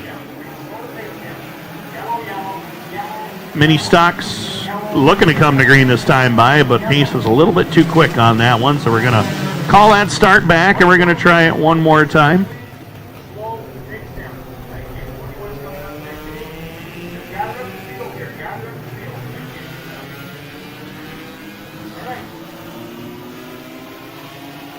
So we're going to try this one again.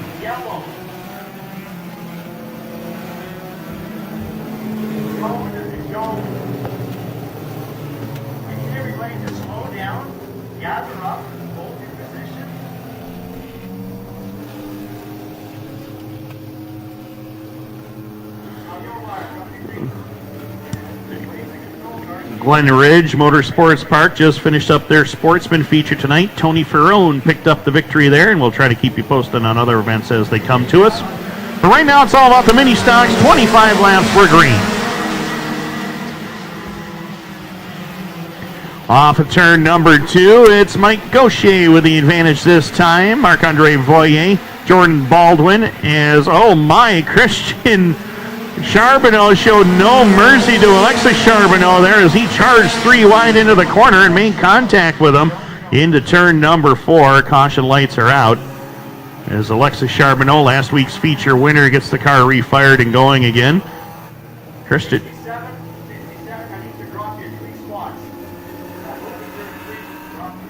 Christian Charbonneau drove it deep into the corner there. Keep in mind, that's a father-son duo right there. Going to make the Thanksgiving table a little interesting this year, if that keeps up.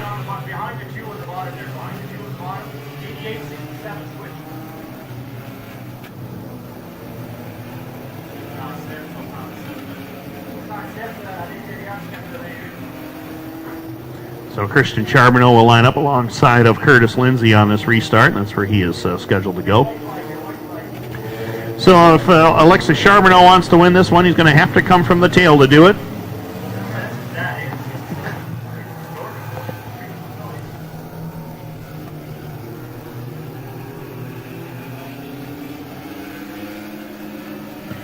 Set to go, Mike Gaucher and Marc-Andre Voyer will lead him back to green. Gaucher looking for his first Cornwall win of the season. Green lights back on and away we go. Gaucher with the advantage through turns 1 and 2 as Marc-Andre Voyer settles back to position number 2. Here comes James Clark. Clark started back at spot number 9. He's already up to position number 4 as Gaucher a little bit out of the groove down the front chute. Marc-Andre Voyer to the lead in lap number 2. Jordan Baldwin, regular at the Brighton Speedway, having a strong run, running in position number 2. But here comes the number 2, the 2X of James Clark on that outside lane, trying to run around the top side and clear the 19 of Jordan Baldwin down the front straightaway. Mike Gaucher battling to his inside. Brandon McMillan a little loose in turns 1 and 2 as Mike Gaucher trying to rebound from that earlier miscue in turn number 4. He gets back up to second as Marc-Andre Voyer continues to run away and hide from the field.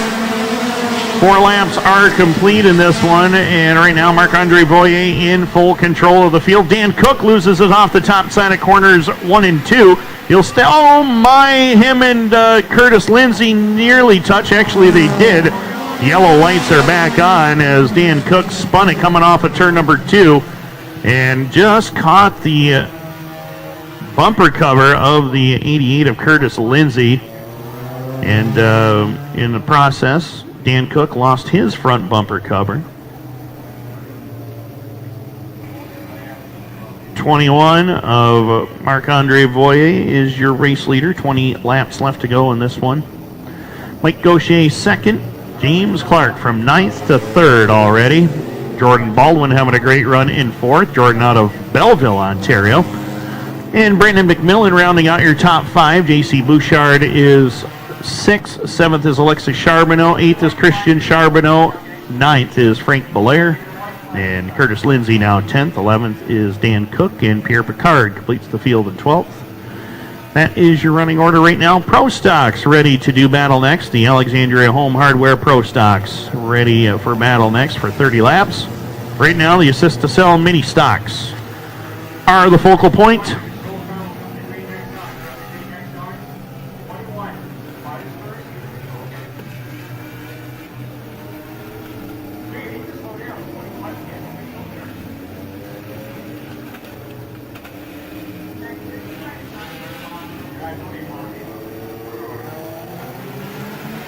Off turn number 4, we're back to green. And that start gets called back. Yellow lights are on, brake check time for everybody.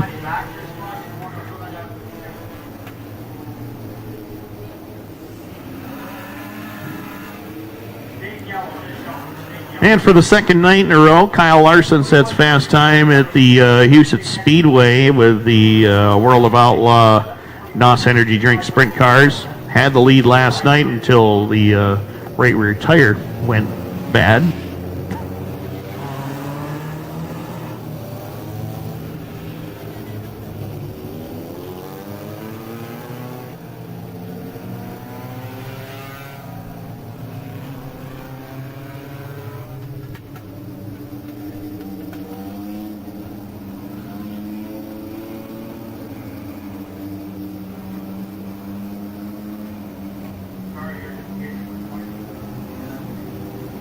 So Curtis Lindsay in the 88C, he will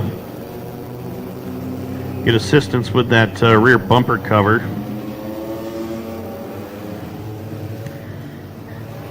One of our strongest, be careful, he might rip the whole rear end off of that car, is how strong he is.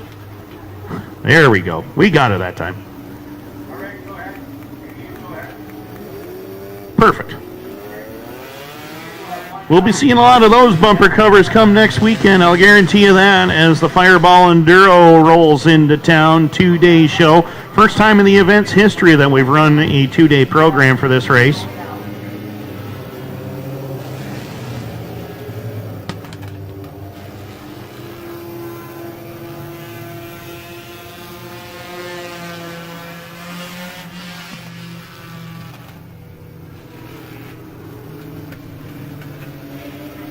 Coming to green this time, says our race director. 5 laps down.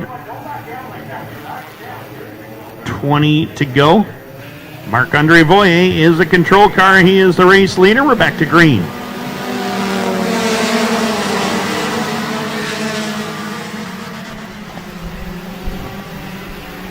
Gaucher able to take away the lead down the back straightaways. Has got Marc-Andre Voyer right there to challenge him, and Voyer drove it deep into the corner that time. Made it work, though. Marc-Andre Voyer back to the point here as they enter into turns 1 and 2 with 6 laps on the scoreboard. 6 laps down, 19 to go, and the battle is on between Marc-Andre Voyer and Mike Gaucher as they head up into turns 3 and 4.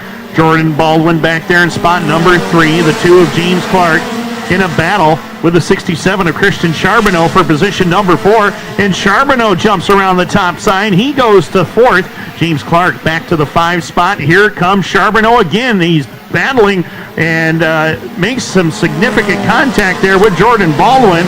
And a flat right front tire for the 67 of Christian Charbonneau. So Charbonneau, that charge to the front did not pay off whatsoever, and he will have to head towards pit road. Pulls it to a stop on the back straightaway, and that will bring the caution flag out. Yellow is out, and Charbonneau gets it going once again.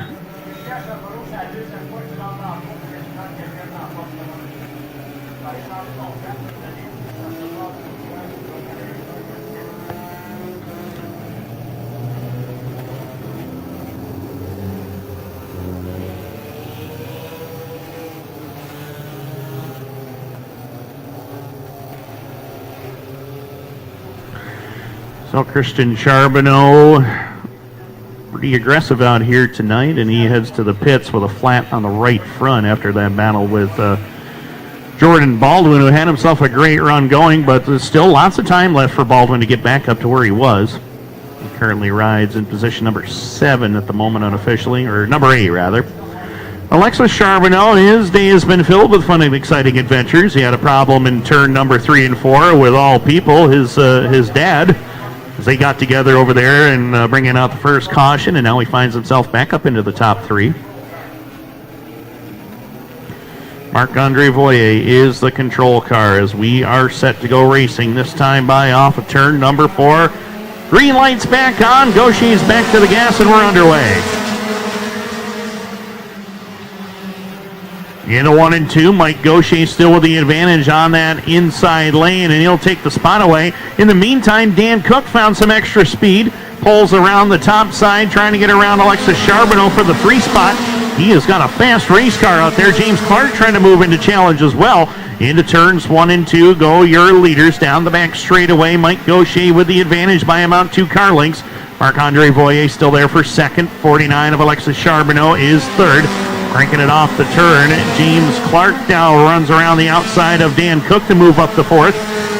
Off of corner number 2, there are 7 cars nose to tail. Back to J.C. Bouchard in 7th.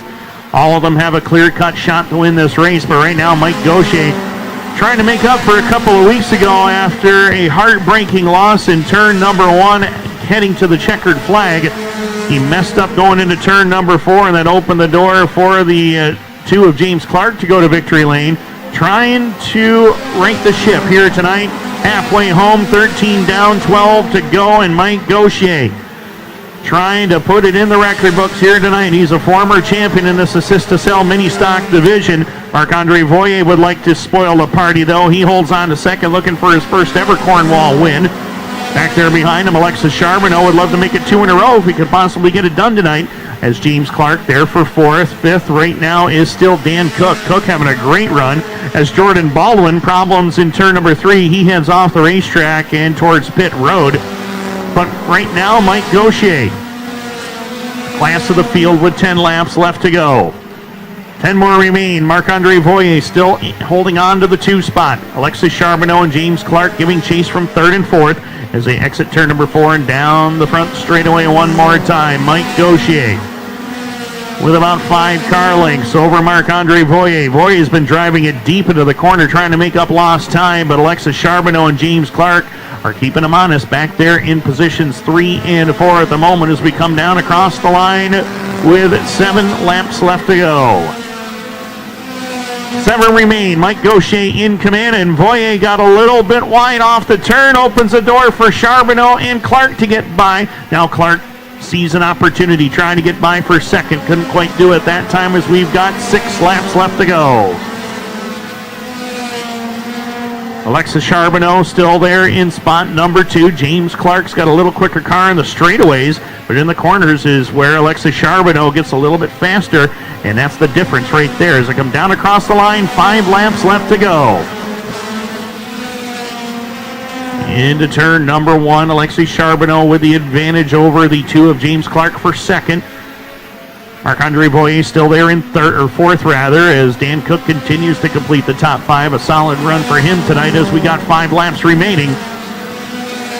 Mike Gaucher clearly the class of the field tonight. He's had some extra laps on this racetrack earlier on in the 23-lap Lightning Sprint feature, but right now he is running away from a couple of quality drivers in this division. 4 laps left to go. Gaucher's going to win earlier this season. It came at the Brockville Speedway over that number 2 of James Clark as he battles Alexis Charbonneau for position number 2 at the moment. Coming down across the line, 3 to go for Gaucher. James Clark working on the 49 of Alexis Charbonneau for position number 2 at the moment.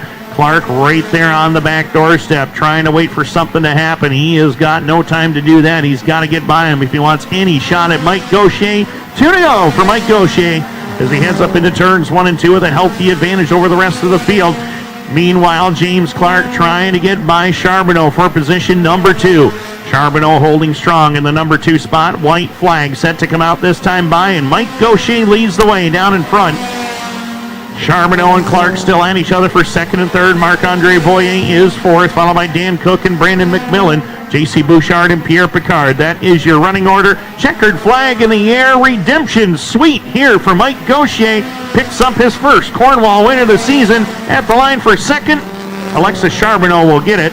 James Clark will cross in 3rd. Marc-Andre Voyer 4th. Dan Cook, very impressive top 5 run for him, coming home in position number 5. That will do it. The assist to sell mini stocks are now complete.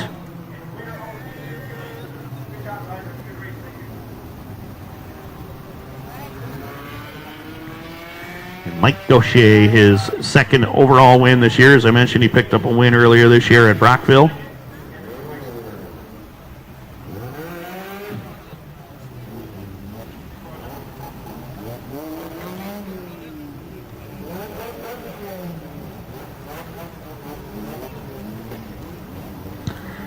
So Mike will be headed towards Victory Lane once again, a place he is very familiar with here at the Cornwall Motor Speedway.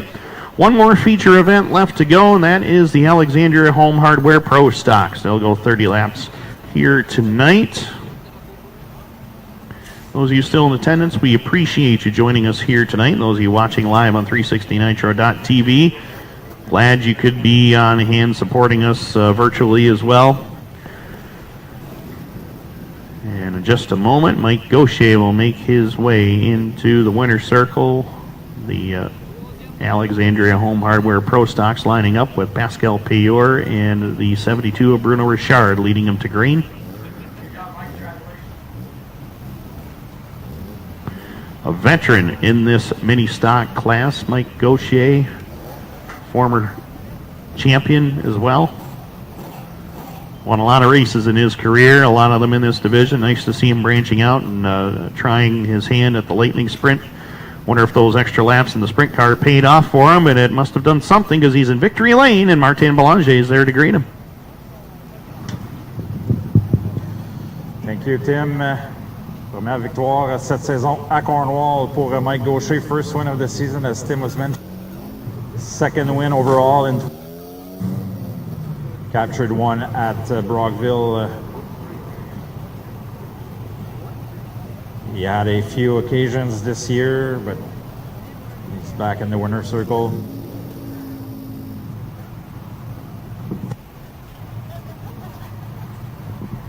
As Richard, one of his crew members, is there to congratulate him. Richard, un des membres de l'équipe qui vient le saluer ici. Some noise coming out of the car, but at least he's in the winner's circle. So after 25 laps of grueling battle with Marc-André Voyer and others, he's out of the car. Mike Gaucher, your mini stock feature winner.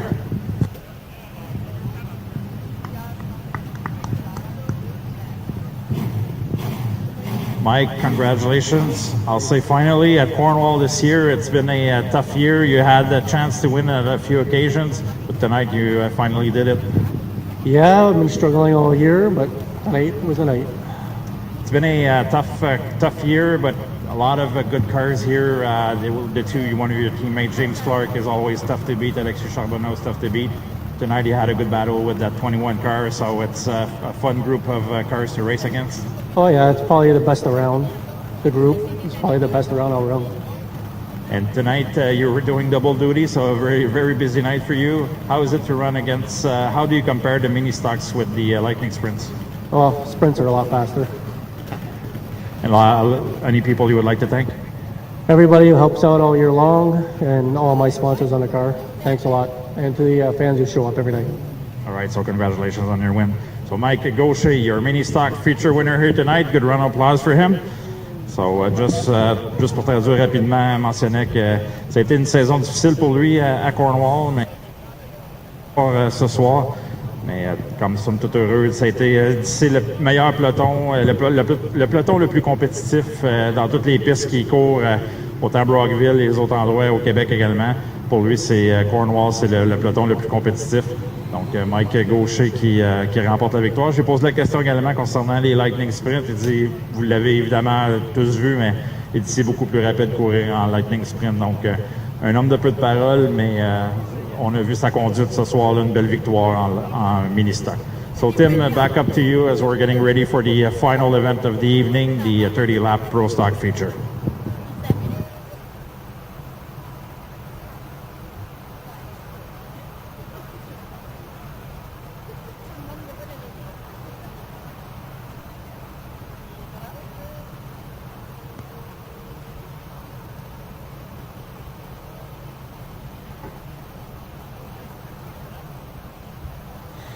So Mike Gaucher gets another victory here at Cornwall in the mini stock race. I'd like to thank the good folks from Assist to Sell for sponsoring this division once again this year.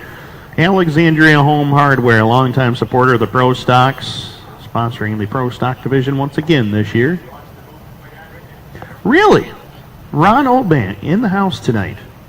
Your dad's here too? No way. Ovid Dwaron is in. My goodness. Family affair down there in the booth.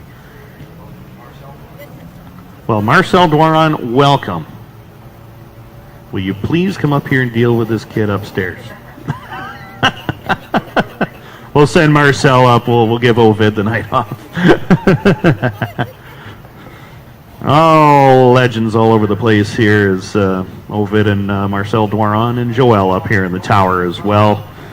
Ovid and Joel, the only father and son modified track champions here at the Speedway.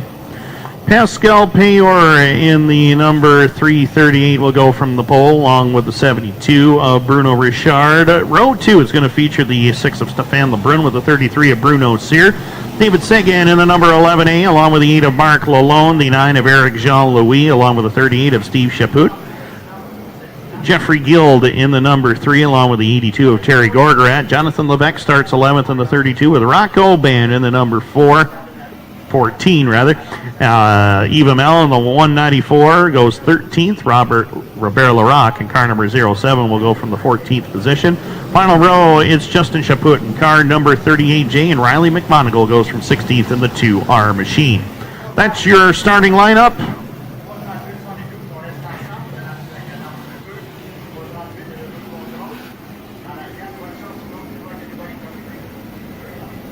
30 laps is the distance. Long way to go in this one as we are headed for green. This time off of turn number 4. Pascal Payor and Bruno Richard were green. Quickly through 1 and 2 as Pascal Payor out into the lead. Bruno Richard relegated to second as Stefan Lebrun and Bruno Cyr dice it up for third and fourth. 3 wide down nearly as David Seguin and the 8 of Mark Lalone were in a battle with Bruno Cyr for position. Down the back straightaway, Bruno Richard's car got really loose coming off of turn number 2, allowed Pascal Payor to drive away by a couple of car lengths, but right now the 72 of Richard able to close back in on the race leader. As Pascal Payor down the back straightaway holds the lead into turn number 3 and 4. Stefan Lebrun, defending track champion, holding on to position number 3. David Seguin, great looking race car, holding on to spot number 4, and he is putting some pressure on the defending champion. Down the back straightaway go your leaders into turn number 3. Seguin not able to get the run he was looking for on Lebrun this time by as they come back down to the line at lap number 4. Bruno Cyr trying to hold off a very determined Mark Lalone. Lalone down on the low side, and Lalone will slide up, at least try to, in front of the Bruno Cyr 33 machine. Steve Chaput completes the top 7 drivers at this point. Eric Jean-Louis is 8th. 9th is Eva Mel, and completing the top 10 is Terry Gorgarat. Terry, of course, driving a street stock type car against these pro stocks, doing a very good job. Staying in the top 10, battling with Rock Oban right now, but Oban will take the spot away coming off the corner, so he'll move to the top 10 for the first time tonight. In the meantime, Pascal Payor has pulled out to a comfortable advantage over Bruno Richard as they make their way off of turn number 4 and across the line, lap number 7 on the leaderboard. Bruno Richard, 2 wins this season in this pro stock class here at Cornwall. He's got 1 other win this year at Autodrome Granby. I would like to notch win number 3 on the season if he possibly could, and go up on top of the leaderboard as far as wins are concerned. Right now he's got some ground to make up over Pascal Payor as he's got 5 car links to deal with. 6 of Stefan Lebrun still battling with David Seguin for position number 3. Lebrun down on the inside lane. David Seguin trying to make another lane down on the extreme inside as they work through turns 1 and 2. Watch for David Seguin right there around the bottom. He gets a little better run that time off the corner. Can't quite get the job done, though. He'll settle in behind the 6 of Lebrun coming off of turn number 4 and across the line. Mark Lalone still there for 5th. 6th is Bruno Cyr. 7th is Eric Jean-Louis in a battle with the 38 of Steve Chaput for positions 7 and 8. 9th is Eva Mel, and Rock Oban completes the top 10. Working it down the front straightaway, Pascal Payor still in command of the field as they head into turns 1 and 2 and down the back straightaway. Bruno Richard trying to figure out a way to run down the race leader. He closed it in that time in turn number 3 and 4. Richard still there for 2nd. Stefan Lebrun still battling with the 11 of David Seguin. Now, if you look at the back of David Seguin's car right now, it's got one of those slow-moving signs on the back of it, but I think you might want to consider taking that off because that car is not slow-moving whatsoever. Faster than Stefan Lebrun at the moment as it comes down across the line at lap number 13. 2 laps shy of the halfway point, and Pascal Payor has led them all. The 72 of Bruno Richard doing everything he can. He drives it deep into the corner that time, but Payor just that much better off the turn. Bruno Richard's car looks pretty loose out there right now as they head through turns 1 and 2. You see him sliding towards the top side of the racetrack. Payor a little more straighter trajectory off the corner, and he's able to hold on to the lead as Bruno Richard battling again from 2nd. 2 car lengths back is the 6 of Stefan Lebrun as he holds on to the 3 spot. David Seguin putting all kinds of pressure on him from 4th. Mark Lalone continuing to have another solid run up into the top 5 as he rides in 5th. Off the corner they go this time by 16 laps down, 14 to go. Pascal Payor trying to lead wire to wire if he possibly can, but Bruno Richard is right there with him, loose race car and all. He's driving the wheels off of it at the moment. Drove it deep into the corner that time, got to the back bumper of Payor. Not able to do anything with him as they cross the line with 17 complete. 13 laps left to go. Pascal Payor the race leader. Bruno Richard still holding on to 2nd. Drives it deep into the corner once again. He can get to the back bumper of Payor, but coming off the turn is where Payor is just that much better. And right now, Bruno Richard driving it for everything he's got. Right now, battle is on for third. David Seguin finds the running room. He clears LeBrun down the back chute. But does he have time to catch the top two drivers? He's in turn 3 and off of 4 right now. Half a straightaway to make up on the 72 of Bruno Richard. Keep in mind, David Seguin running that extreme inside lane, and he may have a better handling car this time as he rockets off the corner. Dave Seguin could play a factor in the outcome of this race as they come down across the line with 10 laps left to go. He may get to Bruno Richard. I'm not sure if he's going to get to Pascal Payor in time, though. Down the back straightaway they go. Bruno Richard now trying to salvage second place as the 11 of David Seguin trying to move in on Bruno Richard for the 2 spot. Richard way wide, just about catches the wall down here in front. In the meantime, Pascal Payor is caught in traffic. He's got the 82 of Terry Gorgarat just in front of him. Gorgarat right there in front of the race leader. Bruno Richard trying to close in. David Seguin is right there as well. Down across the line, 22 in the books, 8 laps left to go. David Seguin closing in on the battle for the 2 spot. It's a good one. Bruno Richard right there to challenge him into turn number 3. Dave Seguin down to the bottom. Richard way loose that time coming off the turn. Dave Seguin right there to take advantage of it into turn number 1. Lap traffic could play a factor in this one, and David Seguin is now into the 2 spot. He's trying to get around Terry Gorgarat and Justin Chaput. They are laps down to the rest of the field. It's come down across the line with 6 laps left to go. Pascal Payor caught in traffic as well as Dave Seguin in the 72 of Bruno Richard trying to get through traffic. This brings Stefan LeBrun into the mix as well. Into turn number 3. David Seguin is going to have to go 3 wide through the middle, and he does. Gets by the lap traffic, but he's got some ground to make up now as Pascal Payor. That was the difference right there. Payor gets away by quite a bit now. He's got about 7 car lengths to make up as David Seguin rolling through the bottom of the racetrack off of turn number 4. Closing out on the 07 of Robert Larocque as they come into turns 1 and 2. Pascal Payor in the meantime trying to close in and put Jeffrey Gill a lap down as Seguin has moved it up to the outside portion of the speedway off of turn number 4 and across the line. 3 laps left to go. Dave Seguin's got about a half a straightaway to make up, and I don't think he's going to be able to do it. Into turn number 3. Payor with a clear-cut advantage right now. 2 to go for Pascal Payor. Through turns 1 and 2, Payor gets to the inside of Guild, coming off of corner number 2, and Jeffrey Guild gives way, and Payor will clear the traffic. He's got Jonathan Levesque in front of him, but he's got 5 car lengths to catch him. White flag in the air for Pascal Payor. A solid performance all race long. Can he hold it for another half lap? Down the back straightaway. Final time through turns 3 and 4. He's won 4 times at Autodrome Granby. He'll notch his first Cornwall win. Pascal Payor gets it done. David Seguin comes home in second. At the line for third, gonna go to Stefan LeBrun by inches. Bruno Richard fourth, and Mark Lalonde will cross in position number 5. Well, ladies and gentlemen, another event is complete here at the Cornwall Motor Speedway.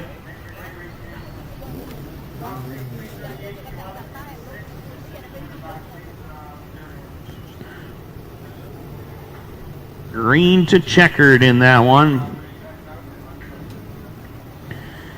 Dave Seguin, he might have had a little better race car, but Pascal Payor was quickest through the traffic, and that was what sealed the deal for him. In just a moment, we'll be heading trackside to Martin Belanger to have one more quick word with yet another great driver and another feature winner here tonight at Cornwall Motor Speedway. I want to congratulate, of course, Corey Wheeler on picking up his first ever Fatless Chipstand Canadian National Series win in the 358 Modifieds tonight. Jonathan Ferguson, his second career win in the TAS Racing Sportsman Series event.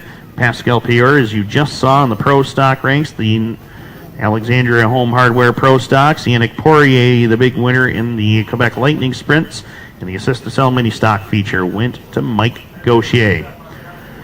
Stay tuned for ticket information and all that stuff for our September 27th program. That will feature the second leg of the Fatless Chip Stand Canadian Nationals, TAS Racing Sportsman Series, and the Lightning Sprints are back on the card. We'll keep you posted as to any more divisions that will be added throughout the coming weeks for that September 27th show, all leading into the Fall Showdown, the first ever Fall Showdown triple-header weekend here at Cornwall. In the meantime, Pascal Payor rolls it into victory lane, his first win of the season here at Cornwall. He's got 4 wins already at Autodrome Granby, but this is big, and he is in victory lane finally, and Martin Belanger is there to greet him.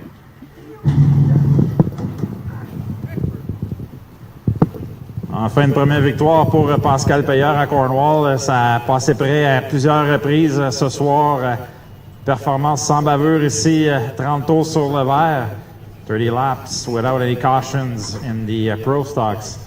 As Payor is your feature winner here at Cornwall. A very happy Pascal Payor here.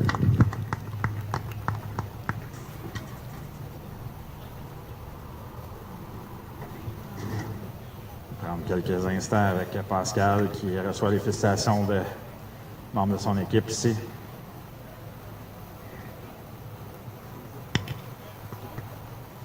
Pascal, félicitations, belle victoire. On a travaillé fort tout au long de la saison, toutes les fois que tu es venu ici. Tu as passé près à quelques reprises. Là. Ça se dessinait peut-être encore avec Bruno Richard au début. Là, vous avez parti côte à côte, mais finalement, performance en bavure ce soir, les 30 tours sur le vert, puis très belle performance. Ouais, je suis super content. On a étudié gros la track. J'étais vraiment pas dessus à soir. J'ai fait une qualif de marde. J'étais vraiment pas dessus, puis on dirait qu'on s'est remis dans le beat, tu sais, puis on est venu voir la track souvent, puis on a travaillé beaucoup l'auto, puis je suis content, on est tombé dessus. On était proche. La semaine passée, on était vraiment proche. On l'a perdu 3-4 tours de la fin, tu sais.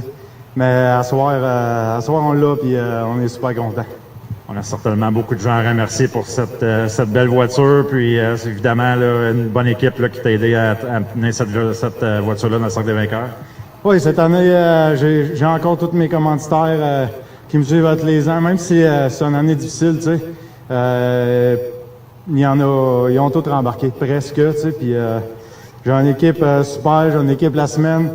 Cette année, j'ai François qui me donne des petits conseils. C'est un char à coille, ça, puis il est un petit peu plus perfectionné que moi là-dedans. Fait que on se parle beaucoup, puis mon petit Michael qui me suit, ma blonde, mon équipe à Granby. Mon équipe à Granby, j'ai tout le temps des gars réguliers avec moi, Carl, tout ça, mon père. Je remercie beaucoup. Je ne pouvais pas être là ce soir, mais je suis vraiment, vraiment content. Ma première victoire ici, là, je suis vraiment content. La route vers la maison va être plus courte, je pense, ce soir. Hein? Oui, ça va être en 4h30 qui va passer plus vite que d'habitude, c'est sûr. On est content. Félicitations pour ta victoire, Pascal, bien méritée. Pascal Payor, votre vainqueur ce soir, your feature winner in the Pro Stock. So, Tim, this closes out our event tonight, the Labor Day Bash, as we're looking forward to next week with the Fireball Enduro or 2-day double headers. So that should be quite interesting. So I'll send it back to you for final words, and then I'll just switch it to French for our friends on 360nitro.tv. Well, thanks very much, Martin Belanger. Great job trackside as always. And as Martin said, next week, 2 days of Fireball Enduro action coming your way. Stay tuned to our website and our social media pages for further information. And that wraps it up. On behalf of the staff and management here at the Cornwall Motor Speedway, the Laverne family, my partner, as always, in the booth, and all our great friends up here in the tower with us as well. The lovely Jennifer Goddard, the lovely Austin Swamp, Brian Haggerty, Joel Dwaron. This is Timmy Baltz. Hopefully you've had a great night of racing and enjoyed watching it on 360nitro.tv. See you next week. It's Fireball Enduro time. 2 days of non-stop action. Have a great week, everybody, and be safe. Donc, comme Tim mentionnait, la semaine prochaine, on est de retour en action au Cornwall Motor Speedway avec le Fireball Enduro pour la première fois de l'histoire, un événement sur 2 jours. Mais on va être de retour sur 360 Nitro.tv le 27 septembre prochain. Donc, soyez-y alors qu'on va présenter la deuxième portion, ou la première portion, je pourrais dire, du Fall Showdown qui va mettre évidemment toute l'action va mettre la table pour le long week-end d'octobre, donc avec les 3 événements qu'on va avoir en octobre.